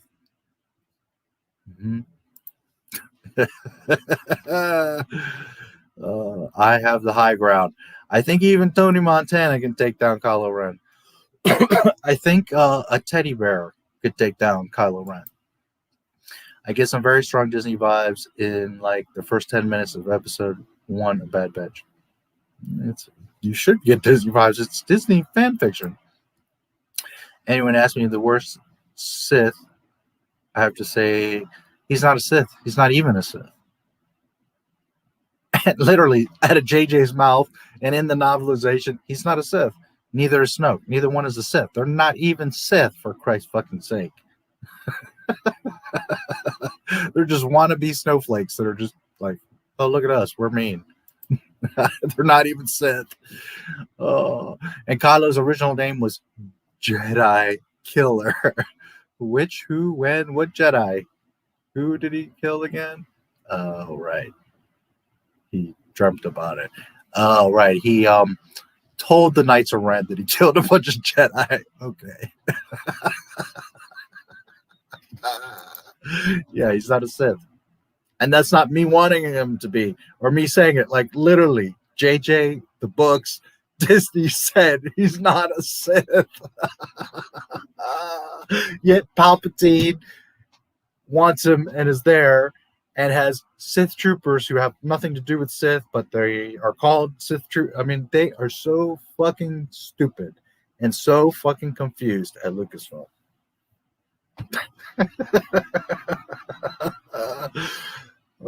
The Sith were over, but then, oh yeah, we'll bring back Palpatine, so the Sith are back, and we'll give them a bunch of Sith troopers and Sith Star Destroyers. Oh man, the comedy. George killed Maul, Phantom Menace. I know a man who's not a fan of bringing back characters, but he wanted Maul. Known as a man who's not a fan of bringing back characters, but he wanted Maul to come back. His sequels refer to the Clone Wars when he and Filoni agreed.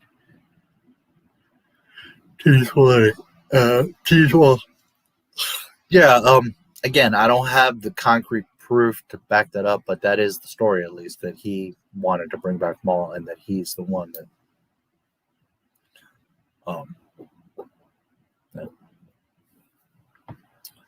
But I also hear a lot of things out of Filoni's mouth. Like when he created Ahsoka, when George was the one that created Ashla, not Dave. So, you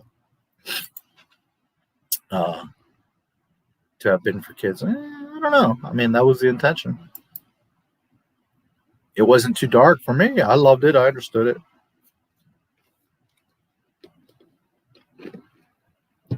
Not only cover current and previous fuck-ups, but also presumably cover future fuck-ups of Star Wars related. Yeah. Listen, at the core of Star Wars, yes, it's for kids, or more specifically, for the young at heart. Star Wars has always been for 8 to 80. You know, it's not for everybody, because not everybody likes Star Wars or strawberries. But strawberries are out in the world for everyone to freely test it, try it, bite it, taste it, smell it. It's there if you want it. If you don't like it, if it's not for you, okay, it's not for you. But Star Wars has been for everybody. But Lucas has said it many times, and if you look at the stories, they are for essentially for kids, for the young at heart, if any, is the best way to say it. And 80-year-olds and 8-year-olds can both be young at heart, or can be grumpy old nasty farts. They're for the young at heart. Star Wars is for kids. No, Star Wars is for fucking kids. Get it right. Doesn't mean George Lucas didn't consider making a quality product for kids. Yeah, no, that's a fucking dumbass that knows nothing about Star Wars. Freddie Bitch Jr. Filoni's breaking canon all over the place. Doesn't know a goddamn thing about what he's doing with Star Wars. And Freddie's argument is, Filoni taught me and Lucas taught him everything. First of all, no, he didn't tell me. And Filoni himself, all the time. No, we didn't really talk about that. No, he didn't teach me that. No, I didn't have much time with George. No, we didn't have that conversation. Like interview after interview after interview. People think like they were buddies. They were together all day, every day. Barely saw the dude. And so for Freddie Prinze to have the nerve to be cussing and going on, and as for fucking kids, and I have other interviews where he's like, I lie to my kids. I mean, Freddie Prinze is a fucking train wreck. What a fucking dumbass. So for him to be using Dave Filoni as his validation when Dave Filoni barely even was around Lucas, oh, Freddie, you're fucking dumb. Freddie Gellar, Mr. Gellar. Oh, scared the crap out of me when I was 6. Yeah, I don't know. I don't have that experience. I saw Maul when I was about 25 years old. So it was a different experience. I know a lot of you or some, grew up with the prequels. I was about 25. I loved it. To this day, I love all the 1 through 6. I went into that theater and I was 5 years old again. But yeah, I kind of have a little different perspective because I was older. I was the original, previous generation. Yeah. Okay. And it's not that hard. I don't know what happens in Bad Batch, but I don't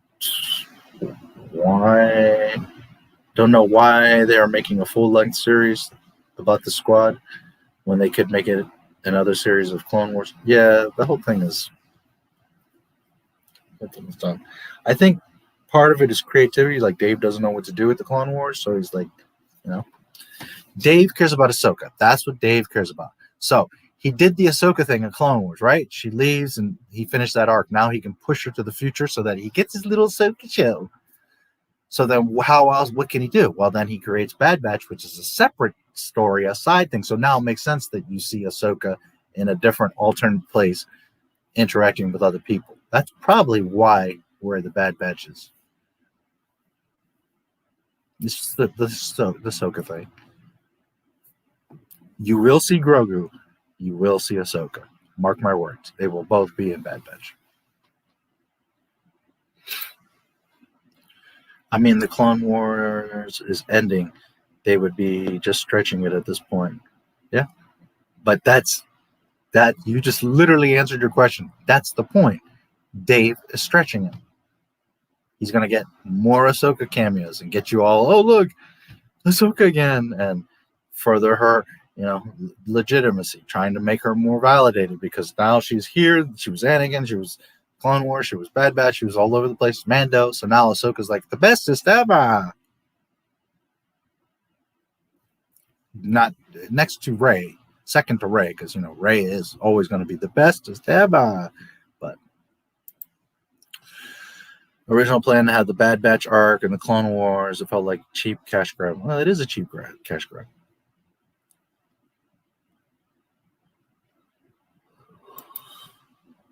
It's a film for 12-year-olds. Yeah, Lucas has said that the target was 12-year-old boys. Not just 12-year-olds, 12-year-old boys. But if you know anything about Star Wars, you know that it's for everyone. It's for those young at heart. It's not specifically for 12-year-olds. The idea is the story is because, as George Lucas says out of his mouth, that to him, around 12 is when a boy becomes a young man. And that's his target. is that coming of age. Now, you could be 8 or you could be 80 and relate to that story. That's why Star Wars is for the young at heart. It's for everyone. It's not made for kids. It's made revolving around that concept. It's the coming of age story. Rematch of the century, yeah. It'd be a rematch of the century, right? 7 longer and redid the deleting unused scenes as well as the arcs. They're in the books. It comics, yeah. Republic TV show was produced when there'd be a lot more room for creativity because all they would have to follow is the timeline. Yeah. Listen again. We don't have any comic books. We don't have any novels. They have George. Okay, number 1. George, I got a question. Sure. George, we really need your help. Can you come by this weekend? We really need you on the set because this is important to us that we get Star Wars correct. Absolutely. I'll be there. Number 1, you got him on the fucking speed dial. No excuses. Number 2, you have the EU, which is massive. No excuses. 3, you have the Lucasfilm archives. You can go pick up Boba Fett's helmet. You can go sit in a fucking pod racer. There's no excuses. You have the holocron. No excuses. You have Pablo Dildo and Phony Baloney.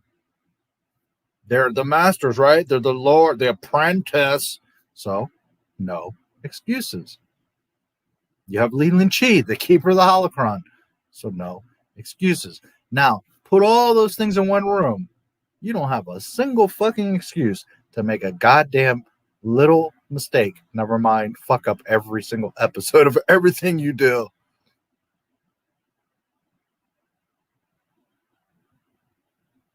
So, there's no reason. They have the timeline. They have the material. It's all there. We as the fans know it. And none of us get to go to Lucasfilm and take a tour and open the holocron and look in George's notebook or read the sequel trilogy treatments or even step ground on Skywalker Ranch. And yet I know this shit better than they do. I could go in and totally school the entire High Republic fucking story group. Look at the Mandalorian gallery. You got Filoni talking and Deborah Chow and all of them are like, wow, I never knew that about Star Wars. I didn't know it was that deep. I didn't understand. I didn't know. These are the people that are making Star Wars. They know nothing about Star Wars. Yet on the side B-roll previous, oh, I love Star Wars. Like I was 4 years old and I had the action figures and my family, we all love Star Wars. It's like such a big part of my life. And then 2 minutes later, you're like, oh, wow, I never knew that. I didn't understand. I didn't know that Star Wars. That's amazing, Dave. You're so deep. People that know not a fucking thing about Star Wars, working on Star Wars.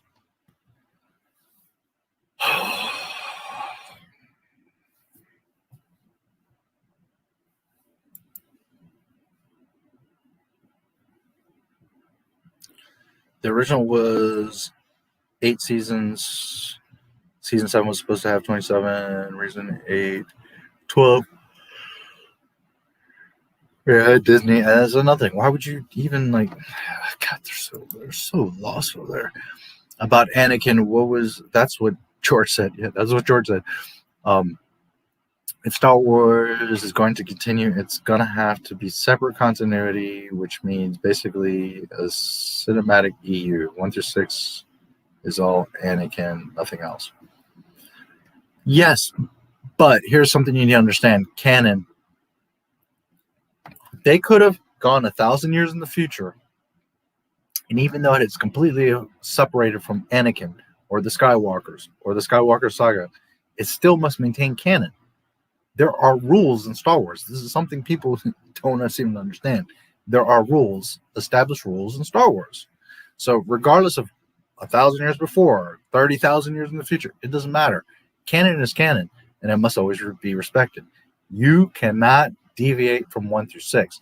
Doesn't mean you can't go off and do something totally different, but it must respect, and it must maintain the continuity. That's it. Outside of that, you can make whatever characters and do whatever stories, and it can be a guy, a girl, a mushroom, a pink-haired. It doesn't matter. It must respect, and it must maintain continuity. That's it. It's really not that difficult. Agreed. I think it'd be cool if they would have done a prologue season that focused on early war. Still a Padawan, we see him mature, knighted. Yeah. That'd be cool. Again, the original real Clone Wars is much better because you see all those important things. You connect, you're heartfelt, you get pumped. Grievous, like fucking chopping down Jedi. Anakin gets his fucking braid cut. I mean, all that little stuff, that's special. That's Star Wars. Meanwhile, Disney can't figure this shit out to save their lives.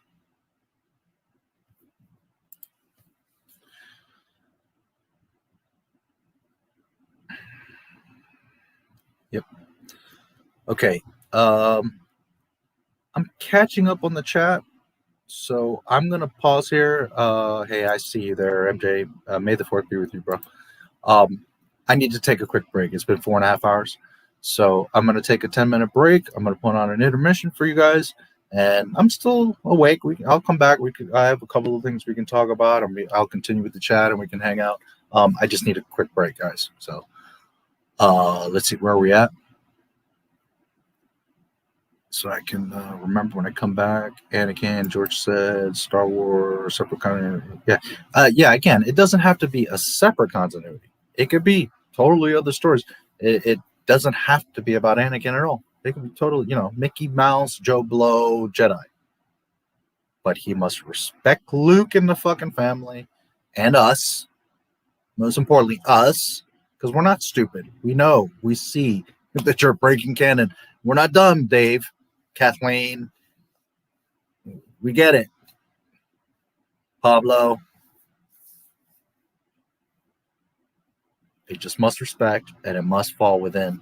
It doesn't have to continue Anakin's story. It doesn't have to be specific to Anakin or Luke or any of that.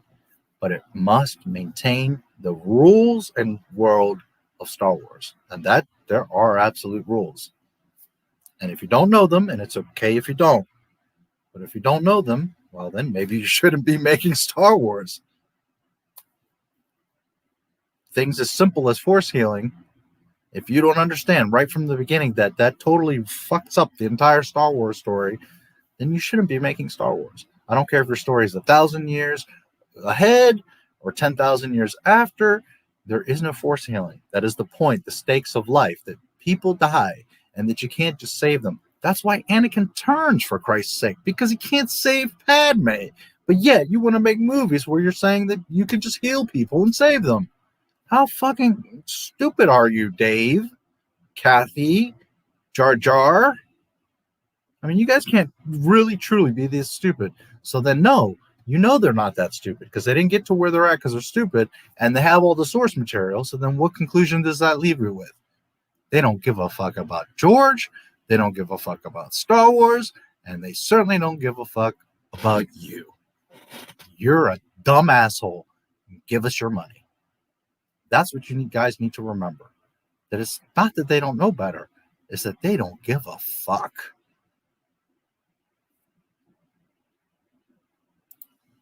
I'm going to take a 10-minute break. I love you guys. Happy May the 4th. Not Star Wars Day. And I will be back very soon. And furthermore,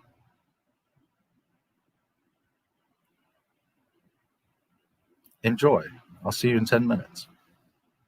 If you think of the first 3 films as one film, which is what it was intended to be, Darth Vader comes in the front door, scares everybody, kills a few guys, and then you follow it through, and then you find out that Luke is his father, and then eventually it ends up with him not being the bad guy, but actually being a rather sad guy, and then eventually being the hero and killing the Emperor.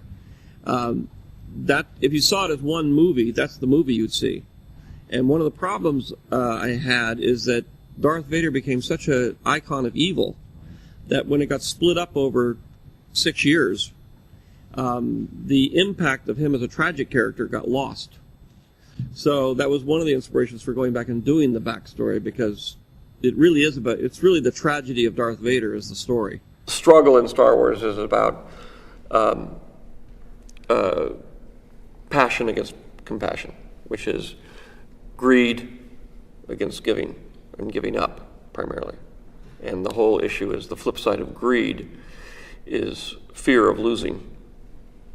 So you're either trying to get things or you're afraid of losing the things that you've got. And the idea is that to let go of those things and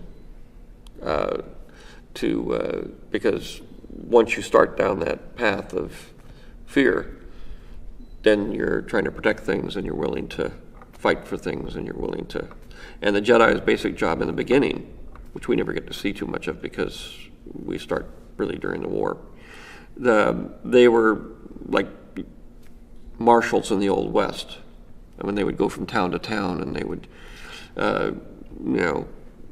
help solve the problems. And in a lot of cases, the marshals and the judges were pretty much the same thing, and they would just travel and they would bring justice and solve problems for people, which is kind of what Jedi are. And they're negotiators, they're not fighters. Only they're negotiators, sort of like the mafia.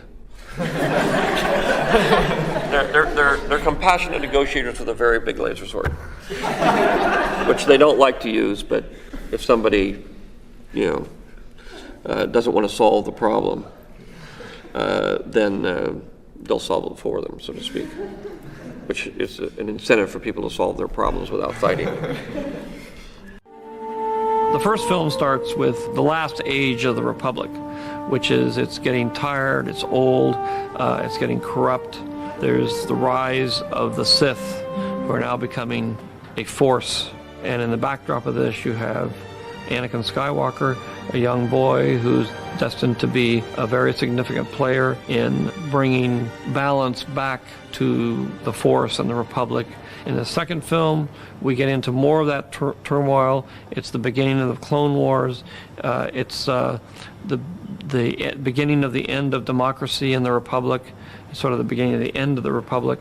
And it's Anakin Skywalker beginning to deal with some of his more intense emotions of anger, hatred, sense of loss, possessiveness, jealousy, and the other things he's coping with. Then we will get to the third film where he is seduced to the dark side, which brings us up to films 4, 5, and 6, where Anakin's offspring redeem him and allow him to fulfill the prophecy, where he brings balance to the Force by doing away with the Sith and getting rid of evil in the universe.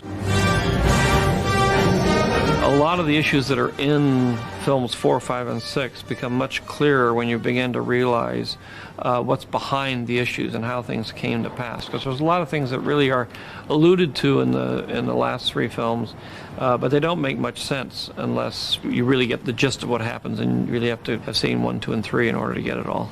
You get to see the universe, kind of, in the first 3 films. You get to go to the Senate, you get to go to the center of the galaxy, you get to go to these very sophisticated planets and all this kind of stuff. And you're seeing things that are very sophisticated. You're seeing very sophisticated aliens, all kinds of things that are digitally created, large scope, very vast scale and everything. So then when you get down to episode 4, it's all very small. Everything's real tiny. There's no scope to it at all. And it's in a very small corner of the galaxy. You talk about those things, but you never ever get to see them. But of course in this thing, you'll have already seen all those things, so you'll know what they're talking about. And you'll know when he's saying, I'm stuck here in the far corner of the galaxy, you'll know what he's talking about. And you'll realize that he is stuck in a little dim corner of the universe. Found in all living things, around us, flows from us, controls individuals, yet we have free will. We have a destiny if we want to follow it. We live for a reason and must discover what it is. What happens when you go to the dark side is it goes out of balance, and then you get really selfish and you forget about everybody, and you ultimately lead yourself, because when you get selfish, you get stuff, or you want stuff.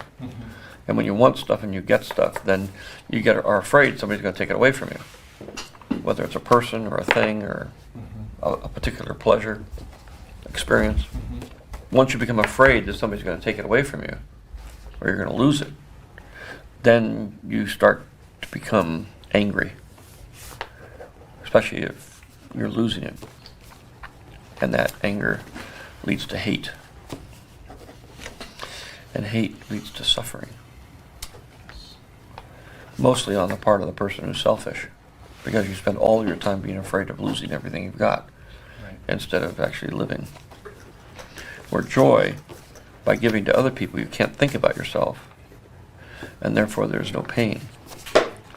But the pleasure factor of greed and of selfishness is a short-lived experience. Therefore, you're constantly trying to replenish it. But of course, the more you replenish it, the harder it is to, so you have to keep upping the ante. You're actually afraid of the pain of not having the joy.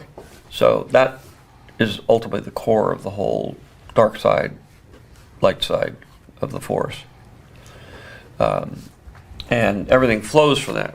Obviously, the Sith are always unhappy because they never get enough of anything they want. Mostly their selfishness centers around power and control. And the struggle is always to be able to let go of all that stuff. And of course, that's the problem with Anakin ultimately is you're allowed to love people, but you're not allowed to possess them. And what he did is that he, fell in love and then married her and then became jealous. And then he saw in his visions that she was going to die. He couldn't stand losing her. So in order to not lose her, he made a pact with the devil to be able to become all-powerful. I am becoming more powerful than any Jedi has ever dreamed of, and I'm doing it for you. But of course, when he did that, she didn't want to have anything to do with him anymore. So he lost her. Anakin, you're breaking my heart. Once you were powerful, being able to bring her back from the dead, well, if I can do that, then I can be Emperor of the Universe. I can get rid of the Emperor. I can do everything. I can make everything the way I want it. And together, you and I can rule the galaxy. Make things the way we want them to be. And once you do that, you'll never be satiated. You're always going to be consumed with this driving desire to have more stuff and be afraid that others are going to take it away from you. And of course they are. Because every time you get two Sith together, you have the master, you have the apprentice, and the apprentice is always trying to recruit another apprentice to join with him to kill the master. And the master knows that he's basically everybody below him wants his job. Only way to overcome the dark side is through discipline. The dark side is pleasure, biological, and temporary, and easy to achieve. The light side is joy, everlasting, and difficult to achieve. The great challenge must overcome laziness, give up quick pleasures, and overcome fear, which leads to hate. It's about good and evil in us, as well as our institutions. So, and the idea that some of us think we're really great people, but in the real world we're not. We're terrible people. Or you can make bad choices. Well, you make bad choices, but you run your life in a very selfish way, and you think you're doing good when you're actually not. And at the same time, it's how do democracies turn back into dictatorships? Why do people who have the power to have the freedom and everything turn it over to somebody who's going to take it all away from them? It's happened through history forever and ever, and all Star Wars is a way of updating that idea to say, watch out, because there are people out there who don't play by the rules, and if you're not careful, you're going to lose all your freedom. And at the same time, those people who may not play by the rules because they're selfish and greedy turn themselves into evil people who don't care about other people.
Ah, yes. Mr. George Lucas.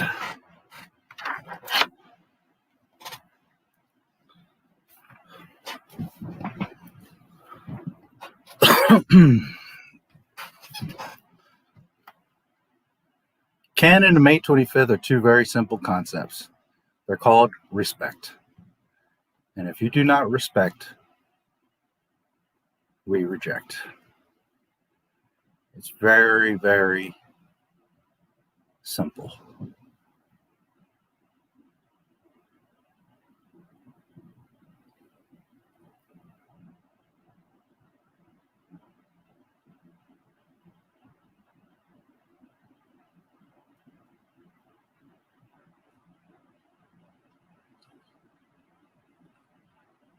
Boy, you guys are chatty today. Where are we at?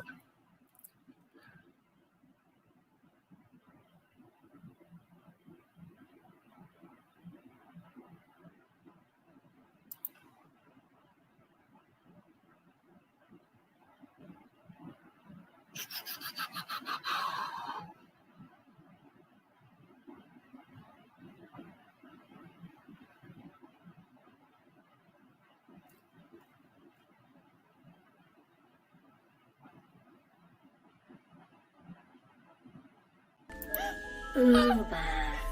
Uba. Uba.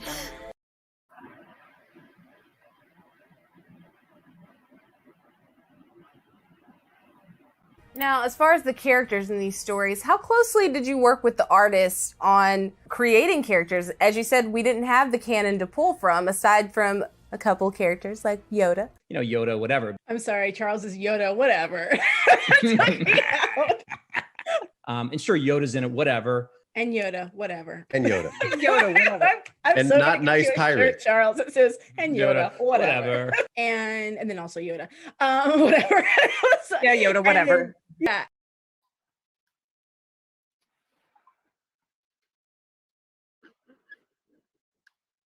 Keep telling yourself that Dave Filoni and Kathleen Kennedy and these people care. Keep telling yourself.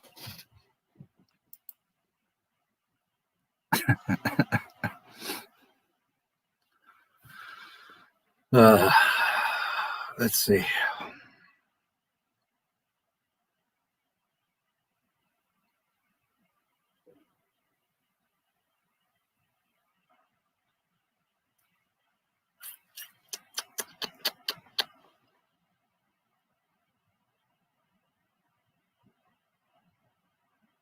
Get a scar.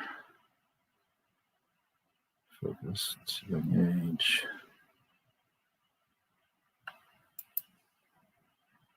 Just use a force mind control trick. On who? Yeah. Oh, on Padme? But for what? To make her be down for the team? For the dark side?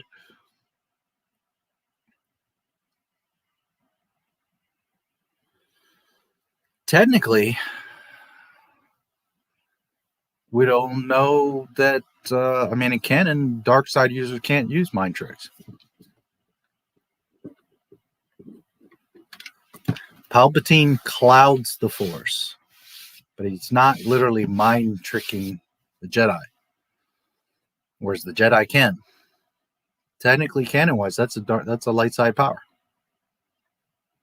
Force choke, Force lightning, those are dark side powers. You got to remember, you can't let the EU cloud you. You can't let Disney cloud you. So, my point being is that Anakin would have had to, before he turned to Vader, made her totally loyal and unquestioning. Then he could have became Vader.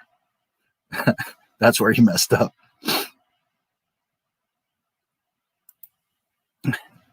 Yes, true. May the Fourth be with you, and the Fifth, and the Sixth. And most importantly, Star Wars Day, the 25th.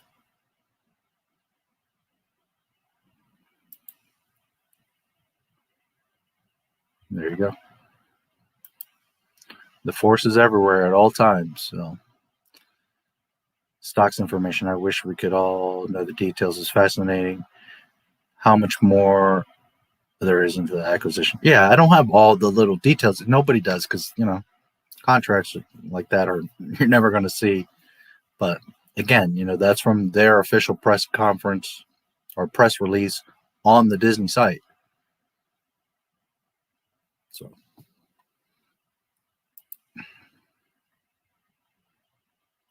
there's been a few. There was one way back, like in 78, I'm going to say, where Boba Fett was first introduced. He was in a parade with Darth Vader. But there's been several over the years. You can see clips of that in my Boba Fett tribute video. Parsec's line, ever as legendary as Disney tries to make me believe it is, because although I can pretty much quote the entire movie, I never thought anything special about that line. I always took the faith of that Han was a great pilot, he had an amazing co-pilot in Chewie, and that the Falcon is the fastest ship. Not that you did some shortcut through a cancer thing with a creature that lives in the cancer. God, so fucking dumb. See, Disney's so fucking dumb. Ben's English fast ship versus Han's fast ship was more memorable. Spelling, no words. Yeah, that's all they do. They think they can shit on things and then, well, but we'll show you Luke's face and then you all will be okay. You'll shut up then. Star Wars special to the fans. The fans make fan films. The fans dress up as their favorite characters. Even some of the fans help make the best Star Wars events. Yeah. May the 4th be with you, MJ1. I was 12 because I was scared Qui-Gon was going to get clapped. And guess what happened? Yeah. Yeah, I wasn't scared. You know, like I said, I was about 25. I was like, oh, this dude's badass. But if I met Maul in a hallway, yeah, I would be scared.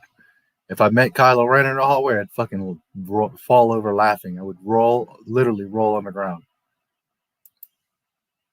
Put that glow stick away, you fucking idiot. It's sad that even the industry and people work at Lucasfilm. Dave Filoni is like Lucas now. He's the farthest thing. Head writer of Bad Batch.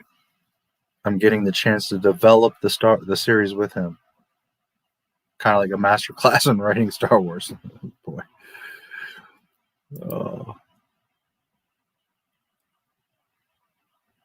Material of the sequels, because there was nothing to go off of. You literally had one of the largest EUs in existence. Probably the largest EU. Yep. Where they did the thing, yeah. Anything in the prequel trilogy, fans so cringe. Version of Star Wars planned now, 2004 film Troy, but in space. And my version of Padme's Helen, the catalyst for the galactic scale war. Nice. Nice bedroom. It's like a guest room office. You spying on my room? Ooh, why the sad facey? Are you sad for Padme? Still amazing, no matter the fact. No matter, in fact, the best Jedi ever. How one uses the powers defines you, not which power you use. To do a show that focused Anakin's development as a Padawan 1 year after the Phantom Menace onward, and it would focus on Obi-Wan and Anakin's bond, as well as Palpatine's manipulation of Anakin.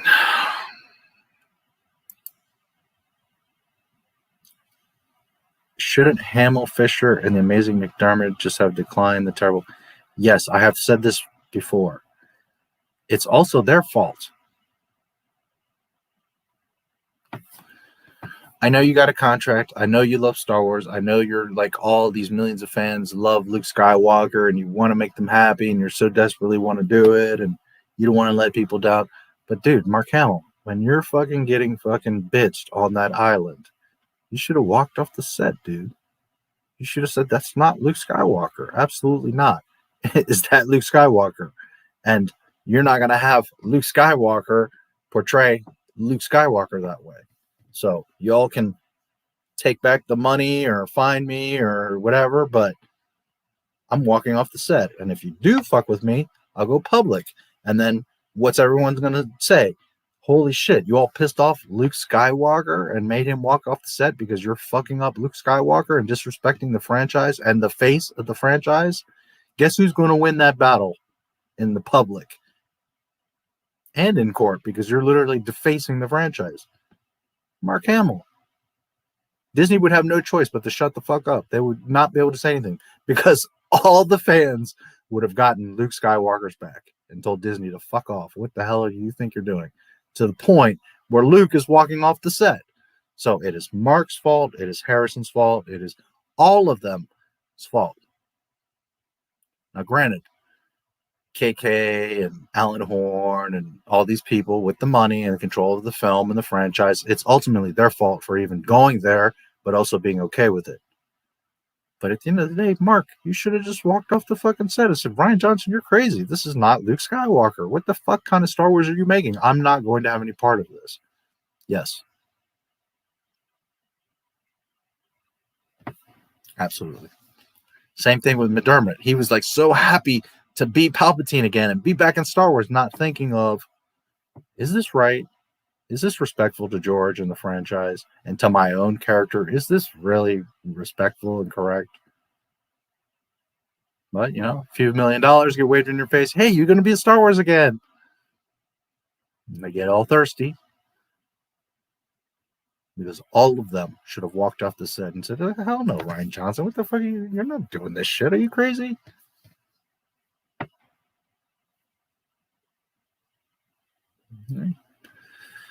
Listen, I, like so many millions, have loved Mark Hamill because he is Luke Skywalker. But in recent years, especially on Twitter, Mark Hamill's not that great of a person, honestly. I don't hate him.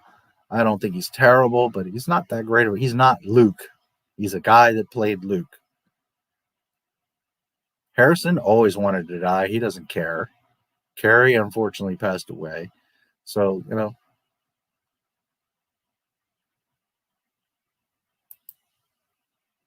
they all should have said, hell no, I'm not doing this shit. And what is Disney going to do? Publicly be like, no, well, no. What they would have to do is change the script and be like, okay, we got to respect Luke. But when you don't respect yourself, you can't expect some fucking dumbass like Rian Johnson's going to respect your character. Of course not.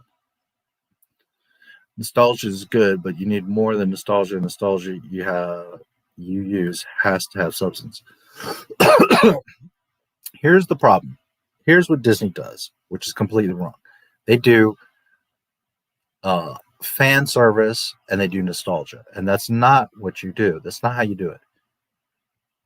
That's cheap bullshit, and it doesn't cover the story or the lack of character arc or world building. That doesn't fix that.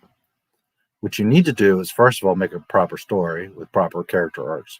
But the correct way to do it is callbacks. Properly and strategically placed references to what we already know and established lore. That's the way you do it, is proper callbacks. Fan service, nostalgia are nothing but bullshit and trouble. And they're also The Mandalorian.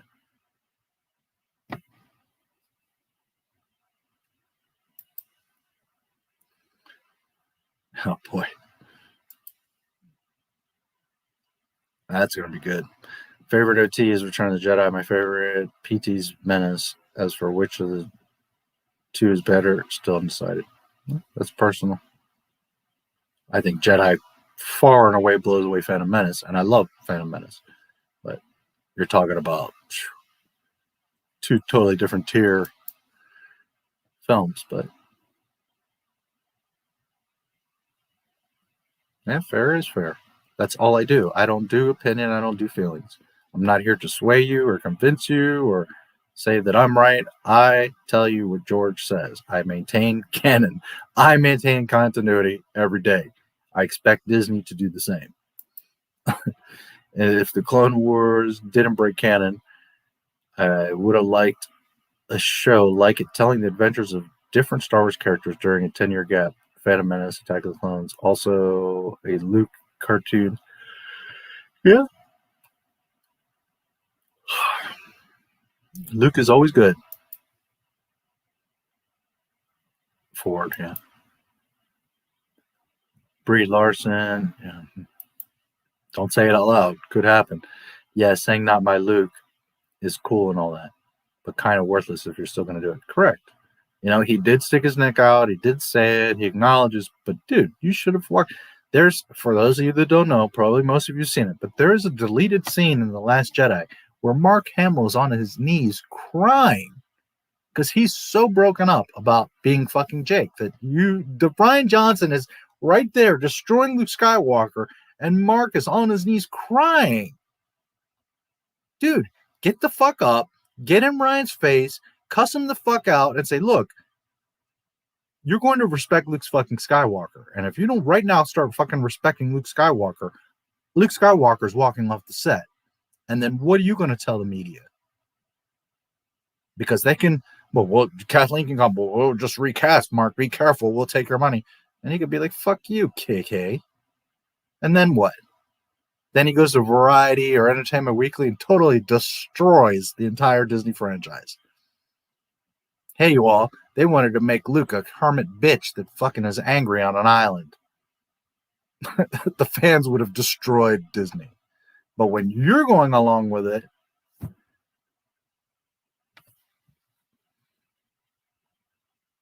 you know, actors act so fucking tough on Twitter and all that, and none of them have got balls or scruples or morals or anything.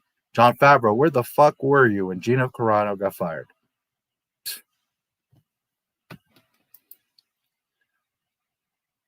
Happy May the 4th and all that stuff. Yeah, you too. Thanks for being here, Aaron. You have a great night. I think we're, yes, we are in the 5th. Revenge of the 5th now. They sure did. They could have just walked off the set and said, nope. And the same thing with Daisley and Finn. They knew that shit wasn't respect. They knew that shit wasn't Star Wars. They knew it. They're young. They're like, holy shit, I just got like $5 million. I'm in a Star Wars movie. You know, what is Kelly Marie Tran going to say? She's just thankful she's even fucking can be on the set. Never mind be a part of the movie. So, of course, she took her little, you know, $1 million check and was excited as fuck. But all of them knew that this shit was bullshit, and all of them should have said, no, fuck no. And in fact, they all should have talked to each other and said, hey, look, we all need to walk off the set together because this is some bullshit. This is total disrespect. You don't have to know the entire story and lore and all that to know that that ain't Luke Skywalker. Be real. So, you know, it's all their faults, technically.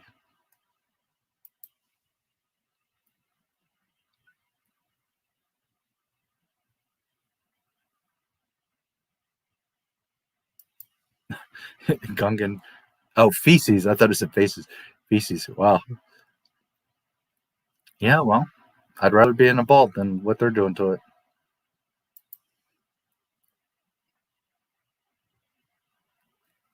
I told you, this is the realest Star Wars channel on YouTube. And I don't say that out of arrogance. It's fact.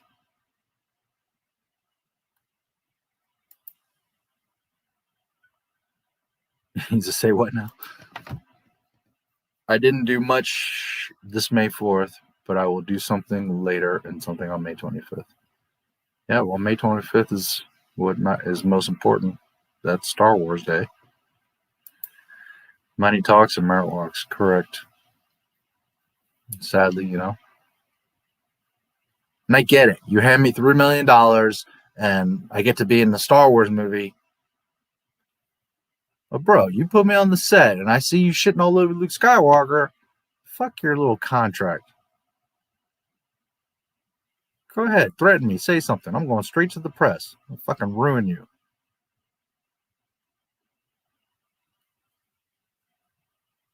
Dave Filoni literally stood there and watched Rian Johnson shit all over fucking Luke Skywalker.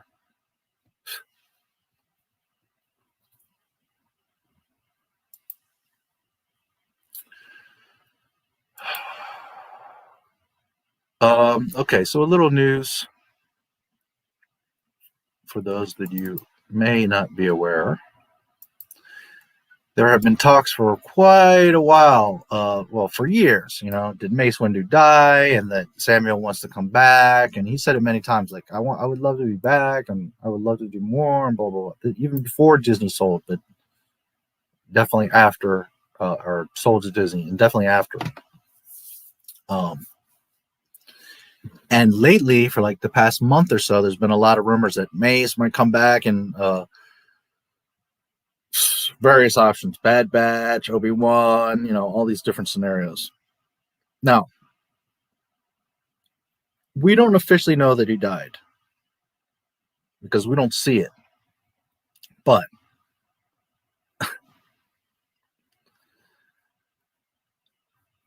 we see enough that I don't think it's going to switch. Let me see if it'll let me. This is always a problem with freaking pictures.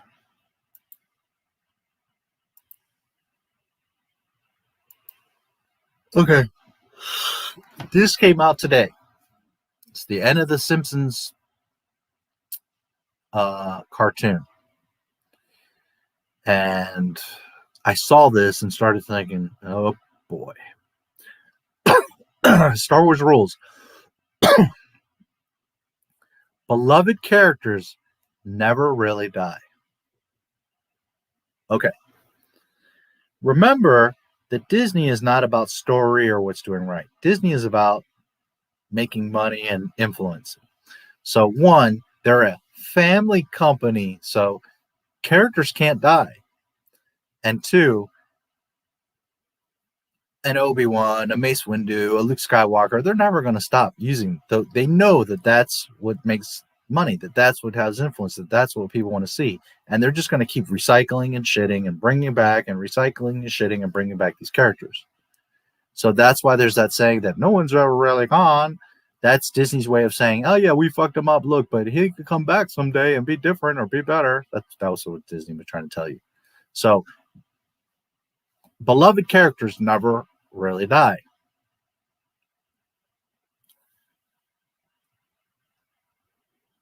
Mace Windu's here. Now, we just saw him in Bad Batch, so it's possible that the reference and that the whole thing is that's it, that he's just going to be in that Bad Batch episode. Maybe you see him one more time, and that's his comeback. But he's been talking about it for years. He's been wanting to do it. A lot of people want to see Mace. Me personally, he obviously died. But as we don't actually see the corpse or whatever, okay, fine, maybe he survived. But just know that Mace is right here. And the first thing it says is beloved characters never really die. Okay, number one. And we'll get back to Mace in a moment. Number two, no handrails. I don't really know what they mean by that. But my guess is Han getting killed by Kylo and falling right over the fucking catwalk or whatever. It's my guess. Number three, droids do not need to be plugged in. Again, it's very sad that the people that own and create Star Wars don't know a fucking thing about Star Wars. And that includes Phony Baloney and KK and everyone else at fucking Lucasfilm. Empire Strikes Back. Luke and R2. Dagobah. Luke plugs in R2 because he needs some power.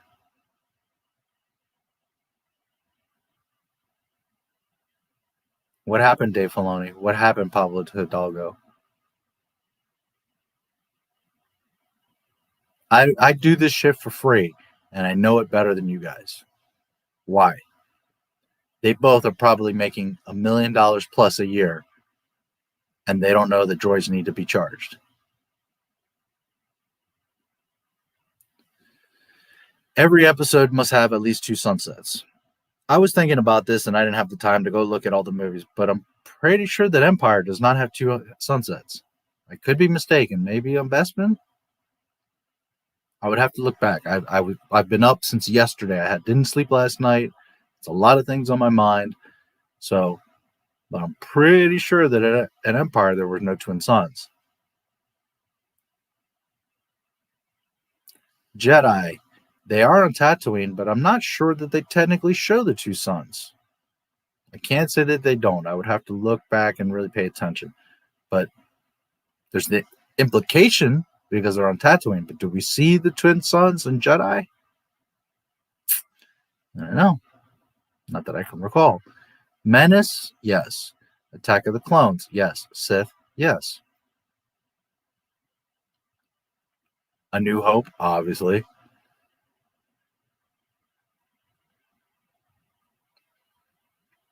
So I would have to look specifically, but I'm pretty sure you don't see twin suns in Empire.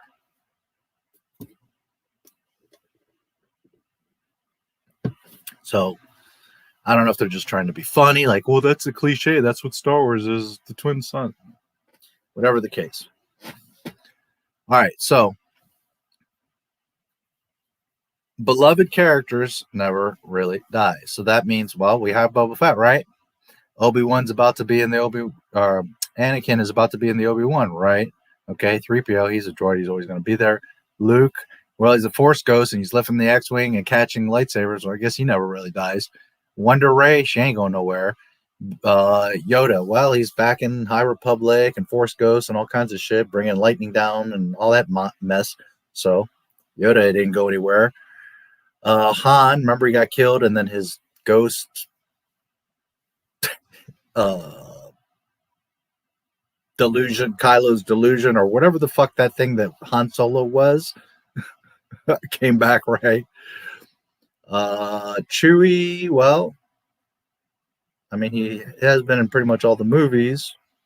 Remember that he was dead, Chewie, and then 2 minutes later, oh yeah, Chewie's okay. Obi-Wan, well, they're bringing him back, aren't they? And he is a Force ghost, so he does come back. So technically, all these characters we've seen come back. And there's Mace Windu. And he did just come back in the Bad Batch. So perhaps the rumors are true that we're going to get more Mace Windu. I'm not mad. I'm not against it. But, I mean, we did see him die. So. Now, for those of you that might be like, oh, but do we really see him die? Well, let's be real. First of all, here's the other thing. This was yesterday, May the 4th, and Mace Windu, or Samuel Jackson, you see here, hashtag Mace lives.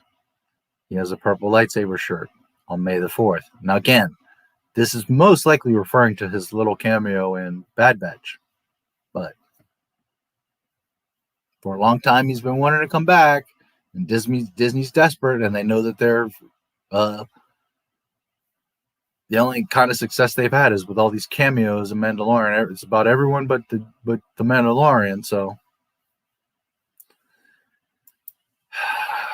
Palpatine's apartment. Here's the window that he shatters.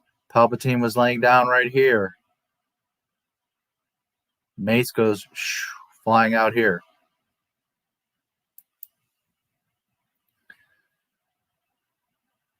Up here is Palpatine's apartment. Do you see the drop? He got shot out. All right. So you're electrocuted and stunned. You're bleeding internally and externally. You got a hand chopped off. You're in shock. You got thrown through a window or out a window. You're falling backwards.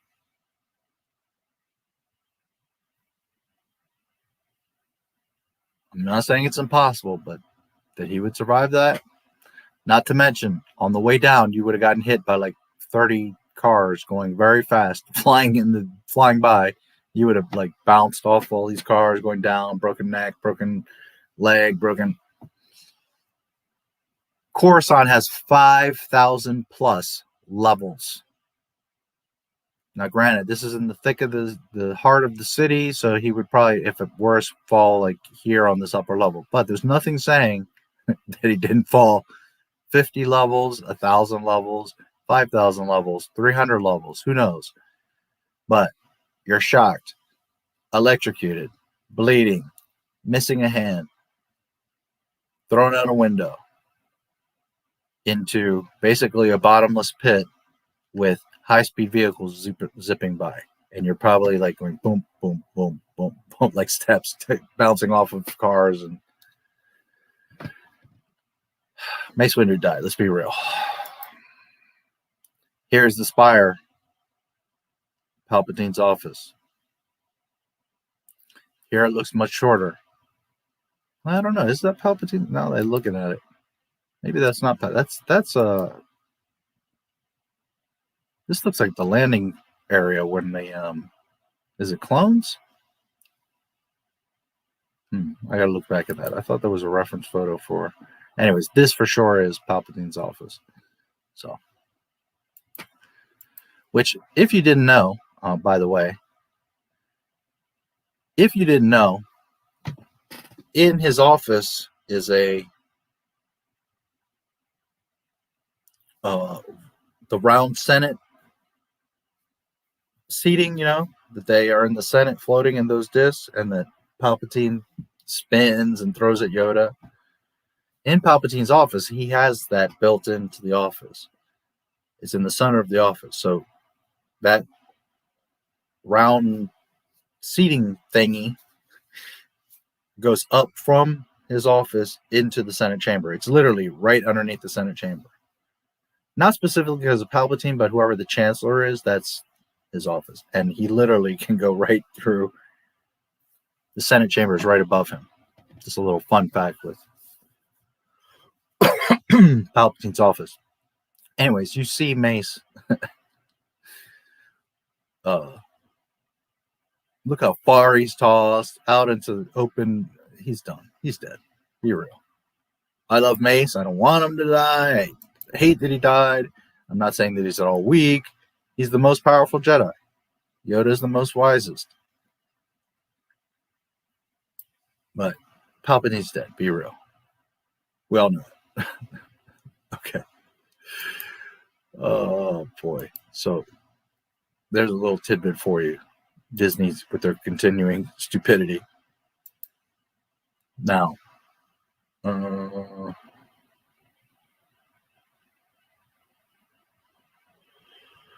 and some of you, get sleep. Some of you didn't, I'm sure, didn't see this.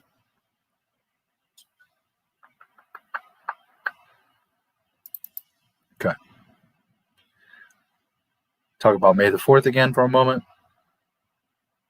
So I clearly showed you guys what the fuck Star Wars Day is. In a nutshell, May 25th, obviously. Oh, the day that you're born is when you celebrate your birthday. This was last year, May the 4th. Or no, sorry, this is first, the Twitter account of Star Wars. What does it say? Born May 25th. So when Star Wars doesn't know their own history, when they don't remember their own fucking birthday and what Star Wars Day is,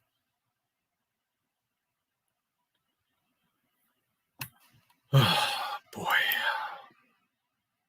May the 4th, or April 27th, 2020. Celebrate the saga. Reply with your favorite Star Wars, hashtag Star Wars memory, and you may see it somewhere special on May the 4th. By sharing your message with us, May the 4th, you agree to our use of the message and your account name in all media and all other social media, and our terms of use here. Okay, so first this happened.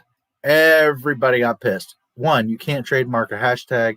2, this May the 4th was created by fans, And 3, like I told you, Disney claimed that shit. That's a Disney holiday. That ain't Star Wars or George Lucas or Lucasfilm holiday.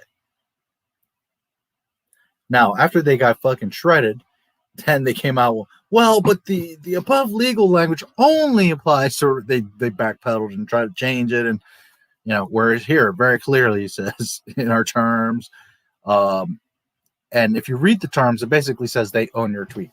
And they have every right to do whatever the fuck they want because you had put May the 4th, something the fans have been saying for decades before Disney even had an ownership of it. And they're coming online saying, well, we own that. The nerve of fucking Disney. Now, what else happened on May the 4th? Well, you had Clone Wars and you had other things, but remember what else happened? The Rise of Skywalker came to Disney Plus. It was the first time you could see it at home since the theater, right?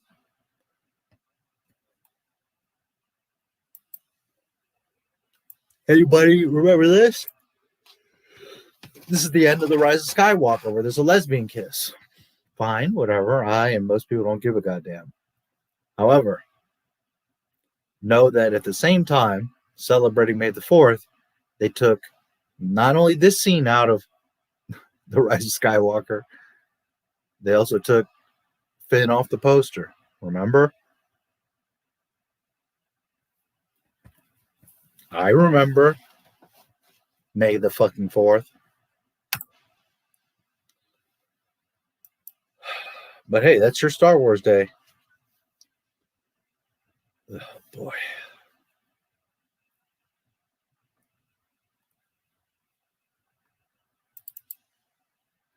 Simpsons.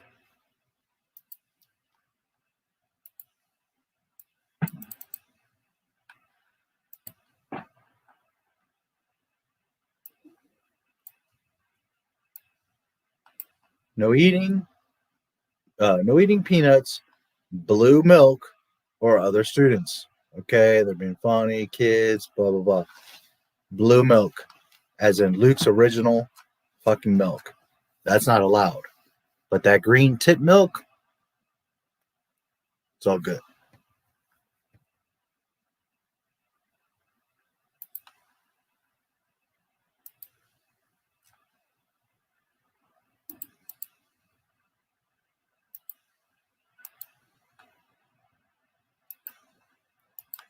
There was a Mr. Potato Head Vader years ago.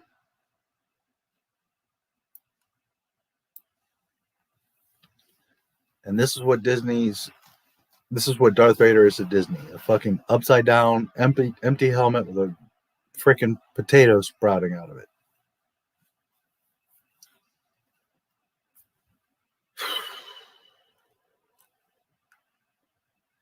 Why? Because Darth Vader and you are a fucking joke to Disney Lucasfilm. That's why.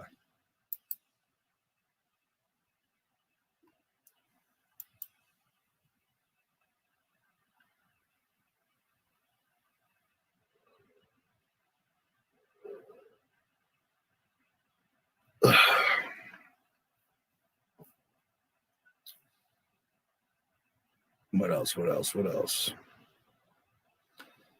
Well, the video I put out shows a lot of this stuff, so.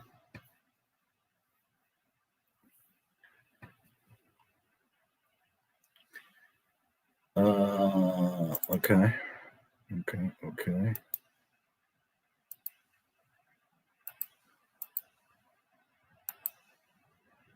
Force Awakens, Disney Plus, where the least amount of people are going to see this. Because on Twitter, they have millions of subscribers. On Facebook, they have like 9 million people. I mean, they just are 19, I think it is. They have some insane number of millions of fans on the Twitter, on Instagram, on the Facebook group. So on Disney Plus, hey, look, it's Finn. Disney Plus is the least viewed. A lot of the subscribers to Disney Plus don't care about Star Wars. They like about other stuff. Then you've got people that like Star Wars, but half of them don't like Star Wars because the shit is bullshit. It's not even Star Wars. So you have the least amount of people that are really going to potentially see this is the image. And there's Finn.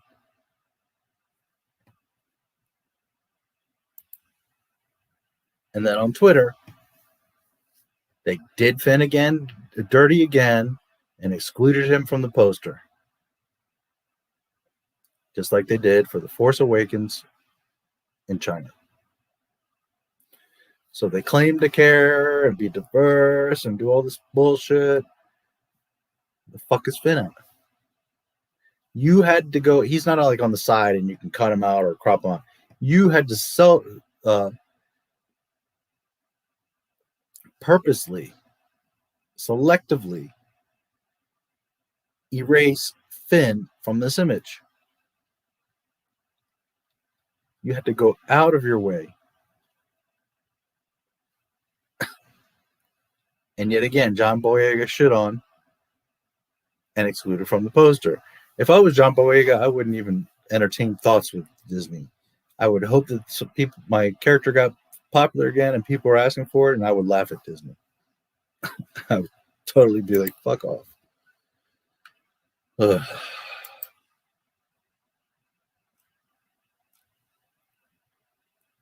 Not everybody has that resolve, I guess.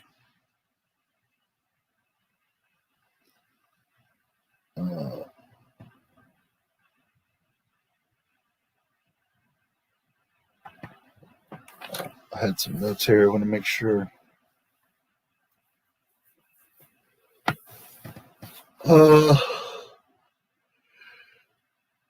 Let's talk about clones for a moment. Cloning is very simple definition. It's not what you want it to be. It's not what you think it is. Cloning has a definition, and that definition clearly states that a clone is a duplicate, an exact copy of the original genetic sample. Not a little bit, not defective, not this or that. A literal one-for-one copy. So according to the Mickey Musketeers, Luke's hand gets recovered. Vader goes to Exegol. Palpatine already has the massive Sith fleet. And this is like 30 years before the Force Awakens, right after Empire. They get Luke's hand. They start the cloning program. Secretly, Palpatine is creating clones and has this massive Sith Star Destroyer army. That's where the Snokes come from. Palpatine makes a clone. This clone is a fuck up.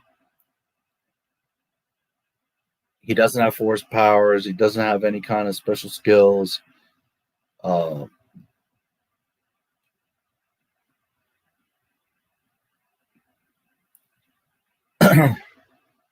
I'm losing my track. Okay.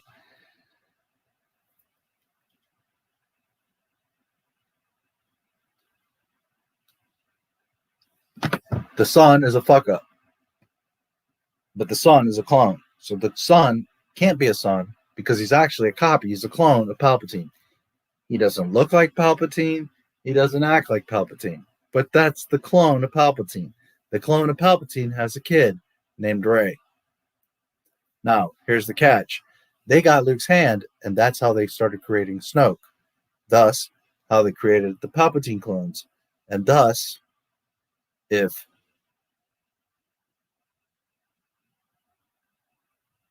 Rey's father is a clone of Palpatine, then that is insinuating that Rey is getting the genetic material from where?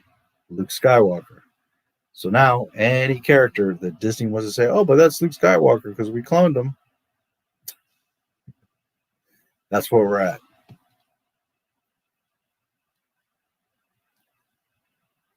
That Rey is a Skywalker because she was made with the genetics of Luke, even though she's not a clone. But Disney Star Wars.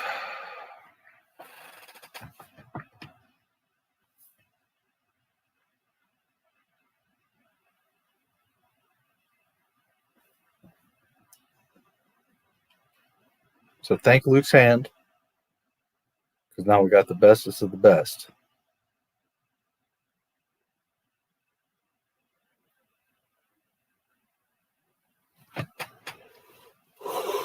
Ooh, and I'm getting tired. Do much of anything for, do something, money talks. Jar Jar that I've never hated. Yes, others did, but look great, and you can bet on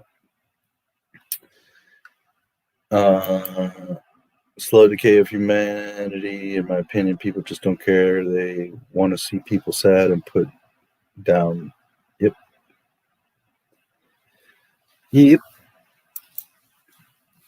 Can't remember anyone else saying they also take the blame partially, but it's the true point blank. Yep. Sure is the truth. Bad art to keep you down and depressed. Yes.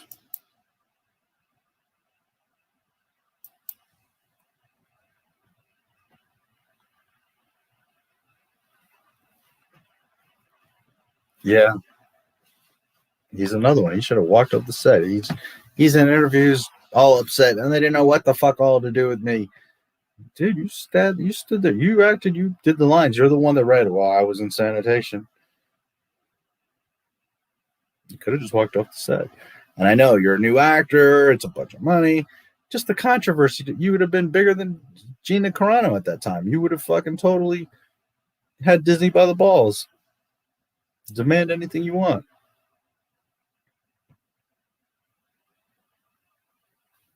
It's hard to demand anything when you've been wiped out of the posters, right? Always knew of a way he could have survived. He was flung out the window in an arching angle.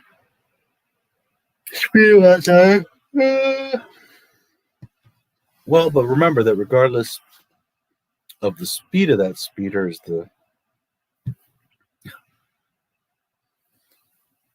I suppose it's not impossible. We saw him die, but it's okay. We'll say this is not impossible. Mace Windu's Bad Batch. My curiosity is starting to get to me. Yeah, he's in a scene with Obi-Wan cutting down battle droids. Yep. No handrails is the Dwarf Kingdom and the Lord of the Rings and the Hobbit.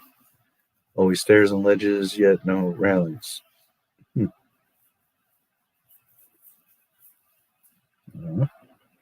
I don't remember that.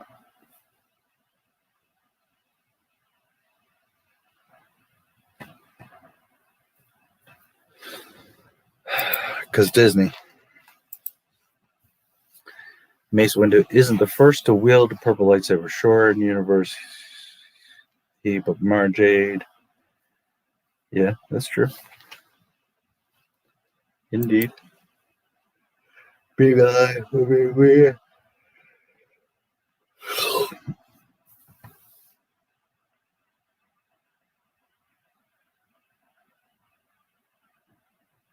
Consider canon, yeah.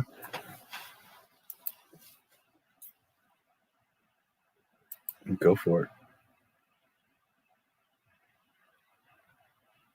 Oh man, now I am getting tired.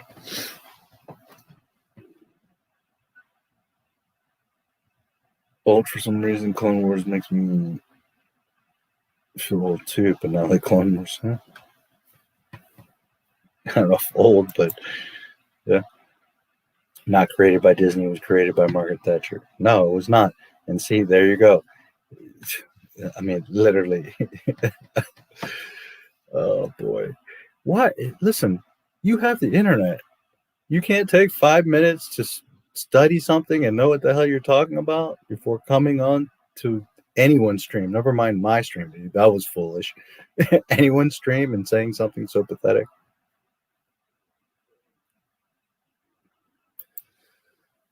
Especially when I literally broke the whole thing down. As a lesbian scene. Yay, it's the most revolutionary moment in cinematic history, even though only America will see it. Force Awakens looks weird. Yeah. Yeah. He's black. That's it. He's black. Rey turned out his dark side, joining Kylo so that Finn would find Luke and be trained. Yeah, there's a lot of ways they could have gone.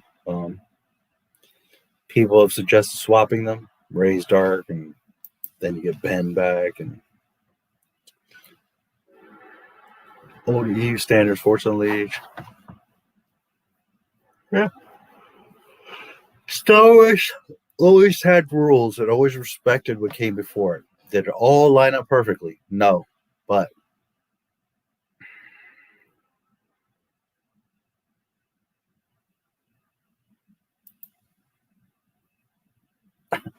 better question is, how are you friends with these airheads?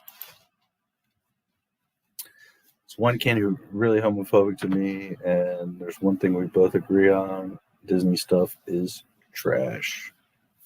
Yeah.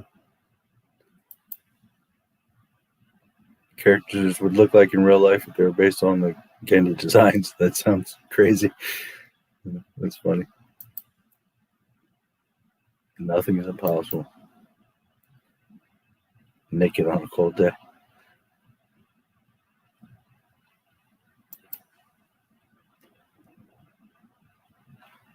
I'm gonna call it a night stream. Yeah. They lecture me about being white and racist. Yep. I appreciate it, Ryan. I appreciate it, Greedo. I am tired. Like I said, I didn't sleep last night. I did talk about all the little things that I have.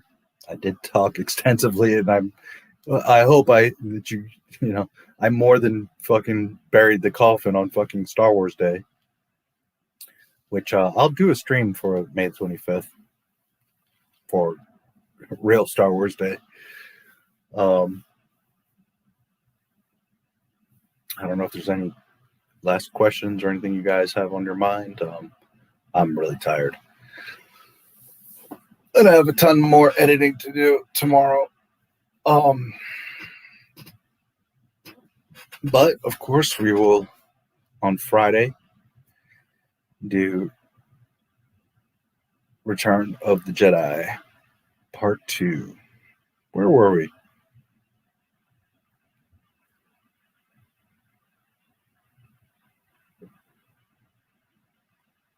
Sarlacc, or where were we on the Jedi?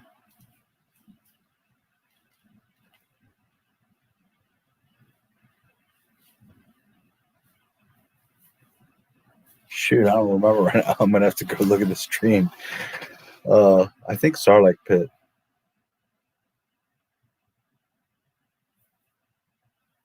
Totally going blank right now on where we were. But anyways, we'll figure it out. You only slept 3 hours schoolwork? Yeah. I literally haven't slept. I've been up all freaking since yesterday. Just so busy. But yeah. It's a blessing that I can wake up every day and be happy and anxious to make a new video and have things to talk about.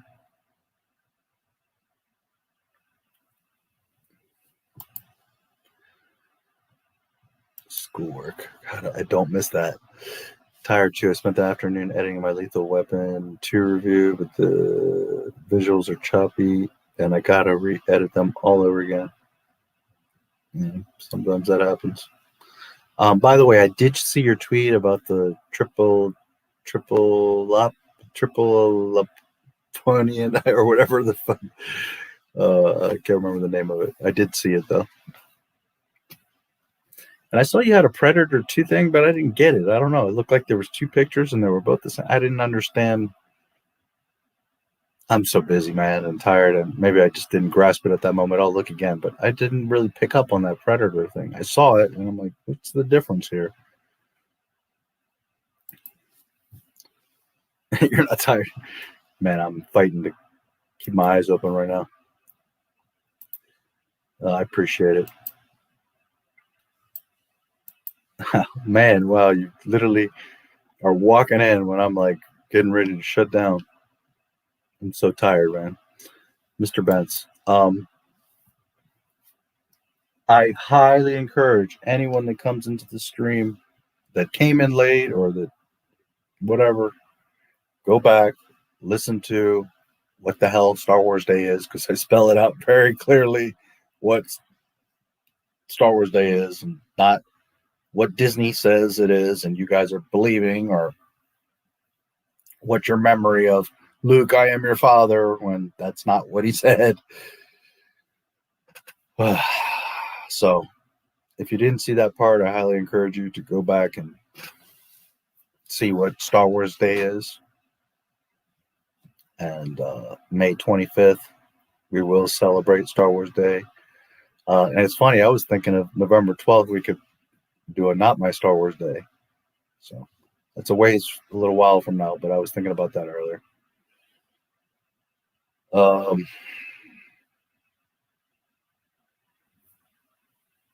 Still a bunch of videos coming. I'm running out of like the older George Lucas stuff, although I still got a couple up my sleeve. At least on my channel, the prequels are getting a lot of love. There's a few of you that are really loving that stuff and asking for more. I have a bit more, but not too much more. So some of that older stuff, there's only so much, but there's more coming. And other stuff too.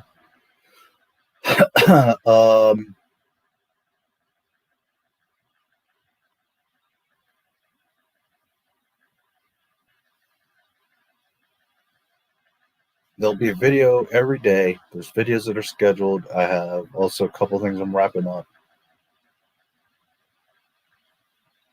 I have a Bothan spy that has been getting me Andor stuff. I did want to talk about it, but I'm too tired, and I don't want to half-ass talk about it. So maybe we can talk about it a little bit on Friday with the Jedi, or I have a video that's pretty much done coming out on it. What else?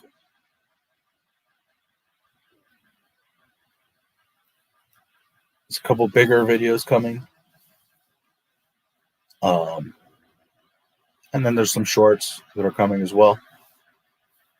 But you guys will be getting a video pretty much every day through May. Yeah, I've got enough stuff probably for every day. Already half of it scheduled for every day, so. But May, probably you'll get a video every single day. Which is a ton of work, but, you know, it is what it is. And it's a bit of an experiment. I want to see because this channel is very stagnant. It picks up a subscriber. I went from 100 a day to 100 a week to now I'm getting like, well, I don't know, anywhere from like 1 to 5 subscribers a day. And it's like, fuck, I don't expect much, but damn. It's taking forever. It took me less time to get from 900 to 10,000 than it's taking to get from 11 to 12. It's making me nuts. Anyways, you guys will get up at it. The point is that I did through a good amount of April, but I want to see if I can get through all May with a video every single day and see what that does.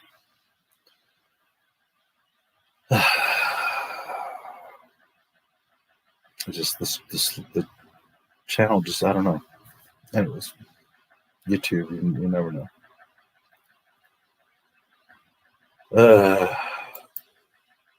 I appreciate it.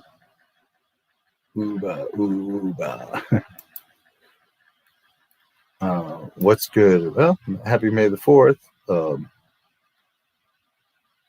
I had a lot of fun in the stream. I think everyone else did.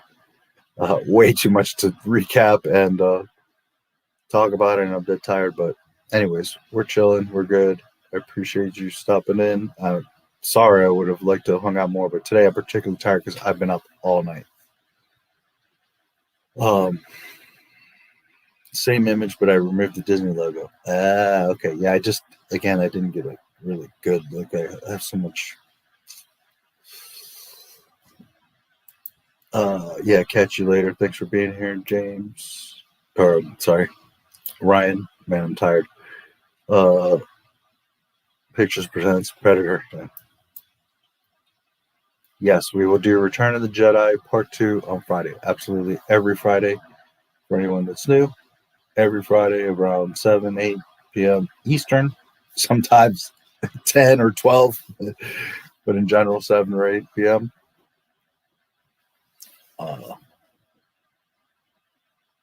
We will pick up on Jedi. The voice in every VHS and DVD for Disney died. Oh, really? Huh. Interesting. Sorry to hear that. Not going in on this chat this evening. Hope to be around more this Friday. Yeah, no worries at all. I'm always glad that you guys are here, or at least one of you. I never know which one is which with you guys. I got to make like a little light, like is it red or green or something, so I know which one of the two of you it is. But either way, love you guys. Thank you as always for being here.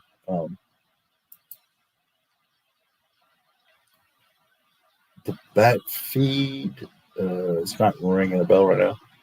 Fan made documentaries on what it would be like Gotham was real and existed in the early 20th century. Huh. That sounds cool. No, I don't know him. Bat feed. Huh. Safe to say he's a Batman general, I would think.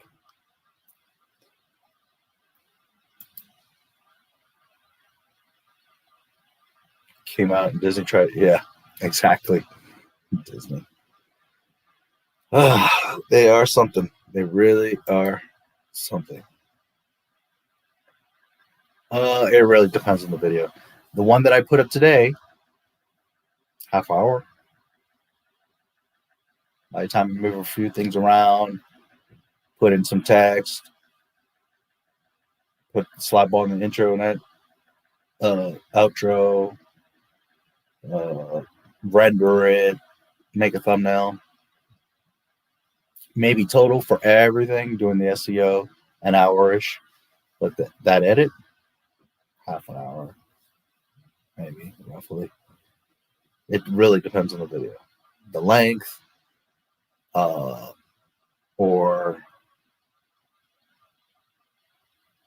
how much is involved in that video, how many different videos there are, how many clips, how much is jumping around. I mean, it varies. Some videos take me days, weeks. Some, an hour, a few hours. It really varies.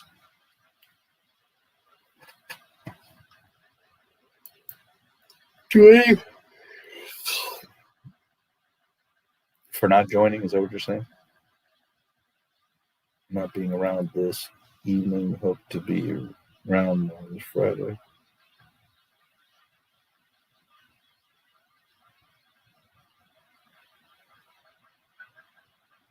Joining this Friday, I think is what you meant to say. I'm so glad the Alien movies are on HBO Max. Those movies would have been censored as fuck, yeah. Yep.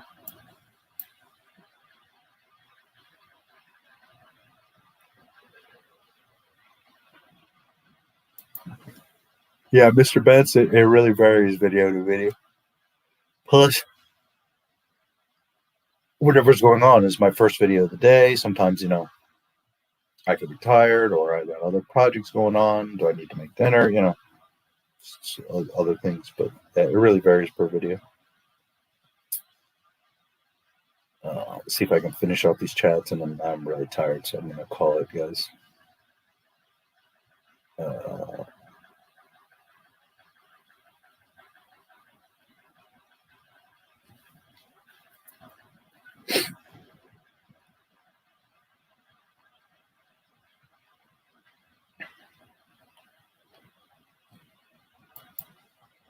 Oops. What I didn't problem? Sorry. No worries at all. And normally, I would be more than happy to answer your question. I'm just really tired today. It's in the description of every video and live stream. It's called Camtasia. It's roughly $300, if I remember correctly.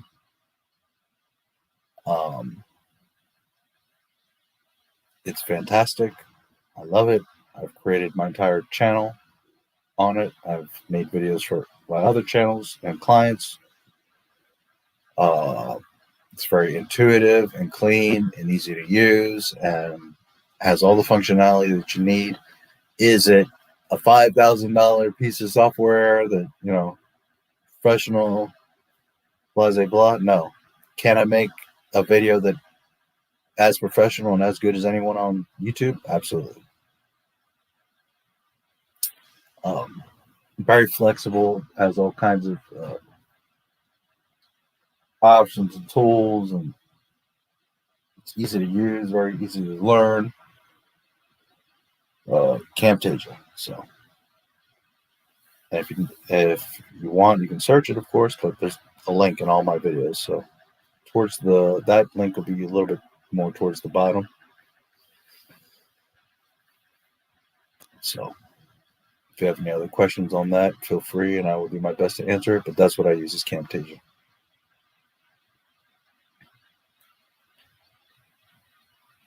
Fisto is so hot.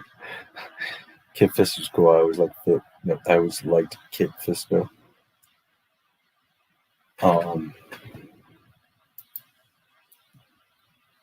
Took me a few weeks. Take me a few days to repair.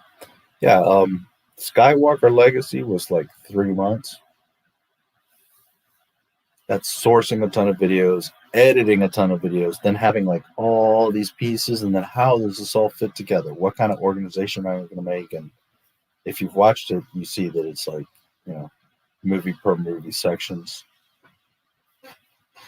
So it could be deleted scenes, it could be commentary, interviews, whatever that relate to that section, right? That was the Skywalker Legacy. It really varies. And Skywalker Legacy was, again, sourcing a tons of shit. Then you got to chop it up and break it into pieces, and then move all those pieces into what makes sense into sort of a narrative of that video. It was a ton of work. But something I'm very proud of. Love that documentary.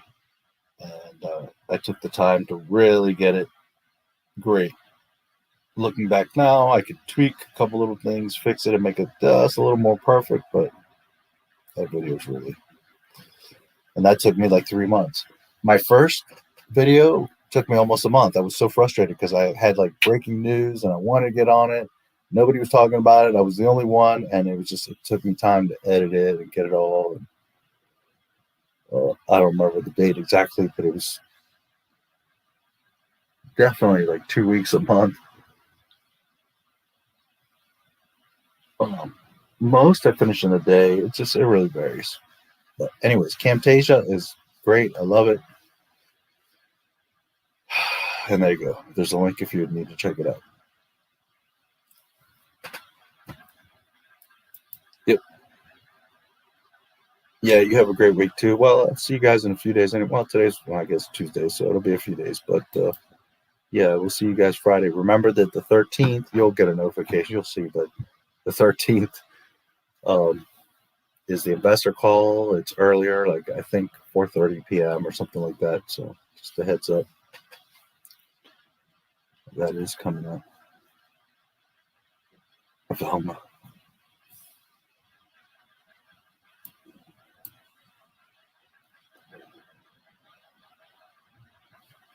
Oh, just in case. It's pretty much how it sounds, but Camtasia, Camtasia. Anyways, the link's in the description if you need to check it out.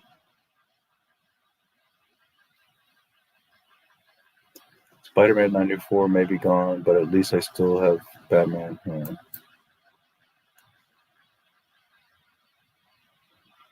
Some Family Guy clips. Yeah. The problem is I don't have any of the Family Guy stuff right now. I used to have the beautiful Blue Harvest Blu-ray set, but anyways, that's the only issue. I don't have that stock footage, so I'd have to find a way to buy it somewhere, and I don't know. It would be cool. I'm not against it, but then again, that is cartoony and kind of parody, whereas the Skywalker Legacy was meant to be very serious, not like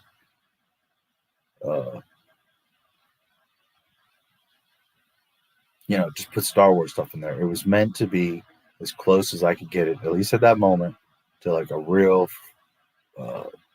original Lucasfilm documentary, like it would have been on a bonus DVD set or something, or a TV special or something, whatever. That's the only reason why. I mean, it could work for my intro and other stuff, and for this, but just thinking of like the Skywalker Legacy. Anyways, which has been getting views. Finally, that video should have hundreds of thousands of views, but whatever. Asuka, man, I'm tired. I'm not sure that I did right now. I'm so tired.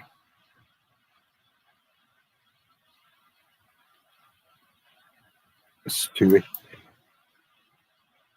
He gets around.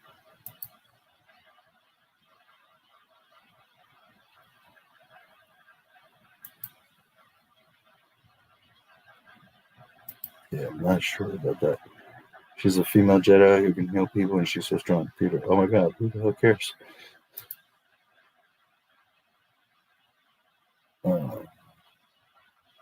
Robin, huh? Is your investor practicing too?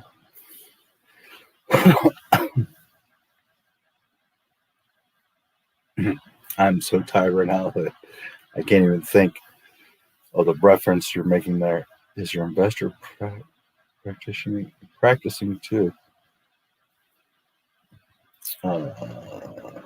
May the 4th be with you. I'm just too tired to like right now process. Just showed up. I want her to dominate. Careful what you ask for, because she'll dominate your ass for sure. Ventress is awesome.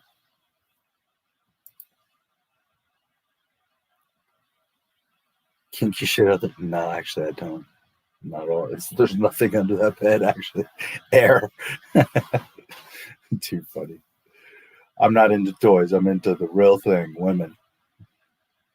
I was never into toys or, I don't know, handcuffs or any gimmicks or just good old-fashioned putting it down. Show us. What do you want me to move my camera under there? You'll see the skeletons. You'll see KK's dead body under there. I don't want you to see that right now. Too funny. Too funny. What a silly request. Anyways, all right. I'm exhausted, guys. So let's wrap up. Where we at? Almost 6 hours. Lightweight stream this today. Anyways, a lot of you got to go to work or school. What are you doing? All right. So you'll have video every day. Keep an eye. As always, reach out if anything. Happy May the 4th. May the 4th be with you. We will celebrate actual Star Wars Day on May 25th. And there's sand. Yes. Too funny. Kids play Batman Arkham. Yes, there is a whole bunch of sand under that bed. Star Wars book and video game. Oh man, now you guys are asking me these cool questions. It's a tough one. There's so many books.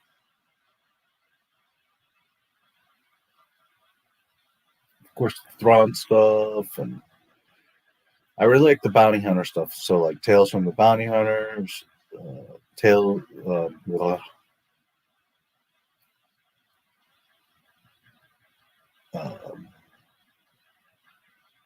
from the Bounty Hunter. Tales from Jabba's Palace. Man, I'm tired. Is one that I really love. I would say all the Empire books, Dark Empire, Shadows of the Empire, Heir to the Empire, all those books are good. One that I always really, really loved was Darth Maul Saboteur. Or no, Shadow Hunter. Games. I really, really always loved Jedi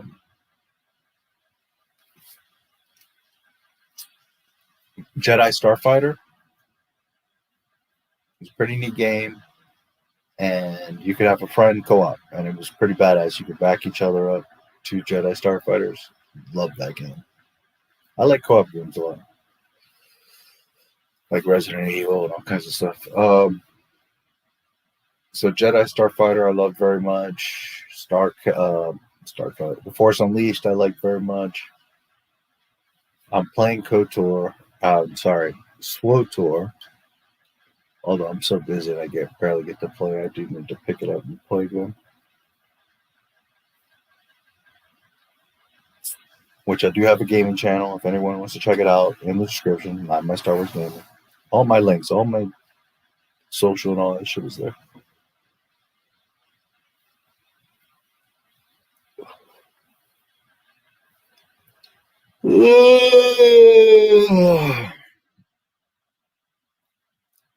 So hopefully that answered. I'm also very tired. I could think of some others. Truce at Baccarat.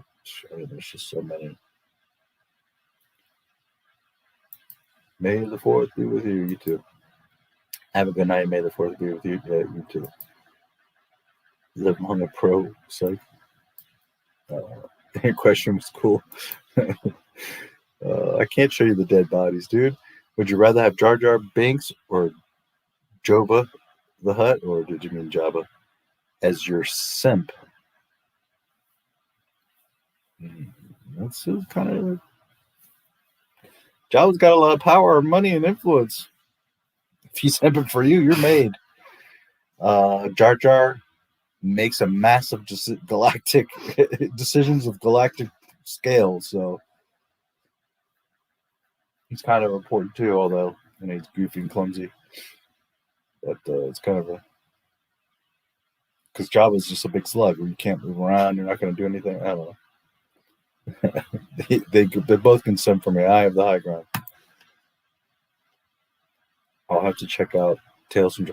Yeah, that one was awesome. It's like a bunch of short stories revolving around bounty hunting and Jabba's palace, and yeah. Boba has a story. Bossk has a story.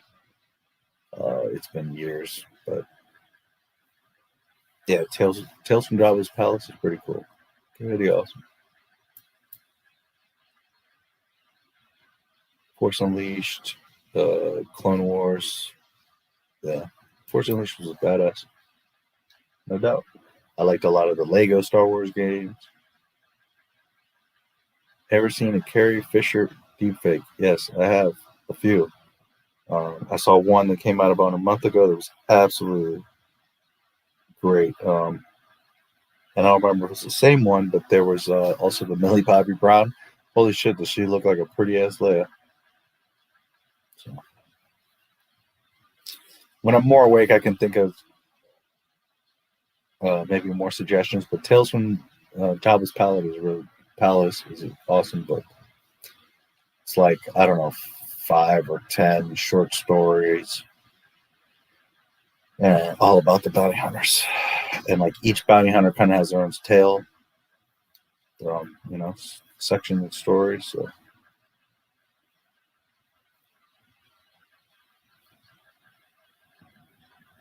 yeah. Force Unleashed, Clone Wars palette. Yeah. Yes. Okay. Before I fall asleep, which I'm going to. Love you guys. Appreciate you. Can use to find all those deep fakes. YouTube, man. Just search deep fakes, or Star Wars deep fakes, or Carrie Fisher, or whatever. There's a lot of them. Some are really great. I can tell you this: that YouTubers make better deep fakes, absolutely, and often videos. Like, I mean, to each his own. Everybody has their opinion, but many people have told me that my Skywalker Legacy documentary is better than anything Disney made. So you take that for what it's worth. But YouTube. Millie Bobby Brown, Leia. There's some Luke Skywalker. There's all kinds of shit. And they're all better than what Disney's doing. It's freaking lame.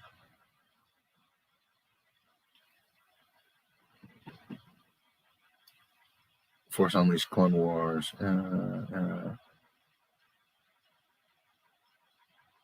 Asking for a friend. Yeah, they're always asking for a friend.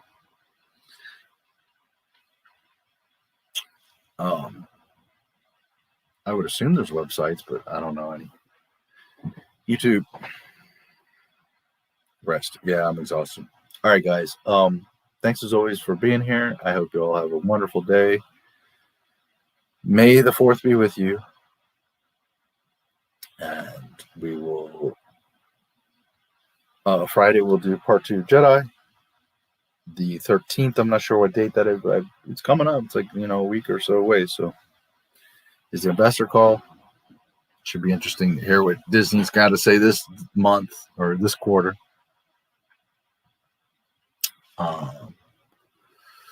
You will definitely get at least a video tomorrow. I have a couple surprises coming. And I appreciate you guys. May the 4th be with you. Brotendo, I like that. May the 4th also be with you. Yeah, you guys take care. And like I said, if you didn't catch it earlier, I really break down what the hell May the 4th is and Star Wars Day, and because people blah blah blah blah. And anyways, Revenge of the 5th. Yes.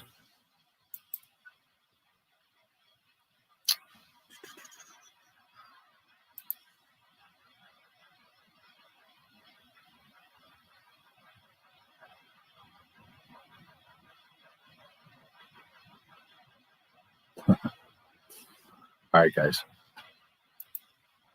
Man, am I going to sleep like all day, probably, because I've been up for over a day. I will see you Friday. Return of the Jedi. And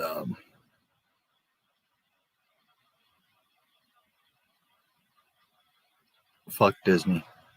And fuck Disney Star Wars. Dooku flying down is so funny. How can I become a channel member? Right underneath the like and dislike. Wow, 12 dislikes. Oh, did I get that many of you? Your panties bunched up? Awesome. I crushed it tonight. I'm not even kidding. Like, I really crushed it. If that many of you got your panties in a bunch, I definitely killed it tonight. Little bitches. Oh, that's awesome.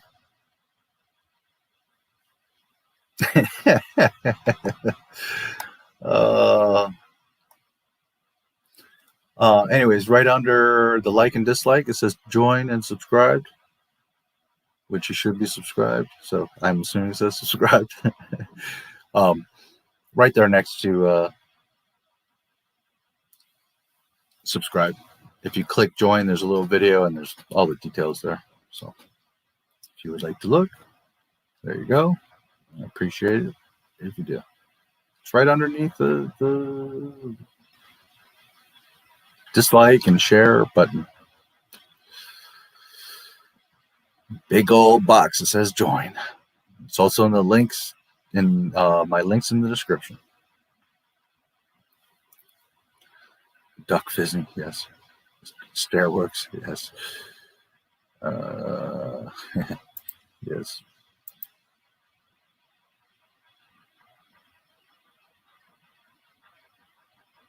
Oh boy, here we go. Here, 10 minutes of prayer. Anyways, it's there. If you don't see the big join button, I don't know what to tell you. I'm not being mean. I mean, it's like right there.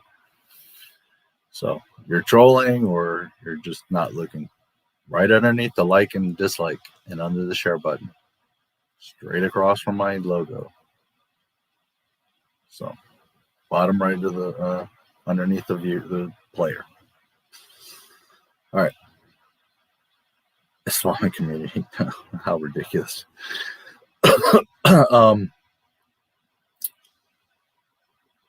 All of you have a great May the 4th.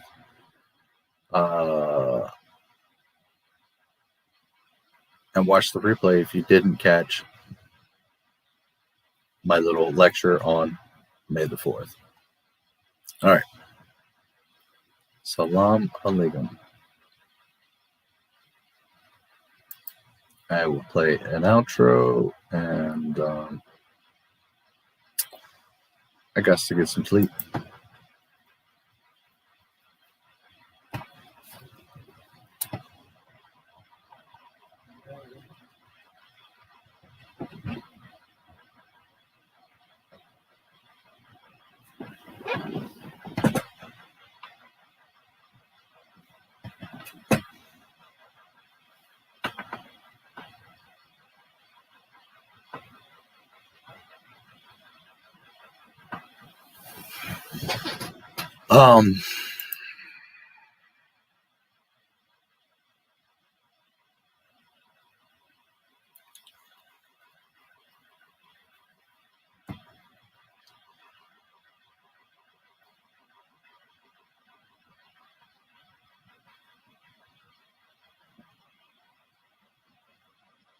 Play live action vendors. Oof, I'd have to think about that. No idea, dude.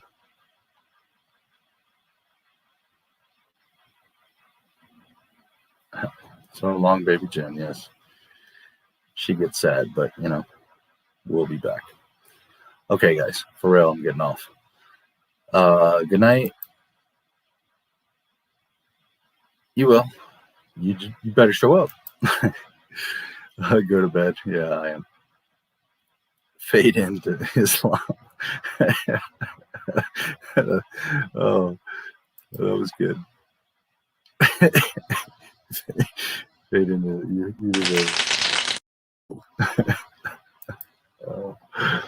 Oh, that's rich, as some would say. You can donate through Super Chat. There's a link in the description, or in the chat. There's the Super Chat. There's a link in the chat. In the description of all my videos, it'll say, leave me a tip anytime or during a live stream. If you do a Super Chat, YouTube takes some of the money. If you do it through my link, the Stream Elements, all the money comes to me. If that's what you mean as far as, what is it you said? Donate, yeah. Becoming a channel member helps. And there's different levels there, like $2 a month, $5 a month, whatever. So if you would like to donate, I greatly appreciate it. You're more welcome. There's also a link in my description for a PayPal one time if that's what you want to do, however you want to, if that's what you want to do. Super Chat is on the bottom, right underneath the chat. There's a smiley face and there's a dollar symbol, a box with a dollar symbol. You click on that, you put however much money you want to put. Just make sure you add about like 6, 7, 8 zeros behind it. And you can leave a message as to whatever it is you want to say. So there you go. All right. To build his church, huh?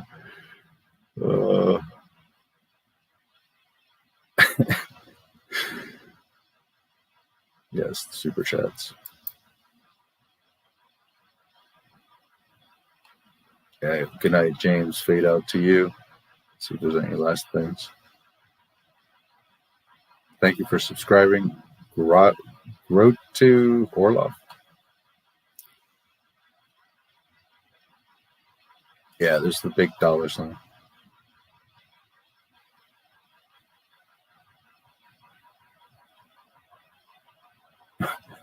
Help build. What was it you said? Allah's in his church.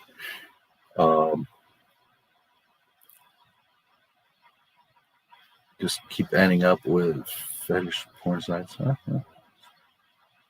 Too bad for you, or maybe good for you. Thank you for the info. My pleasure. Devin Richard. Every Friday we're here.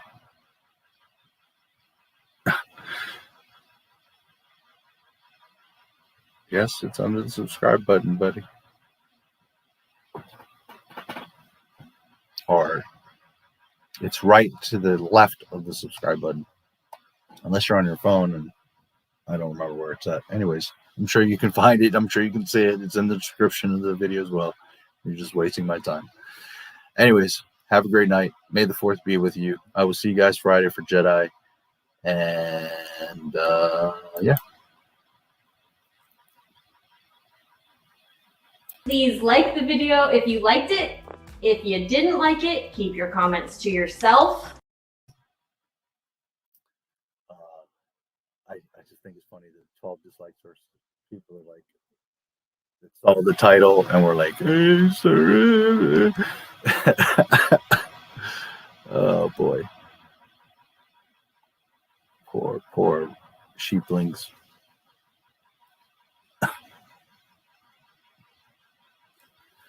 Okay, guys. Bree's cute. One of my many wives. I mean, she's not an unattractive girl. I mean, you can't, obviously, she's not ugly.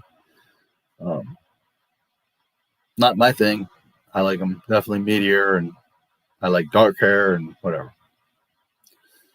But, being real, it's not like I or probably any man is going to kick her out of bed either, so. Devin, where are you? Like a mask. Yeah, there you go. You guys can start your own little. Oh boy. All right, guys. Find my outro here. Arrogant punk. If I didn't have more important things to do, I'd let Video Man put you in your place.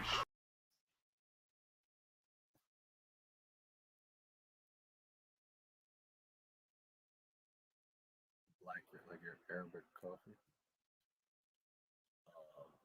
If you're asking about women, no, I like Latinas personally.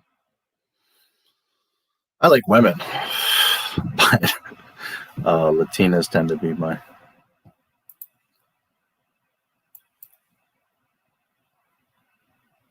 Hips, ass, thighs, long dark hair, coffee, caramel skin. Which is kind of ironic, right? Because Baby Jen's so different, but objectively, I like a lot of different type of women. I like women, so. Anyways, I tend to treat people on an individual, so.